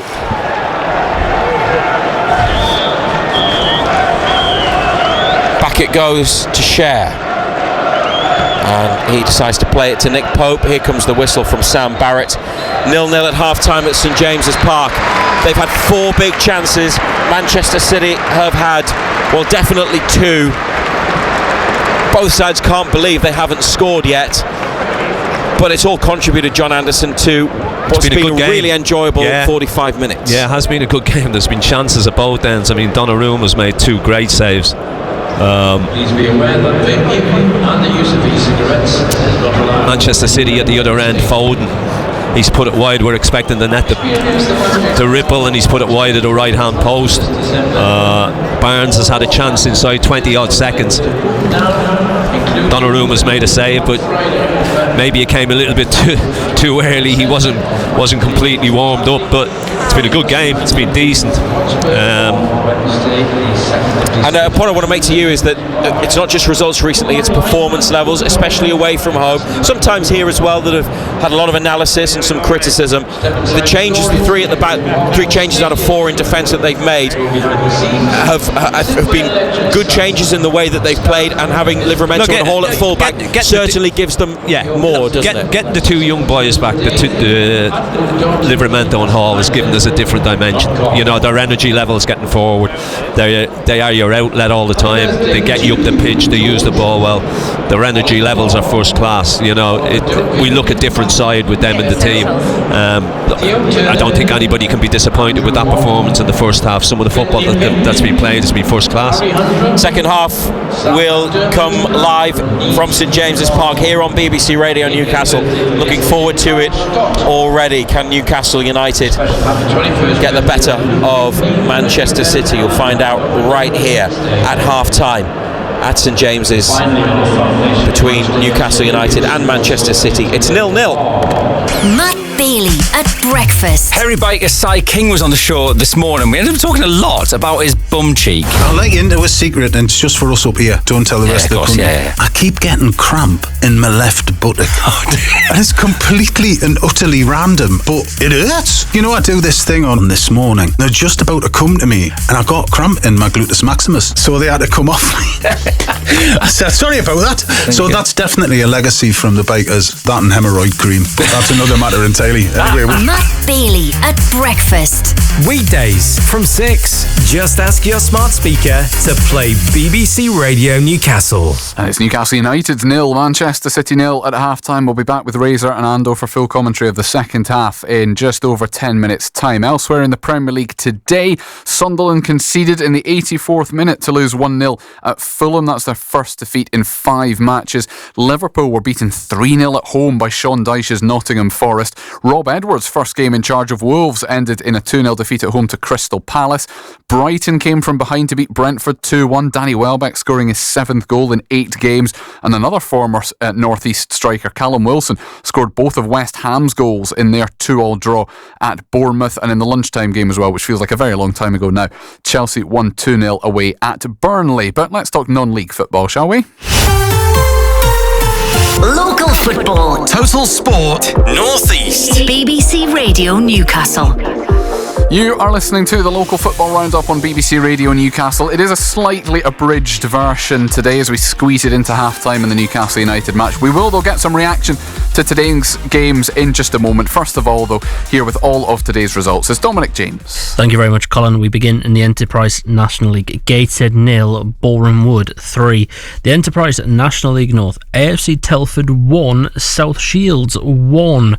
The pitching in Northern Premier League Premier Division, Hebburn Town 2, Bamber Bridge 0, Morpeth Town 1, Rushall Olympic 0. And in the pitching in Northern Premier League East Division, Lincoln United 1, Ashington 2, Garforth 0, Blythe Town 1, Pontefract Collieries 1, Dunstan 1, Harlem 0, Heaton Stannington 2, and Blythe Spartans 1, Bishop Auckland 2. The game between Concert and Silsden was postponed. To the EBAC Northern League Division 1, Birtley Town 3, Penrith 3, Borough Rangers 0, Gisborough Town 4, Kendal Town 1, Marske United 2, Northallerton Town 1, Carlisle City 2, West Auckland Town 0, Newcastle Benfield 1, and Whitley Bay 2, Wickham 2. The game between North Shields and Thornaby was postponed due to an injury to the Thornaby goalkeeper Harry Alderson. Moving to the EBAC Northern League Division 2. Prudhoe 1, Darlington 2, Billingham Town 3, Chesley Street Town 3, FC Hartlepool 4, Bolden CA 1, Sunderland West End 3, Esh Winning 0, and Billingham Synthonia 5, Durham United 0. And in the Scottish Lowland League, Berwick Rangers 3, Gretna 2008 2. Back to you, Colin. Thank you very much indeed, Dom. Well, Paul Dixon is back with me in the studio. We had some great results today, Paul, including in the NPL East Division. And unfortunately, your game wasn't one of them, though. Well, it wasn't, Colin, no. I mean, not for the want of trying. They played exceptionally well the first half, Blythe. But, you've got to give a bit credit to Bishops. They had 2 opportunities, and that was probably about it. And they took the 2, and then they defended. After the game, I caught up with Blythe manager Mark Nash. Mark, a disappointing result, but I'm sure you can take some positives out of the game. Oh, without a doubt. Dick Alley, result aside, we were sensational in that first 20 minutes. How we haven't gone at least 2 up probably tells the tale of why we haven't took any points. They go up the end, probably their first threatening attack, and go 1 up. The lads are feeling the pressure from that aspect at the minute. We know we've not got our noses in front once yet since I've been here, and I think we'd look at like a different team if that was to happen. So yeah, a bit of sweet and sour because everyone wants to turn the corner and get them results, but sticking the ball in the net is what needs to happen, and we've just not done that at the key times. Your new signings played really well the first half, and you took the game to Bishop Auckland. Their first attack, they scored a goal on 25 minutes. You did have lots of opportunities in the first half, Mark, didn't you? We did. We were excellent. We were on the front foot straight from the whistle. We were crosses going in the box. We were picking up second balls, maintaining attacks. But Noah's 2 chances, he's beaten himself up a bit. He's hit the bar when he's virtually free at the back post, and then obviously his header's literally under the bar, and he's skewed it wide. Which no one's more disappointed than him. But he's got to be there to miss them. Hopefully he keeps getting in there, and he'll get one eventually. But yeah, that end of the pitch is critical, and when you're on top, you've got to score, and we just didn't. It could have given a platform to really kick on, get the crowd behind us. But thankfully we got back in the game quickly, to be fair. Again, just a cross that got overhit to the back, and Danny Anderson's come in late and stuck it away, and I thought, come on, let's kick on. But again, we just couldn't find that killer touch in the final third. So yeah, frustrating, loads of positive signs, but the situation we're in, look, I've got to keep reminding myself that that's a brand new team virtually out there as well. There's 6 new signings have started, 1 on the bench. There's 4 home debuts today. So, we've hardly had a training session together as a group. There's work to do from that aspect, and it's not easy when you haven't had a pre-season or you're bringing players in the middle. That said, we believe the group's good enough to get out of trouble, and we've got to start getting results. Always appreciate Mark Nash or any manager talking to us after they've been beaten, Paul. They are second bottom, and they're only a point clear of bottom now because Blythe Town won today. But enough positive signs for a reasonable crowd to be a little bit optimistic.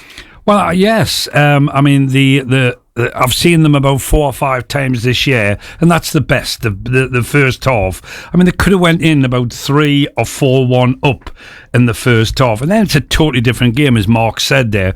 But no, he's just got to keep going, as he said. He's never had his team in front yet. Mark knows what the non-league scene's all about up here, Colin. He'll be trying very hard to get it right for Black Spartans. Indeed, and he's got a full week. They're not in action in midweek. They're away at Bridlington next Saturday afternoon. It was a successful day, though. It's been a very successful month, actually, for Hebburn Town. I had a chat with their manager, Daniel Moore, earlier after their 2-0 win over Bamber Bridge, and asked him how happy he was on a scale of 1 to 10. Performance was a steady 7 or 8 out of 10, but that's what I think gets you points in this league. You know, the pitch was quite heavy, maybe a different kind of game to what we've had in recent weeks, but we still created lots of chances, kept a clean sheet, but we were just good all over the pitch today again. Well, I was going to touch on the fact that it's a clean sheet, because that's 4 in a row, which is, particularly maybe as a centre-half, really, really impressive. Yeah, love a clean sheet. We've scored 17 in 4 games and not conceded, so it tells you probably what I'm about when I'm more happy with a clean sheet. But I know that we just look a threat going forward at the moment, even in spells in the game where it's not quite going for us and we're having to defend in our shape. When we turn the ball over, we look a real threat anyway. So, you know, we're controlling games with and without the ball at the moment, which is good to see. And had you changed something? Obviously, November, last 4 in particular have been quite something. Did you make a specific change, say, 3 or 4 weeks ago, or is it just something that's taken time for everyone to gel and buy into? Yeah, I think we've had not a big turnover of players, but we've lost some senior players. Obviously, we lost Amma to Stockton, our main striker. We've had to change the way we play, really, a little bit, in different build-up, and because Gary's a different kind of player to what Amma is. So I think we could see it first few games of the season where we weren't quite getting the results. I think Robert Briggs coming in from South Shields have been a massive positive for us. If there was anything lacking in the early part of the season, was just that senior figure in the middle of the pitch, and I think he's bringing the best out of the lads around him as well. So we've still got a relatively new and young group of players that are learning all the time. So when we're putting performances on like we are at the moment, it bodes well for the future, really. And in some ways it makes your life easier as a manager as well, even through training and then team talks, etc. The players all know what your expectation levels are now, and it is, yes, you're going to adapt slightly to opponents, but ultimately it's let's see some more of the same, isn't it? Yeah, it's about what we do. We've said that over the last few weeks. I think I've been part of some good teams where not quite you've beat them before you've kicked off, but they're worrying about you more than you are them, and I think that's the case at the moment. Teams obviously looking at us, keeping clean sheets, scoring goals. I think we're a threat for anyone in this division when we're on it. Again, I'm not naive enough to think we're going to go and win every game, because we're not going to lose some football matches. But all I ask is that the standards that the players have set, they just try and maintain them. With some weeks it won't quite happen, but if they do it 9 times out of 10, then we'll get the results that we want. Daniel Moore there, the Hebburn Town manager. That is not a bad run of form, Paul. 4 games, 17 goals scored, not a single goal conceded. And they're up to 5th in the table as well. They've got a joint best goal difference in the league. Game in hand on Warrington, who are top as well. It's all going positive.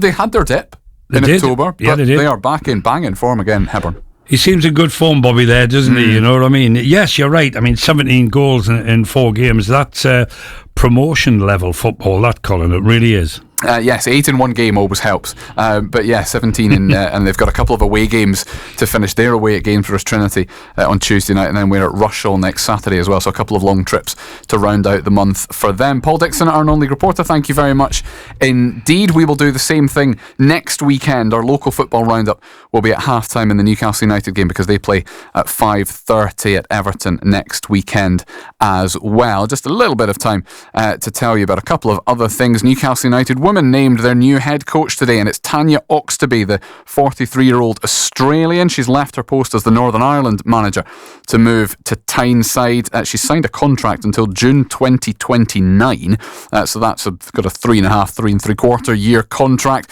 Newcastle had actually won 2 and drawn 1 under the interim leadership of Claire Ditchburn, including the Derby victory, of course, last Sunday, after dispensing with the services of Becky Langley last month. And we finish with the darts, because it's the Players' Championship finals this weekend. We had 3 players in round 2 action. Unfortunately, only one of them made it through to round 3 this afternoon. So Callan Ridge was beaten by Ryan Searle and Ryan Joyce was beaten by Jermaine Vatamena.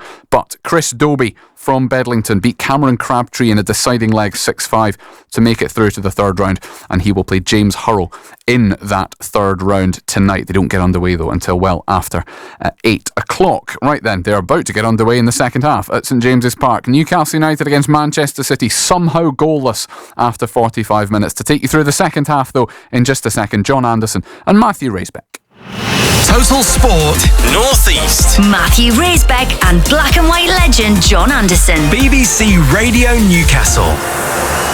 Thank you to Colin and Dicker. And at St James's Park, Newcastle United emerge for the second half 0-0 with Manchester City. Somehow, after some big opportunities to score, 2 for Harvey Barnes, 2 for Nick Voltemade, and at the other end, Erling Haaland was denied by a brilliant reaction save from Nick Pope.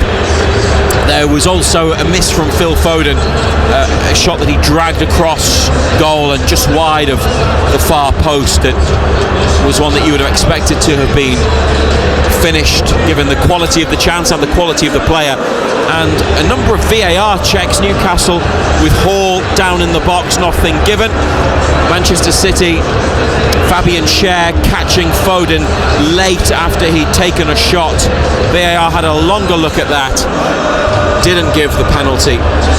And one for Malik Chow, who blocked a shot, but it seemed to hit his elbow with his arms tucked in by his side. So busy first half of chances and possible penalties, but 0-0. No changes for the second half. So Pope, Livramento, Schär, Chow, Hall, Bruno, Tonali, Joelinton, Murphy, Barnes, Voltemade, and City, Donnarumma, Nunes, Diaz, Gvardiol, O'Reilly, Bernardo Silva, Gonzalez, Foden, Shirky, Doku, Haaland. Back underway on BBC Radio Newcastle and the BBC Sounds app. Newcastle kicking towards the Gallagher end goal to the right, and Joelinton's lifted one towards Barnes in the corner. It stayed in. Barnes into the penalty area, and they've won a corner kick after 15 seconds of the second half, John Anderson. Too easy, wasn't it? City just switched off. Little ball in behind from Joelinton. He's got away and he's won a corner kick. Barnes had stayed on side. Nunes had committed. I don't know if there's something about it not being his natural position, but I do think that they can exploit potential weakness at right back for Manchester City.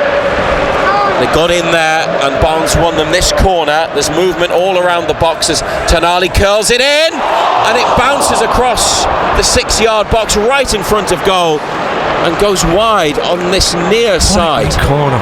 He's just whipped it near post and it's just bounced.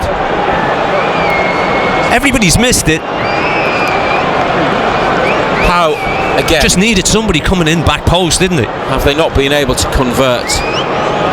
Oh my goodness! It's gone, just bounced past everybody, hasn't it? It's gone between 2 different groups of players and flashed past the leg of a City defender at the back. Any touch really towards goal would surely have taken it in, whether off an attacker or a defender.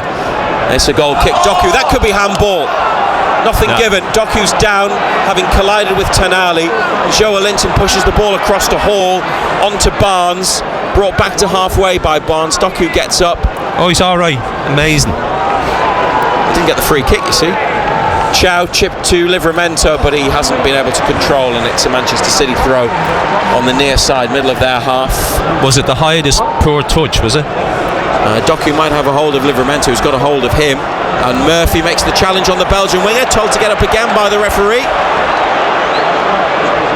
All Oh, Chow, rare misplaced pass. He's given it straight to Doku. Cher intercepts and sweeps it clear.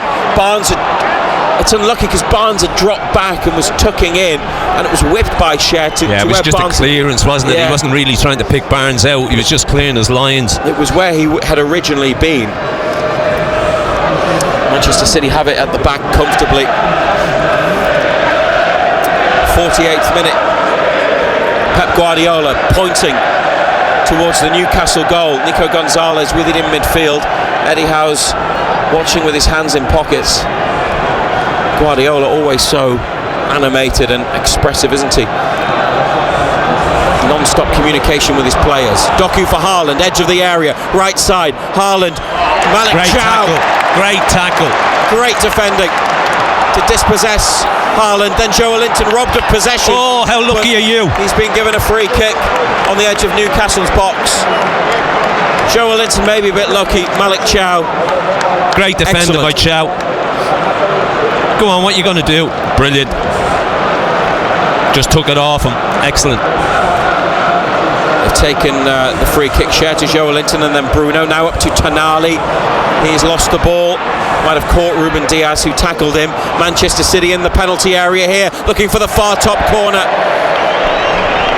Bernardo Silva misses the target, puts his hands on his head, and feels as though he should have done better. He's capable from there and all. Just got it all wrong, didn't he?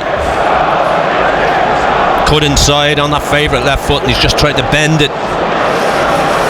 Got too much on it. Didn't clear the post by too much. Took over from Kevin De Bruyne as the City captain in the summer after De Bruyne's departure. Player with more than 400 games for Manchester City. What a player, Bernardo Silva. Off target with that effort. He's playing the ball again there, looking for Shirky, back through towards Bernardo Silva, who helps it on. Lewis Hall tries to watch it behind and just about did enough. Goal kick.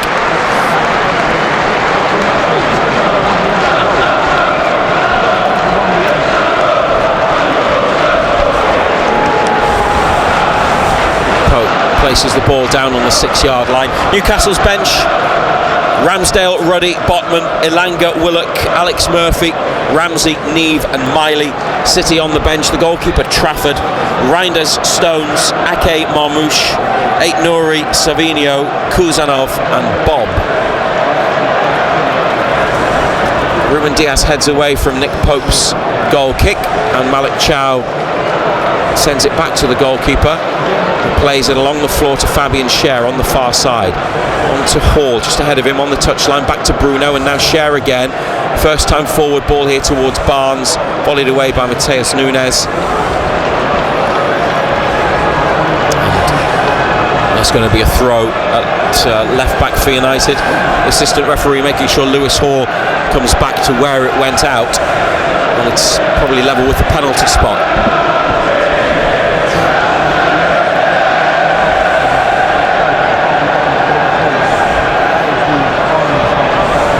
The line, but out for a City throw.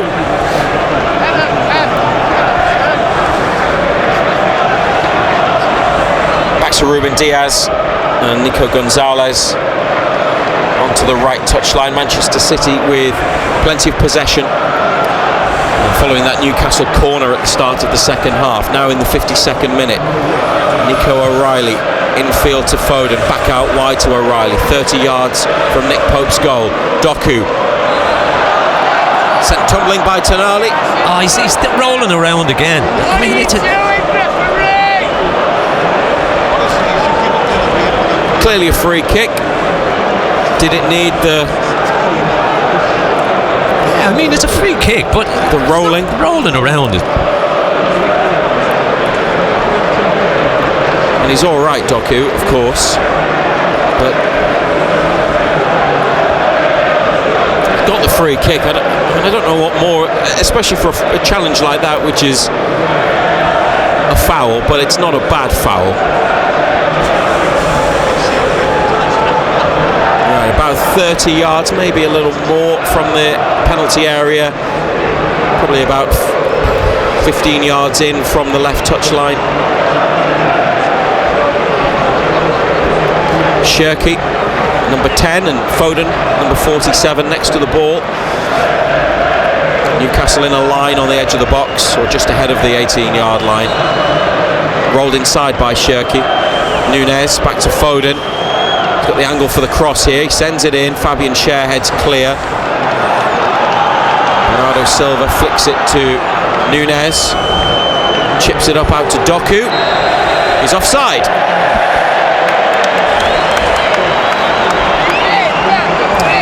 BBC Radio Newcastle and BBC Sounds. No goals at St James's Park.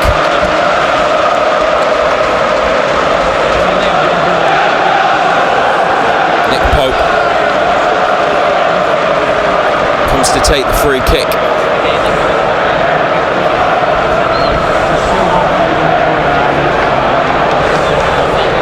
A win would take Newcastle certainly back up to 14th, maybe into 13th, and that's all. Edge of the penalty area, Tonali trying to bring the ball down. He's charged at Nico O'Reilly, who was clearing it and being able to deflect it out for a throw for City, close to their penalty area, rather than it being a long ball up the pitch. Manchester City draw would take them back into second, as would a win, so avoiding defeat will take them above Chelsea, who won 2-0 at Burnley at lunchtime. O'Reilly into midfield towards Foden, lifted over the top of Bruno, and Shirky gets him down on the floor and passes it to Bernardo Silva. The forward run up the line from Mateus Nunes, played in by Bernardo Silva, and Fabian Schär blocks the cross, and had to do so because Haaland was poised in the centre. Worked it well, didn't they? They worked it well. Looked like we had them boxed in.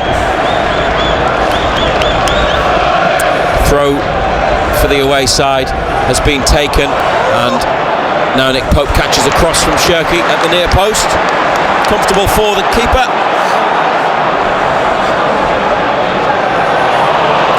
This is Barnes. You see, he's come inside to Murphy. I think what he wanted was a runner through the middle. Yeah. And no criticism of Voltemada, it's just not his game. Last season that ball might have been played. Now they look for Voltemada, edge of the area. It's one back. Tonali here winning it back for Newcastle. Left side of central midfield. Brilliant. Back to Schär on halfway. Crowd responding. 10 minutes of football in the second half.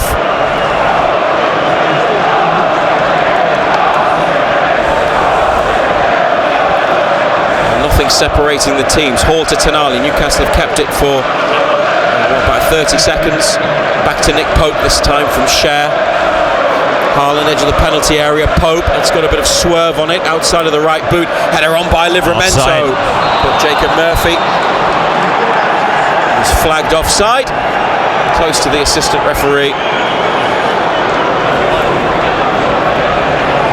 Good ball out from the back from Pope, and the header on from Livramento. It looked good, it worked well, but where was the offside?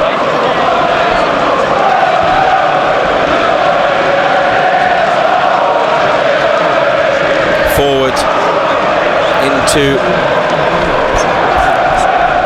the corner on the left of the attack for Manchester City, but Malik Chow had it all covered, and Haaland was chasing him. It's gone out for a Newcastle throw. We've seen pictures of Dan Burns suspended tonight, watching from one of the boxes. Johan Wissa is here. Eddie Howe said yesterday that he's not able to give a clear return date for Wissa.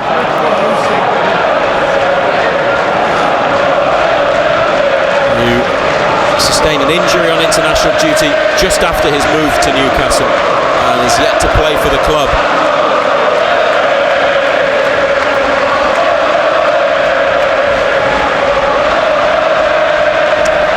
Livramento with another Newcastle throw into a bit of space, deep in midfield. Joelinton back to Schär, edge of the box, and Hall up the left wing. Mateus Nunes is there on his chest to beat Barnes to it, and Nico Gonzalez. That's a good ball forwards from central midfield. Doku just outside the box, but Chow's got it, and now Bruno, and they want to play quickly. Newcastle Joelinton, Voltemada now trying to run in behind Joelinton. Good ball from Murphy on the near touchline. His cross, Voltemada!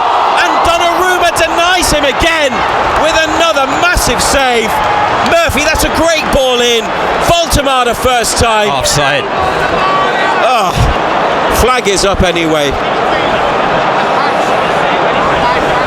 Still another big chance. Well, Murphy's not offside, so it must be Voltemada in the centre. Maybe. Tell you what, they've seen something I didn't. I think his arm was offside. From. Yeah, it was Voltemada. Again, not a criticism, just description. It wasn't in the corner, it was close to the keeper. But he's had to get down low, make a big block, and the ball's looped up and gone behind. But offside is the call. But that was nice football.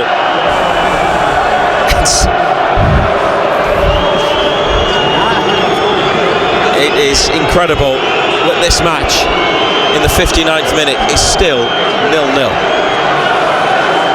O'Reilly.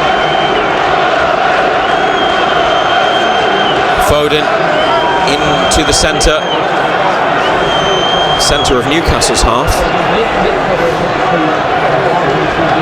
Nico Gonzalez, 3 black and white shirts close by, so he goes back to Diaz. Centre circle, and this is Doku, bit of space. Livramento comes out to him. Doku now running at Livramento. Foden clips in across. Haaland heads down and up into the hands of Foden. Save. They haven't found him too many times, but that was a header. In fact, it wasn't a header, it came off his knee, I think. Looking at the replay, might just have appeared that way from the angle. Anyway, Pope, comfortable stop. Voltemada's won it on halfway, and Voltemada, sliding tackle from Nico Gonzalez. And Tonali has sent Doku down with a push, says referee Sam Barrett, who sends Bruno away. The Newcastle captain was losing his temper at the referee there and has avoided a caution for dissent. Fans off their feet. Annoyance at Sam Barrett. Free kick in the middle part of the pitch for Manchester City after Nico Gonzalez put in a good challenge on Voltemada. Any team would miss Rodri, but Nico looks like the real deal himself, doesn't he? Got good players, haven't they? Keep the ball well. Joelinton's just pushed. What's he saying getting up? What are you pushing him for? Bernardo Silva just pushed him over.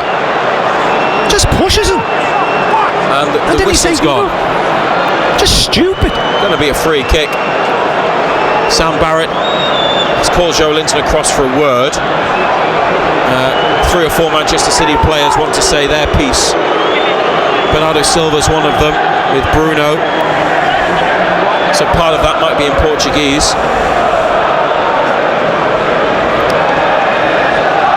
And it's a lecture for Joelinton.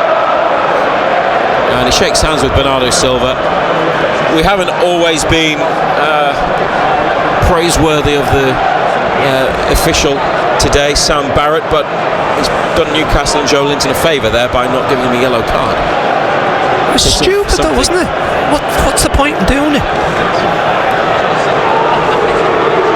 Doku, not popular at St James's. Back to Foden, edge of the box. Nico Gonzalez, they were all over him. He's managed to flick the ball out to Bernardo Silva. United camped on the edge of their own box here. In the 62nd minute, a spell of defending. Doku and Foden and Shirky involved, lots of short passes. The score still at 0-0. Newcastle definitely carried more of a threat on the break in the first half. The big chance for Voltemada in the second, but offside was the decision. Share with a clearance, it's hit a Manchester City player, come to another. Shirky to Foden, turns in space, edge of the box, and misses. the goal with his left foot. Phil Foden just trying to guide it into the far corner. Well off target. Jacob Murphy's come running to the bench once. Walked it. A word with Eddie Howe. Walked it well, didn't they? And then he's just way over the top. Murphy and Howe having a chat, which appears to be tactical rather than anything injury related. And the assistant referee tells Murphy to get back on the pitch. Nick Pope will take Newcastle's goal kick.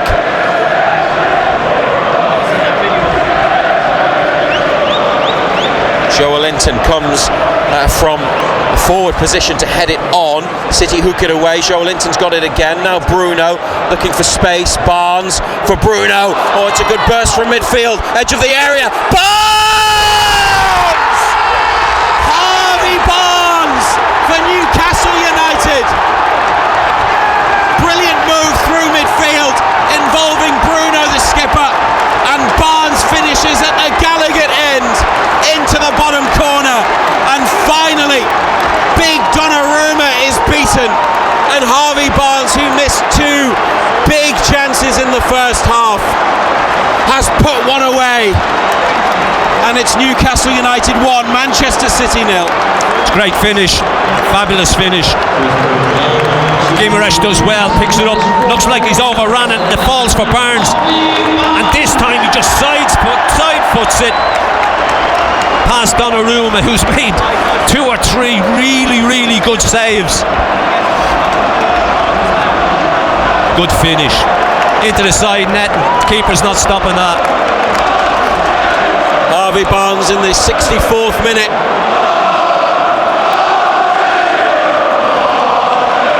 And it's his 5th goal of the season.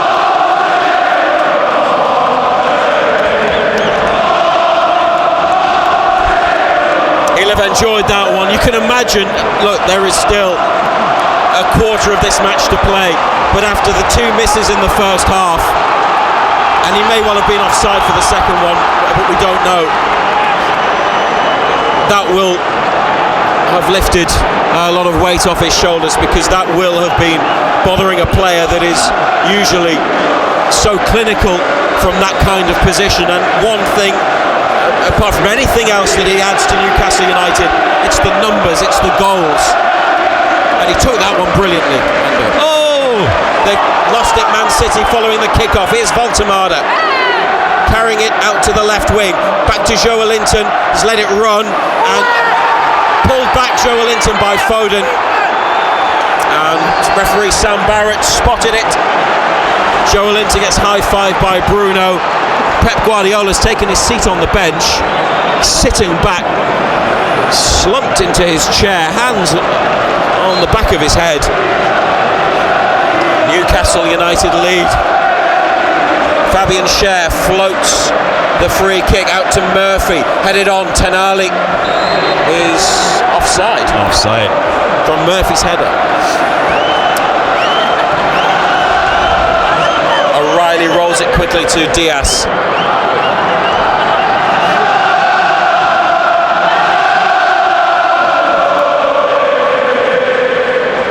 Foden, back of the centre circle, whipped across to the feet of Doku.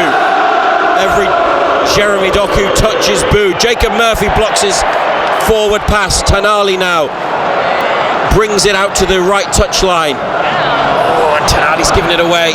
Could have cleared it immediately. There wasn't much up ahead of him in black and white, in fairness. And then, after holding on to the ball, his pass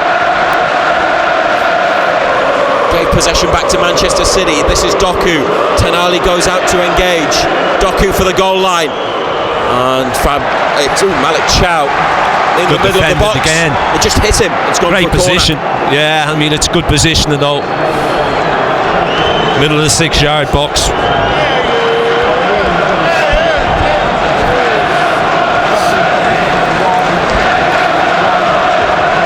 It's this near left side for the City corner from Shirky, looped up to the back post. Voltemada gets his head to it. Doku on the far side sends it back over. Has come for Shirky. They get out to close him down. Hall with a block. Ruben Diaz, it's in. Well, Newcastle's lead didn't last long, did it? Manchester City are level. 68 minutes played. They blocked the effort, they threw themselves at it, but the centre half, Ruben Dias, was there to smash it home, and it's Newcastle United 1, Manchester City 1. Just didn't deal with the corner, did we? Half cleared, it's bouncing around. Doku keeps it alive, hangs the cross up. Again, we don't really clear it. Hits Young Hall, could have went anywhere, falls into the path of Diaz, and he just swings at it, doesn't he? And it's hit Cher. Oh, it's come through Cher's legs. Yeah. Oh, right in front of goal. He is trying to block it. It hits Hall, and it's gone through Fabian Cher's legs. Taking a touch off him on the way through. That's a bit unfortunate. Ruben Dias is off the pitch at the moment. Does he have maybe some blood, a possible injury? City have got 10 players. Barnes up to the corner on the left, wins a corner kick. Good response to conceding the equaliser. Ruben Dias wants to come back on and is really losing his temper at the referee and the fourth official. He's got a bloody nose, look. The Manchester City medical team is trying to dab his nose and get rid of the blood, and he's trying to run away from him and get on. Referee has now waved him back on, and Pep Guardiola is angry at Lee Doughty, the fourth official. Newcastle corner. Tonali from the left, headed behind, so it'll be another corner kick. Tell you what, his delivery's been good tonight. There was the one, he's got it into a good area. Remember the one earlier in the half that bounced between everybody? They're starting with a group beyond the far post, so that's on the Newcastle right of the pitch, and then they're making their run across the box. They do so again, and Tonali comes forwards to lift it in, headed away from the crossbar for Guardiola. Hall back in, Cher trying to take it down. Barnes looking to maybe turn and shoot. He's played a pass to Murphy. Good ball. Voltemada off the bar. Harvey Barnes, yes! He's got another one. Oh, they've gone back in front. What a game. What a game. Newcastle in front for 4 minutes. Manchester City level for only 2 minutes. Harvey Barnes has put it in after it came back off the crossbar. City are complaining, not sure what about. They're saying it should be ruled out, but Barnes celebrates another goal. He's got both tonight for Newcastle, who lead Manchester City by 2 goals to 1. It was like Keystone Cops, wasn't it? It was bouncing around all over the place. They've just recycled, the ball's played in again. Not offside. Well, Bruno might be. Oh, yeah, that's. Barnes isn't. Barnes is fine. It's Bruno that might be offside. It was Bruno's header that came back off the bar. City are waiting to kick off. Referee's got his hands on hips. The crowd think that the goal's going to stand, but Newcastle are being told to wait. It's Bruno that might be offside, and there's the VAR graphics. Not a lot in it. It's not Barnes, but if this is taken away, oh dear. Of course the decision has to be correct, but it would be so frustrating. It's a massive moment in the game and in Newcastle's season. Referee is calling a couple of players, the two captains. Two captains over. I think Bruno's foot is offside, but it's the arm of the defender that might be playing him on. We can't hear the conversation between VAR Craig Pawson, assistant VAR Nick Hopton, and referee Sam Barrett. We can see the graphics, the freeze frame. We don't have semi-automated offside technology yet. This is a factual thing. It's not obviously subjective for the referee, so we're just going to get a decision. He'll either make the VAR signal or he'll point to the centre spot, won't he? And then we'll know. And those of a black and white persuasion are hoping and urging.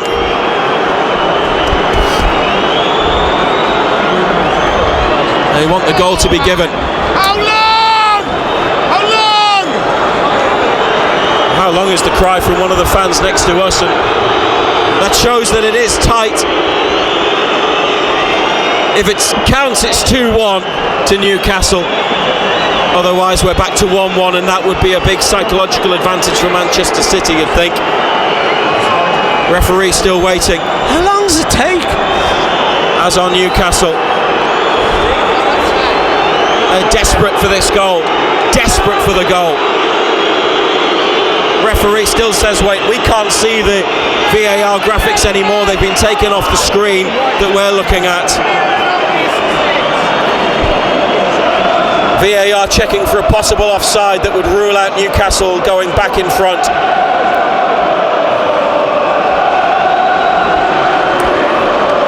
Referee's going to get loads of stick whatever happens. It's not his fault, he just has to convey the decision.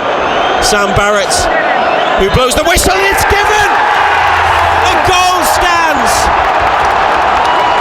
How long did that take? It's Newcastle United 2, Manchester City 1, and they put us through all of that only to give the goal.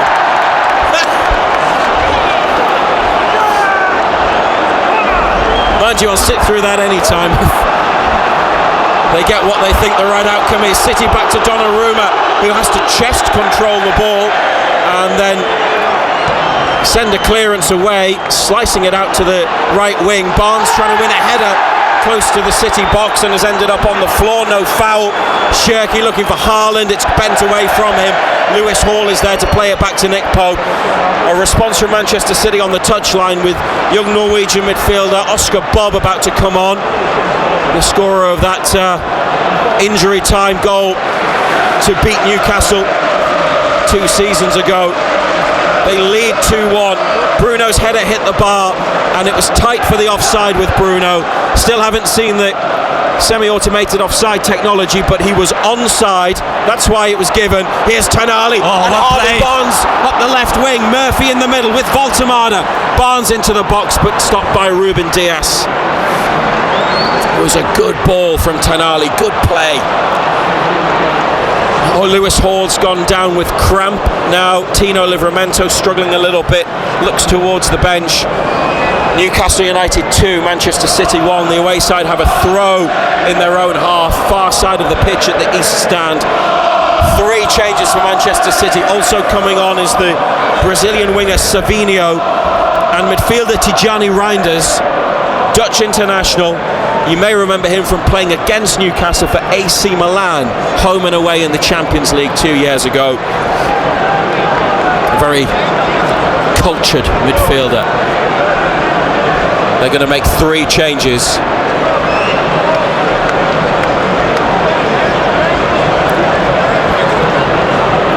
Still trying to process that second goal and the fact it was given after the longest VAR check that you've ever seen. It takes forever. It's so frustrating for supporters.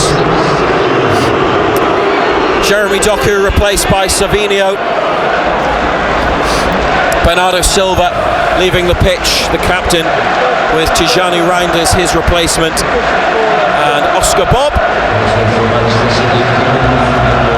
is coming on in a second. Newcastle making a change in a moment. Lewis Hall's receiving treatment.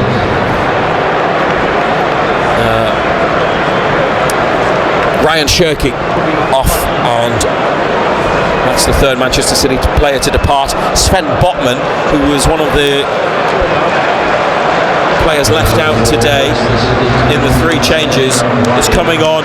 Lewis Hall is off and he's walking around the pitch with the physio. Botman's on. Yeah, and obviously he has to walk around the pitch because he's on the far side. You've got to leave at the leave at the side or the end that's closest. You just hope it's just cramp, you know. He's moving well enough.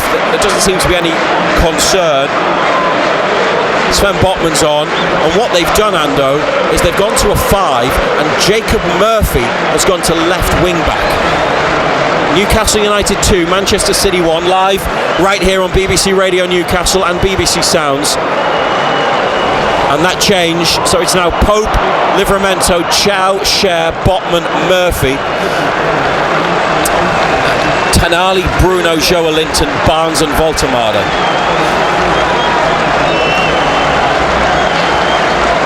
We're in the 78th minute, but there have been some stoppages, and that VAR check will it's going to keep us here all night. Yeah.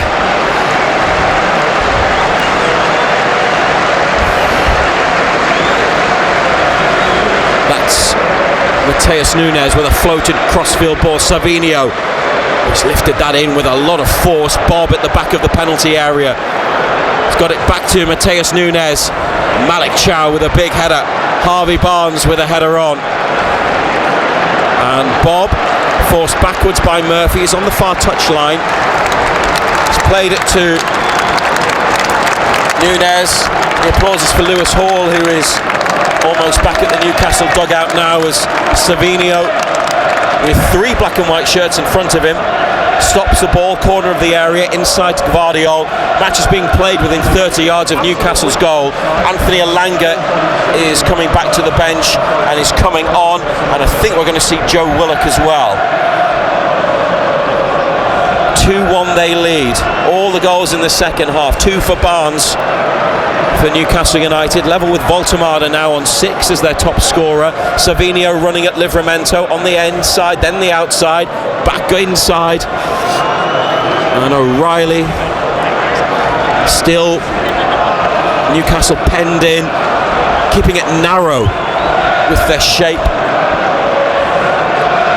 City look for Savinho close to the side of the penalty area. A little nutmeg, gets it back from O'Reilly, and now Ruben Dias, who got City level before Barnes re-established Newcastle's supremacy on the scoreboard. 2-1, 10 minutes to play. A lot of Manchester City possession. Pass after pass.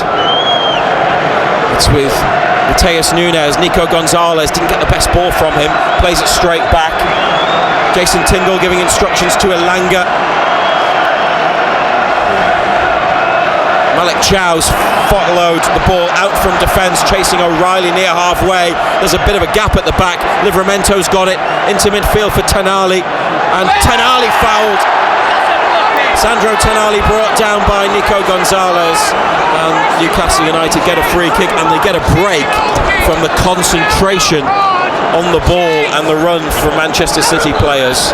All the pass and move for this free kick, and it's very, very welcome. Yeah, I mean, Manchester City plenty of the ball, but they weren't going anywhere with it. It's just a sea of black and white in there. They're just filling holes, playing in front all the time. No spaces for them to go in behind. We've got the semi-automated offside technology, and it is it's part of the sleeve of Ruben Dias that's played Bruno on.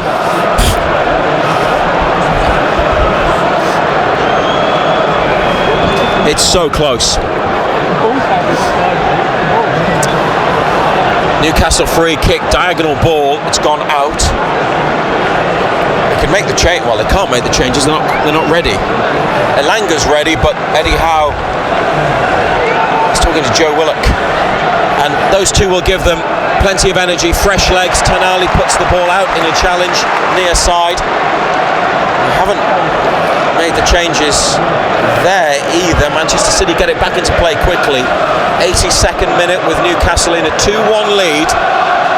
That was the scoreline the last time they beat City in the Premier League in January 2019 under Rafa Benitez. It was the day that the Miguel Almiron signing was agreed, and then they went and beat City, so real feel-good factor that night.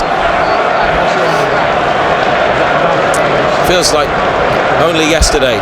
It was nearly 7 years ago. Tonali for Joelinton, on for Bruno. Oh, it might open up for Newcastle, who cross halfway. Bruno, Barnes played in. Barnes, inches away from getting the shot off for his hat-trick potentially. And great defending by Mateus Nunes. Yeah, it was great sliding tackle. He had to get that right. And he got out there to prevent the corner as well. So Manchester City keeping the ball moving, still in their own half. It's what might be a rare Newcastle break up the pitch. It's BBC Radio Newcastle and the BBC Sounds app. We're going to be with you till 8. Ando will stick around to discuss the match after full time with Colin in the studio. Send us your messages on WhatsApp. Put BBC at the start. We'd love to hear from you if you've got a moment to let us know what you think of the game. 08000 321 333. BBC at the start. 08000 321 333. Mateus Nunes for Oscar Bob in the penalty area. Oscar Bob, blocked shot. Jacob Murphy tried to clear, but Bob's got in the way.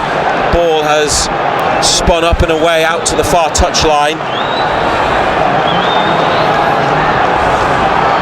City trying to find their way back into the penalty area. Bob, who's such a clever and cute little player with his movements and deft little touches, could have a part to play in the final 7 minutes of the 90. There should probably be at least that added on to the end of the game. So this is not done, not by a long way. Gvardiol chipped into the box. Sven Botman with a header that's come to Bob. Foden on the turn. Fabian Schär clears. Voltemade holds it. Now tries to maybe play in Tonali. Yes, he does. Tonali, can he run? Has he still got the legs? He's away from Gvardiol. Tonali in the area. He's got 2 on him now. Trying to win a corner. It's gone behind, but it's a goal kick. Tonali furious. What a run at this late stage after he's given everything.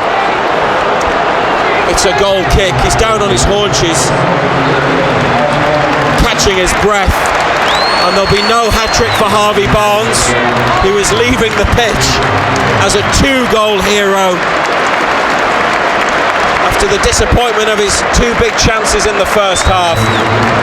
He scored 2 massive goals, 2 more massive goals for Newcastle United. Bet he would love to get the hat-trick, but he goes off with 2. High five by Eddie Howe, replaced by Elanga, and Willock is on for Voltemade. So they've gone still with the back 5 of Livramento, Chow, Schär, Botman and Murphy at left wing back, Tonali right of midfield, Willock left of midfield, Bruno and Joelinton in the centre, and Elanga up front on his own. No Osula, remember, because of an ankle problem. If they are to get the chance to break away, then I wouldn't mind seeing Elanga run onto a ball over the top or just knocked into the corner, because he has electric speed. 2-1 Newcastle United in the 86th minute. Gvardiol, Savinho now tries to find space for the cross, which he does. Murphy came off his chest and went behind for the corner. He was stooping and had to do something, had to get a touch. Murphy, back post. Oh, they're checking for handball here, I think. It's unbelievable. Every time it bounces up off his chest and they check. No handball, corner kick. There'll be another Manchester City change shortly with Omar Marmoush about to come on after the corner is taken, left-footed from the far side, flicked across the area. Savinho misses the target on the volley. Lashed at it, didn't he? Seeing the glory, Guardiola saying, just be calm, calm it down, don't lash. Phil Foden goes off.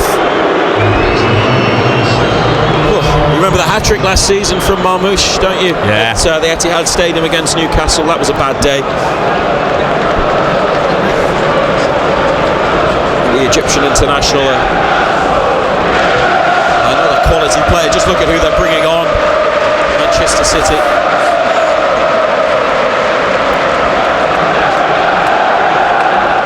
BBC Radio Newcastle with Newcastle United 2-1 up against Manchester City at St James's Park. Joelinton Ball was there to be won and he got it. Bruno, it's a heavy touch and it's come back to sky blue shirt just behind halfway. Marmouche playing it to Nunez, and they have him to thank for that sliding tackle on Barnes, when if it had reached Barnes they would have had the chance to go for goal for a third.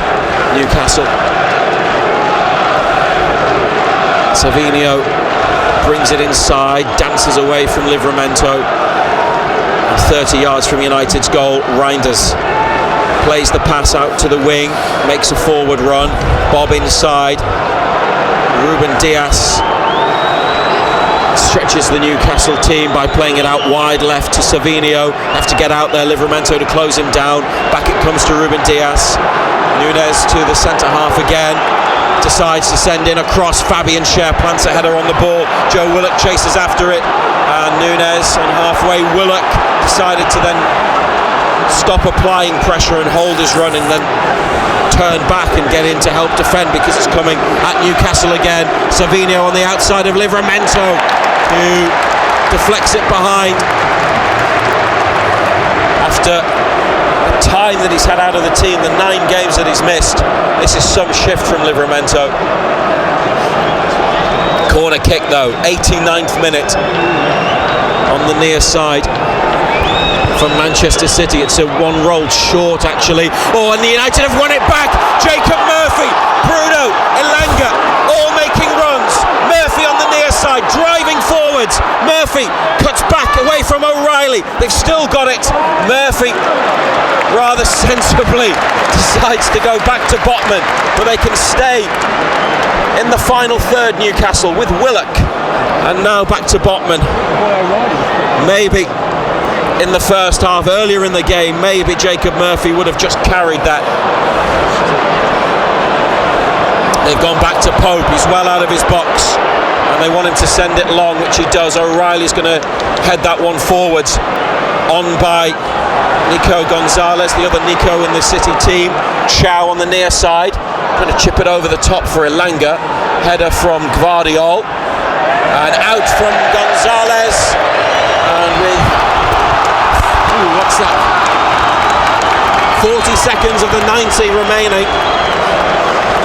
What's your prediction, John Anderson, for the additional time? I'm going to go 7. I'm going to go 9. It'll be 8 then, won't it? Right in the middle.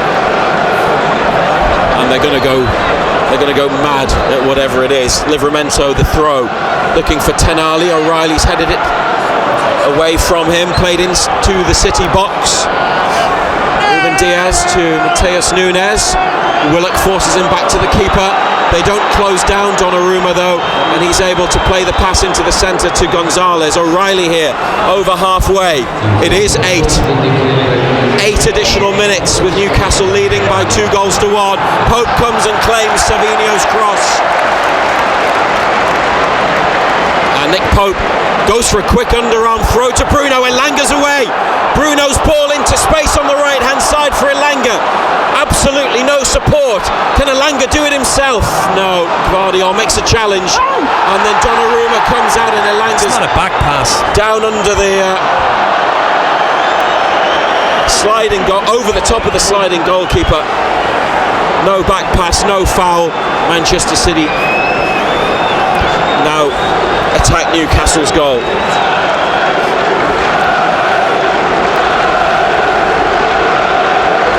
Here it comes to Gvardiol, and Savinio back inside to Gvardiol, through the legs of Tenali, and the run here from Reinders. It hits his former AC Milan teammate Malik Chow and goes behind for a corner, which the Dutchman himself is going to take on this left hand side for City, with every black and white shirt defending. Haaland in the middle of the 6-yard box. Chow staying close to him, headed away from the near post. That was Livramento as Pope was coming. They cleared the danger. It's coming back though to Reinders, and Mateus Nunes, edge of the box, plays the pass to Savinio, floated cross. half clear. Bob, Marmouche blocked. Tanali out to it. Maybe the chance for another break. Tanali cuts back and gets a free kick. And it's a yellow card shown to Oscar Bob, to the delight of the Newcastle United supporters. Whoa. It's breathless and it's exhausting. And Sandro Tonali, it is astounding how at this point in every game he can still run and run and run like it's the first minute. Yeah, his energy levels have been immense again this evening, haven't they? He's had to work so hard.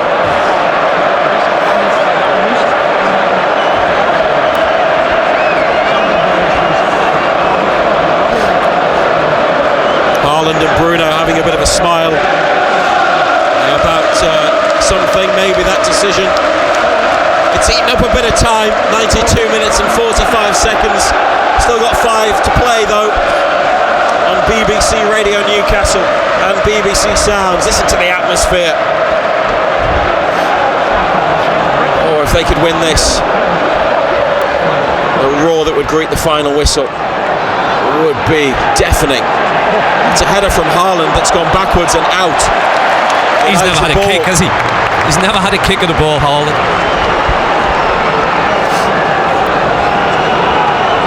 Don't say that, there's still 5 minutes to go. Yeah.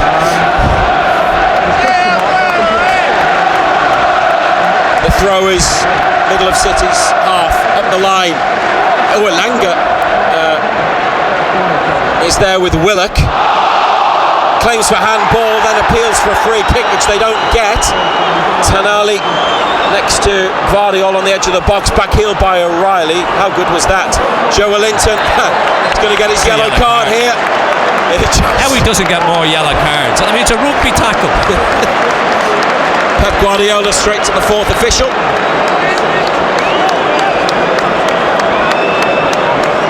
Well, he wasn't going to let Savinho get away, just pulled him back. See, if he'd been booked for the earlier one, he couldn't have made that one. So that was why the referee did him and Newcastle a good turn earlier on. Less than 4 minutes of the additional time. That block of time to play. City cross from the right. It's hit Cher and Botman stabs it away. Oh, it was close to Haaland. Here's Elanga, forcing Vardiol to rush the pass. Elanga now goes to close down Ruben Diaz, inside to Mateus Nunes. Eddie Howe's pointing at the Manchester City end of the pitch, but Newcastle need to get the ball back. Oscar Bob with good skill and still on a run. Bob won a corner off Joelinton. They are defending manfully. They are defending their 2-1 lead, Newcastle, with 3 minutes of additional time still to play. They're coming under serious City pressure. Out-swinging corner towards the penalty spot. It's hit Nico Gonzalez. He plays it back to Mateus Nunes. Goes back out wide to the corner kick taker. And then Malik Chow is there to clear. And he swings his arms at the Leazes end. And the supporters at the front of the stand respond with noise and beating the advertising boards. It's going to be a long throw for Manchester City. Mateus Nunes got his left hand and wrist strapped. He's got the yellow and orange ball there. And it's looped into the near side of the area. Joelinton header away, back up into the box by City. Headed on, Cher heads it up. Hits the deck, Fabian Cher, and gets a free kick for the challenge. Only 2 minutes now to see out for Newcastle. And Nick Pope preparing to put the ball in the right place for the free kick. Send us a message about the match on WhatsApp if you have a moment, once you've gathered your thoughts at the end of this. 08000 321 333. Put BBC at the start, or you can get us on X. Just tag at BBC Newcastle. Jacob Murphy seemed to have a bit of cramp there. You think?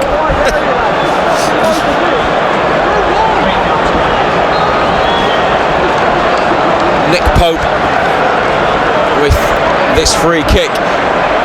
1 minute and 15 seconds is all that's left, but the referee may add on more time. Fabian Schär away.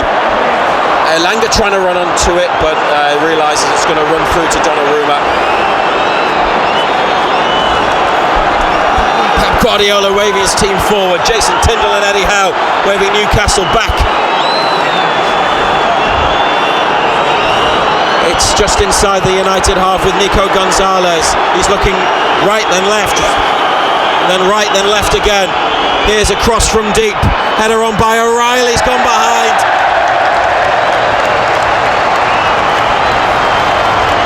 Not far away now.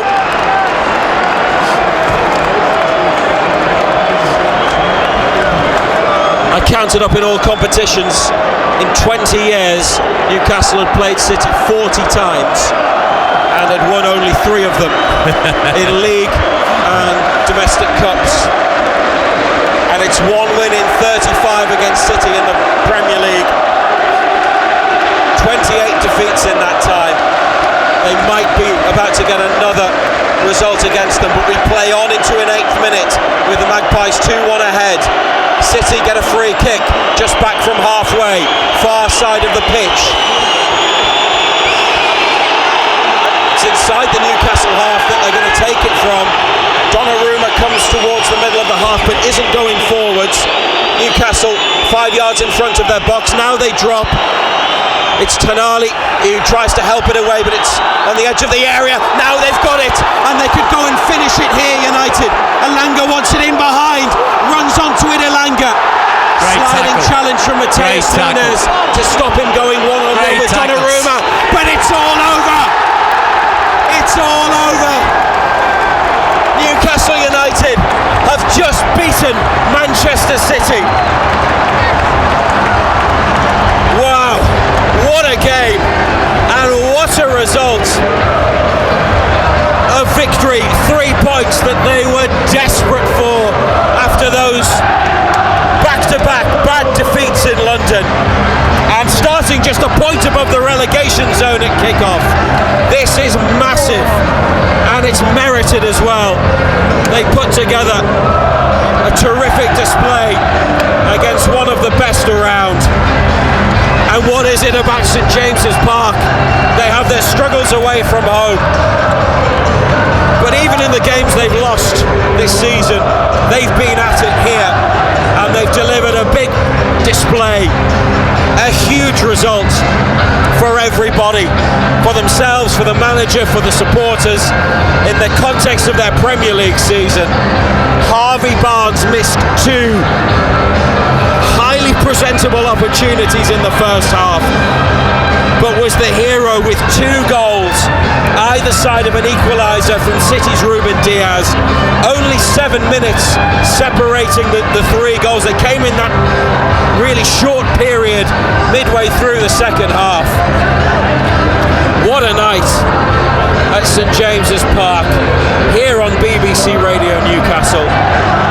It was a pleasure to watch a match like this, John Anderson, and best of all for Newcastle United, they've come out on top in a fixture that they normally lose, and nearly 7 years since their last league win over Manchester City, they've beaten them again. They've kept Haaland quiet, now just 1 in 7 against Newcastle for Haaland, who'd been unstoppable this season.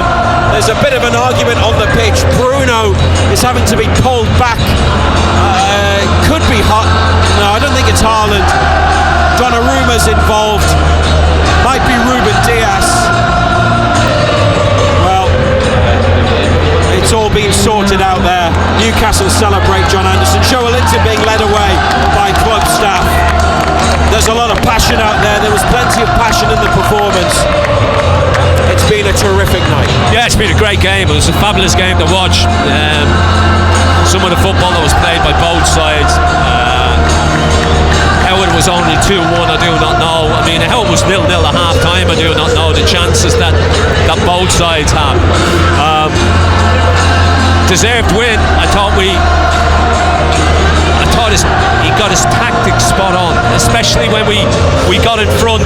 You know, he brought Botman on, played with 5 at the back, filled holes, gave Manchester City no room to play in. Man City played in front of us all, had all the ball, but just played in front of us, never got in behind us, gave them no space to drop that ball in behind. Thoroughly deserved. Best performance of the season by a long, long way. And the 2 full-backs, Lewis Hall couldn't complete the game. Yeah, they were. Did, but they were terrific. Yeah, the two young full-backs were terrific. You know, they give you so much defensively and going forward. They get you up the pitch quick, they join in. Livramento was terrific. He was brilliant. You know, I think he's been out the length of time that he's been out to put in the shift and the performance that he put in. But there were so many good performances. 2 goals from Barnes, many could he have had, you know, but it was a terrific performance and a thoroughly deserved win. And VAR was heavily involved in the first half with checks for penalties, and then for the winning goal. I'm sure we're in agreement that VAR got them all absolutely spot on, and the offside goal, they kept us waiting forever. VAR is absolutely spoiling the game. It really is, because supporters can't really celebrate. You're waiting. I mean, and it takes an absolute eternity. You know, they should be able to do it within a certain length of time. It shouldn't take the length of time that it took to say whether it was a goal or not. It was, but it is what it is. We have to put up with it. I mean, and every ball that gets played into the box, if it comes off somebody, there's got to be a VAR check. It's wrong. Yeah, wrong. Everything's under the microscope, isn't it? Players making their way towards the tunnel, having done a lap of the pitch. Huge appreciation for them. They must feel so good, because West Ham was a bad one. Brentford will have been a real low point. Then they didn't see each other for 2 weeks, and they've come back with not a lot of time together to prepare and delivered this. Yeah, I mean, look, they've had to work very, very hard today. It's going to be interesting to see what he does on Tuesday night now, because they haven't got too long to recover before they go to Marseille for a Champions League game. But the changes he made all worked. As I say, the 2 fullbacks, it just shows what we've been missing. You know, when they haven't been there, they just give us so much. But as I say, it's a win that we thoroughly deserved on the night. John Anderson's going to stick around here on BBC Radio Newcastle and BBC Sounds until 8. We've got Colin White in the studio, who'll be along in a second. So send a message about this brilliant win over Manchester City by 2 goals to 1 to at BBC Newcastle on X, or if you want to WhatsApp us, you must start it with the letters BBC, and our WhatsApp number, which we recommend you save to your phone just to make it quicker next time, is 08000 321 333. 08000 321 333, or if you want to do an SMS text message, shorter number 81333. Remember to start it with BBC as well. Having slipped down the table and been worryingly close to the bottom 3, they're still only 4 points clear of Leeds, who are third from bottom in the table in 18th, but Newcastle up to 14th, and it's still tight in that middle part of the Premier League table. It all looks a lot healthier and everything feels a lot better. It always does after a win, but particularly when you beat a team like Manchester City in a match like this, on a night like this at St James's Park, after the run they had been on. And also, this is a fixture that had very, very rarely gone their way, but they made it theirs tonight, Newcastle United. Barnes on 63 into the bottom corner. 5 minutes later, Ruben Diaz twice deflected volley following a City corner, made it 1-1, but 2 minutes after that, Harvey Barnes put it in after Bruno's header came back off the bar, and following a lengthy VAR check, it was given, and Newcastle United have beaten Manchester City at St James's Park by 2 goals to 1. Snuggle up by an old stone fireplace and enjoy a cup of cocoa. Christmas films on BBC iPlayer. Here we are on the run-up to Christmas. Christmas? Excellent. Great. Big whoopee. If you're not feeling festive yet... No, not as such. Oh. Spark your Christmas spirit. Make this a good one with Nativity. Are we ready to give it a go? The Holiday. Okay, let's go. Bridget Jones's Diary. That's the one. And more. Sounds perfect. Festive film favourites on BBC iPlayer. Plenty of celebrations tonight in Newcastle. Newcastle United beating Manchester City by 2-1. We'll be back with John Anderson in just a moment. All 3 goals coming in the space of 7 minutes in the middle of that second half. Razors just kind of alluded to the Premier League table there. Newcastle United up to 14th with 15 points from their opening 12 games, and it is incredibly tight. I know there's a whole load of games to play tomorrow as well, but Newcastle 4 points clear of the relegation zone, 5 points off the Champions League places. That tells you how tight it is between Brighton in 5th and Leeds United in 18th. Newcastle with another 5:30 kickoff next weekend away at Everton. But elsewhere in the Premier League today, the early game, Chelsea won 2-0 away at Burnley. Pedro Neto in the first half, Enzo Fernandez in the second. In the 3 o'clock games, Callum Wilson scored twice in the first half. West Ham were 2-0 up at Bournemouth at a half-time, but conceded twice in the second. Marcus Tavernier with a penalty, and then Unal with the equaliser for Bournemouth 10 minutes before the end. So Bournemouth 2, West Ham 2, and Brentford threw a lead away as well. They were 1-0 up at Brighton at half-time thanks to an Igor Thiago penalty, but goals in the second half for Brighton from Danny Welbeck and Jack Hinchelwood, giving them a 2-1 victory. Sunderland's first defeat in 5 was 1-0 away at Fulham. Raul Jimenez 5 minutes from the end of the 90 with that one. Probably the surprise result of the day, Nottingham Forest winning 3-0 at Anfield against Liverpool. Murillo put them 1-0 up at half-time, the central defender. Then Nicolo Savona, just a minute into the second half, made it 2-0, and Morgan Gibbs-White made absolutely sure with about 15 minutes to go. So Liverpool 0, Nottingham Forest 3. Rob Edwards had his first game in charge of Wolves today, bottom of the table, just 2 points from their first 11 games, and make that 2 points from their first 12. Beaten 2-0 at home by Crystal Palace. Daniel Munoz and Jeremy Pino with the goals in the space of 7-8 minutes in the middle of the second half as well. So Wolves 0, Crystal Palace 2, and of course Newcastle have just beaten Manchester City by 2-1. A reminder of how to get in touch with us as well. We're here until 8 o'clock, still a good 15-20 minutes to get your messages in as well. 08000 321 333 is the WhatsApp number, 08000 321 333. Or if it's a text message, then 81333. Start them all with the letters BBC. Let's bring John Anderson back in again, who's slightly come down off the ceiling. It all sounds very quiet around you now, John Anderson, in the space of 10 minutes with everyone having cleared out. It's all settled down. Because first of all, that was just a blooming good game of football. It was great. Yeah, it was brilliant. It was great to watch, Colin. How it was 0-0 at half time, I do not know. The chances that both sides had. Donnarumma has made a couple of fantastic saves. Nick Pope's made one great save as well that's hit his chest. You know, we've seen him do that so many times this season. And then second half was just, you know, what was it? 3 goals in the space of 7 minutes. It was, and then VAR goes and ruins everything by taking an absolute eternity to make their mind up. Is it offside? Is it not offside? You know, so, but look, it was a great game, and it was a game that we thoroughly deserved to win. I thought on the night it was our best performance this season by a long way. You know, I think everything fell into place.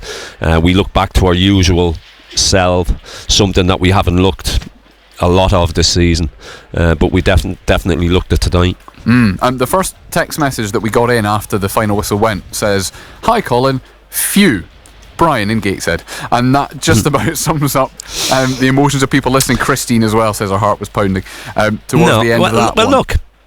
Look, Manchester City had an awful lot of the ball at 2-1. But we went to 5. We filled holes. We got everybody behind the ball. We gave Manchester City no room in behind us to go and play. You know, so they played in front of us all the time, and in all that space of time didn't create anything. You know, Nick Pope hasn't had a save to make for all the ball that Manchester City has had. They never opened us up because we've seen the ball in front of us all the time. So all we're doing is shifting from across all the time, and people are just keeping their shape, and just shuffling Manchester City across the pitch. Yeah, lots of praise for the back 4 that became back 5 by the end of the game. And Tino Livramento, Lewis 2 Hall fullbacks were just exceptional. 2 fullbacks. Yeah. 2 fullbacks were brilliant. You know, I think tonight it showed what we've missed. You know, their energy, their willingness to get forward, but the way they defend as well. I've always said, especially in the modern game, your fullbacks are your outlet all the time, and most definitely tonight, you know, they were getting us up the pitch, they were getting on the ball, they were getting us into advanced positions. And special praise, I think, for Livramento, who's been out for 2 months, to put the performance in that he put in tonight. He was terrific. He was brilliant. Yeah, it's a text that doesn't have a name on it, but it says Holland Livramento made such a difference today. Just shows what a bit of extra pace can do as well. But there is praise in that message and in another one that I'll come back to from John. He says both centre halves were outstanding as well, and the entire back line had a big job to do, and Haaland was very quiet again. Against quiet. Newcastle again, yeah.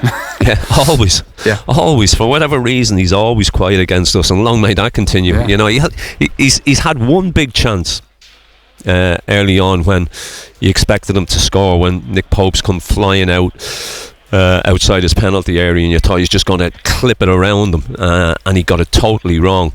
And in fact, it did well to go out for a corner for a goal kick. Yeah. But apart from that, seeing very, very little of him. You know, defensively we were really, really solid, but we've got to do it on a more consistent basis. You know, and I know people are going to be shouting and going, but you know, we played well against Liverpool, we played well against Arsenal, and we didn't kick on from them games, so let's hope that we can kick on from this one. Yeah, because you mentioned it as well beforehand that Chow and Cher, I mean, first league start as a pairing.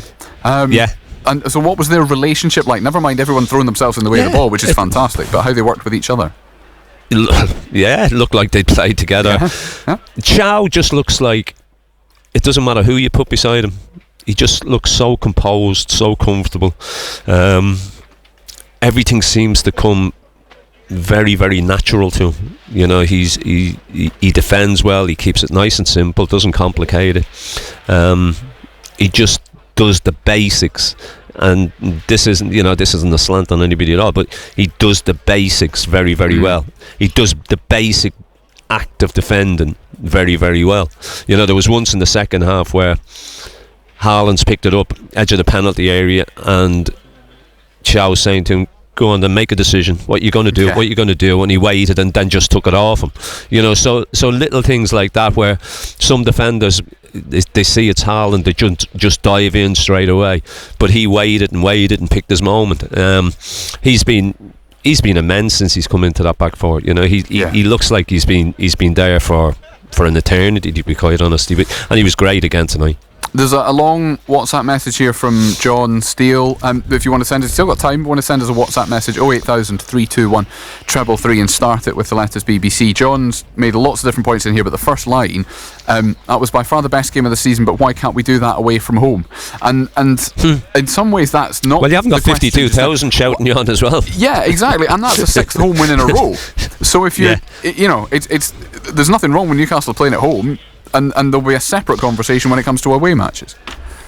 Yeah, look at our away form is a concern, but if we can't take confidence and belief out of that tonight, we're not going to take confidence and belief out of anything. You know, as I said, it was our best performance of the season by a long way, and it was a game we deserved to win. We were good value for it. You know, we really were. Yeah. But as I said, we've got to go and we've got to do it again. Yeah, well, yeah, and we'll come back to Marseille in just a minute. John says Tino and Hall were brilliant. Charles blooming brilliant. I'm paraphrasing. Cher was good tonight as well. Joe Linton was better, but still needs to stop giving away stupid yellow cards. I think he's just going to do that for as long as he is a footballer, Joe Linton, isn't he? That you're not going to get that out of his game now. Ironically, he was booked for one of his softer challenges. Yeah, he gets away with murder. Let's be clear about it. You know, he does. He gets away with things that other players get booked for. You know, he's cynical in some of the things that he do. They look soft, but it's cynical because he knows exactly what he's doing, and referees are letting him away with it. Tonali is unreal, says John. Yeah. Quite hard to argue with that, isn't it? He's bionic. Yeah.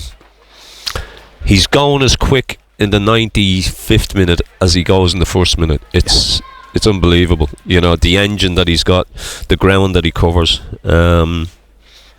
He's just a proper footballer. You know, he's a footballer who does everything well. you look for weaknesses in his game, and you can't find too many, Colin, to be quite honest. He passes the ball well, he covers the ground well, he defends well. So there's hardly a weakness in his game. Yeah, we'll come back to the double goal scorer in Harvey Barnes in just a moment, but John also says Nick Voltemade was brilliant, thought it was world-class saves rather than bad misses, and well, I'll get your opinion in a second. I'm inclined to agree with that sentence, but was that probably his best performance in a Newcastle shirt when he hasn't scored? I thought he did well. He kept coming deep again. The chances that he got, I agree, he'd done absolutely nothing wrong. The header's a great header. It's a great ball in by Murphy, and he's got above it and he's headed it down. What you should do, what centre forwards are told to do. But Donnarumma's made a great save. Real strong hand to push it away. So, as I say, he's done everything right. The next one he's played through and he's tried to whip it across the goalkeeper, and yet again the goalkeeper makes a real good save. So they get in, they get the chances. Some go in, and sometimes the goalkeeper makes great saves, and that's exactly what Donnarumma did tonight. Yeah.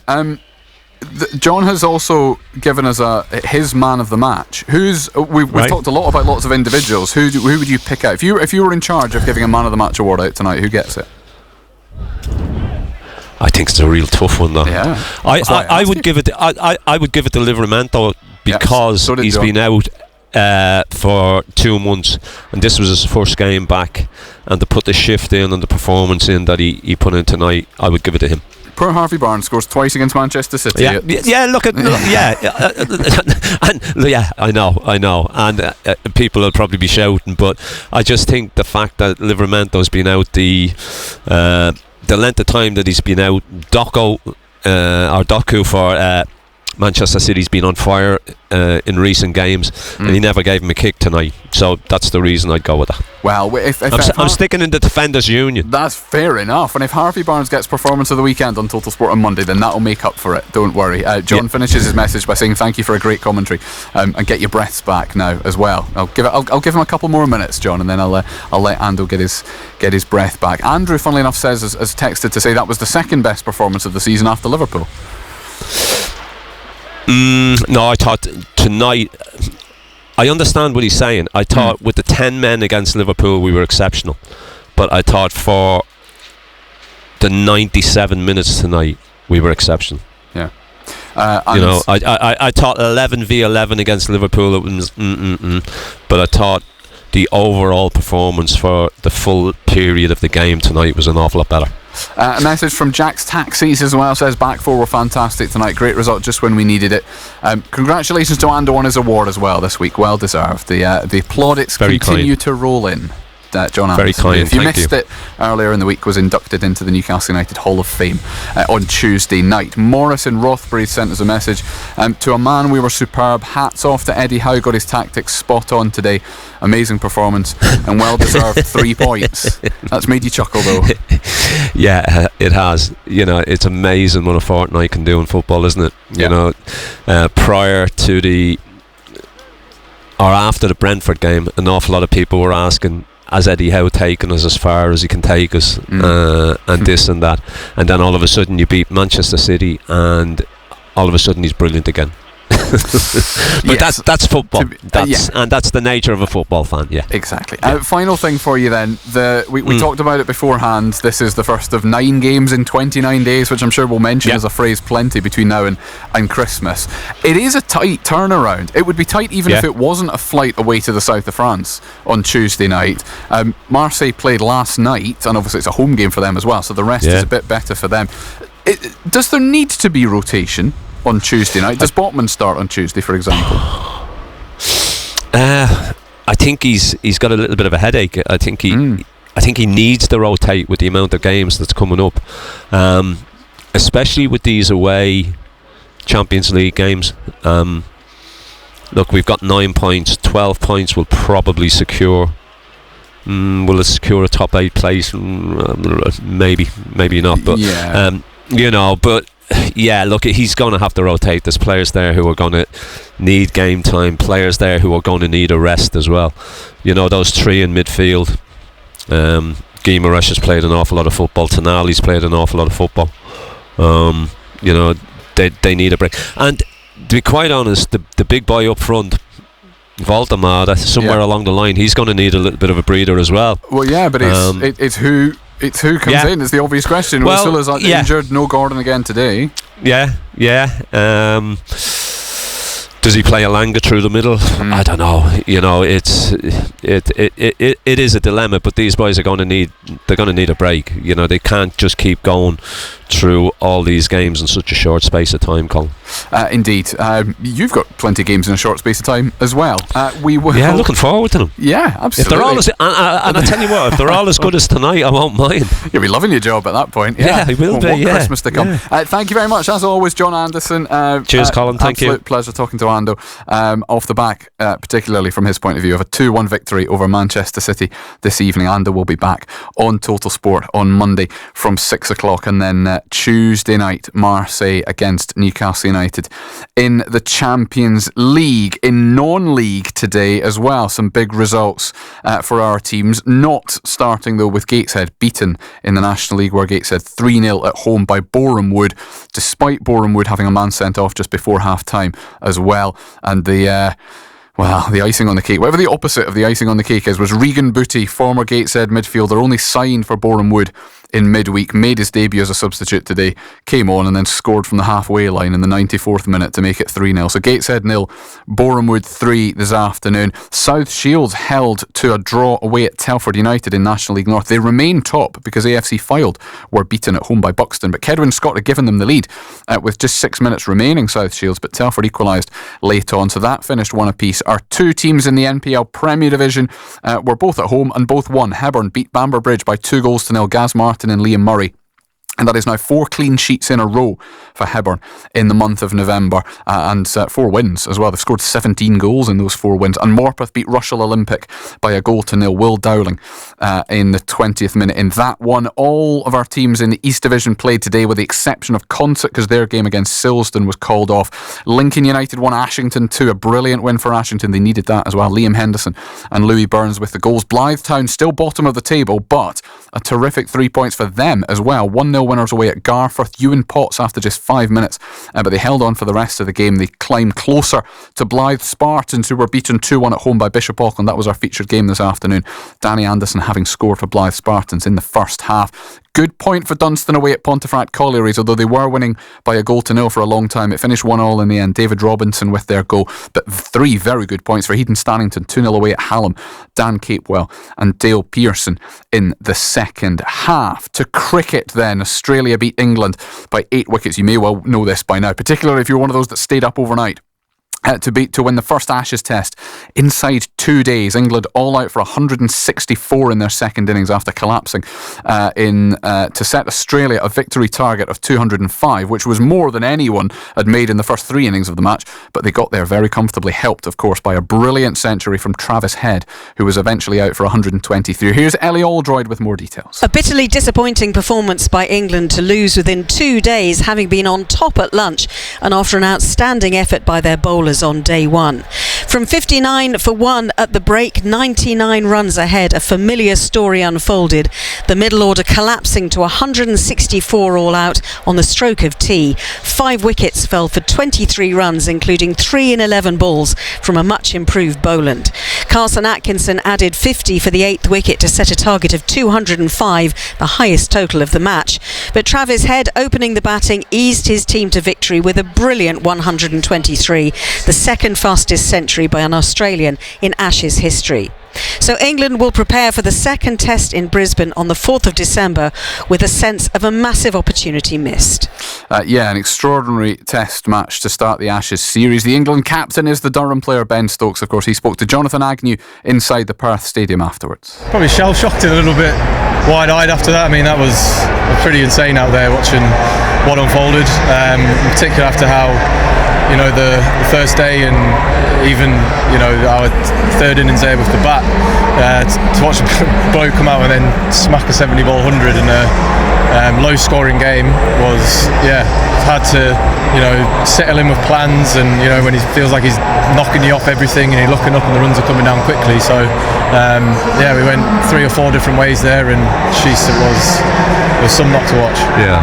At lunch, lead of 100, 9 wickets in hand. It was set up, wasn't it, to really put an imposing lead on the board? Yeah, look, I think, we were very confident in having a 200-run lead there for Australia to come out and try and chase. The way in which the wicket was playing, it was tough. There was a lot in it for the bowlers.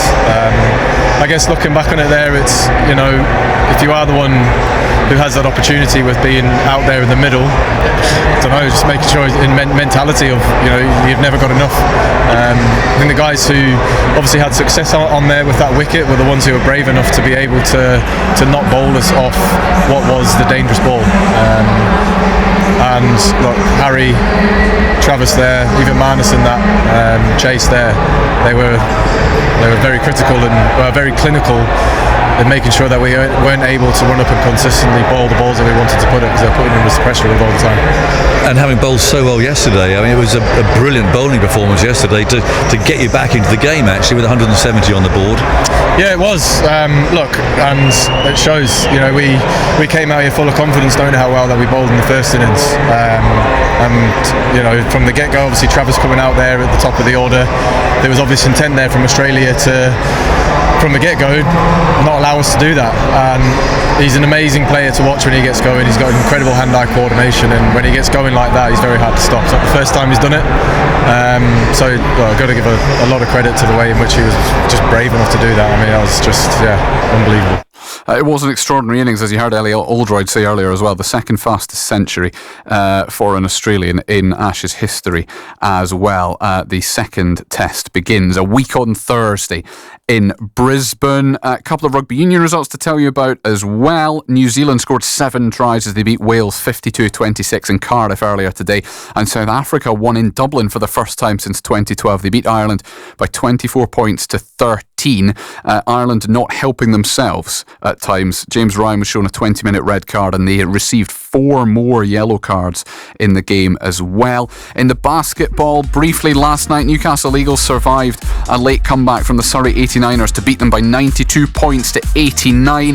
The women are currently taking on London Lions in the Women's Super League, and then the men are back in action away to London Lions tomorrow afternoon. Good luck to Chris Dobie in the darts later on tonight as well. He's got a 3rd round match in the Players' Championship. He beat Cameron Crabtree earlier on in the 2nd round. And Whitley Warriors Ice Hockey are away at Dundee Rockets this evening as well in the Scottish National League. All of that and more will be rounded up in Total Sport at 6 o'clock on Monday. Our first result today was a 1-0 defeat for Sunderland at Fulham, but our second was a terrific 2-1 win for Newcastle United against Manchester City at St James's Park. We'll see you all on Monday. Bruno looking for space. Barnes for Bruno. Oh, it's a good burst from midfield. Edge of the area. Barnes! Harvey Barnes for Newcastle United. Brilliant move through midfield involving Bruno, the skipper, and Barnes finishes at the Gallagher end into the bottom corner, and finally big Donnarumma is beaten, and Harvey Barnes, who missed 2 big chances in the first half, has put one away, and it's Newcastle United 1, Manchester City 0. Doku on the far side sends it back over. There's come for Shirky. They get out to close him down. Hall with a block. Ruben Diaz hits in.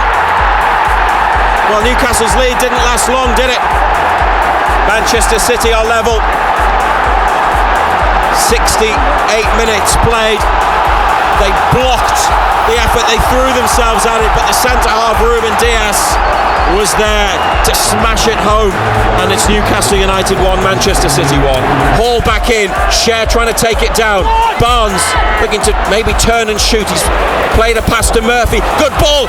Voltamada off the bar. Harvey Barnes, yes! He's got another one. Oh, they've gone back in front. What a game. What a game. Newcastle in front for 4 minutes. Manchester City level for only 2 minutes. Harvey Barnes off the crossbar. City are complaining, not sure what about. They're saying it should be ruled out, but Barnes celebrates another goal. He's got both tonight for Newcastle, who lead Manchester City by 2-1.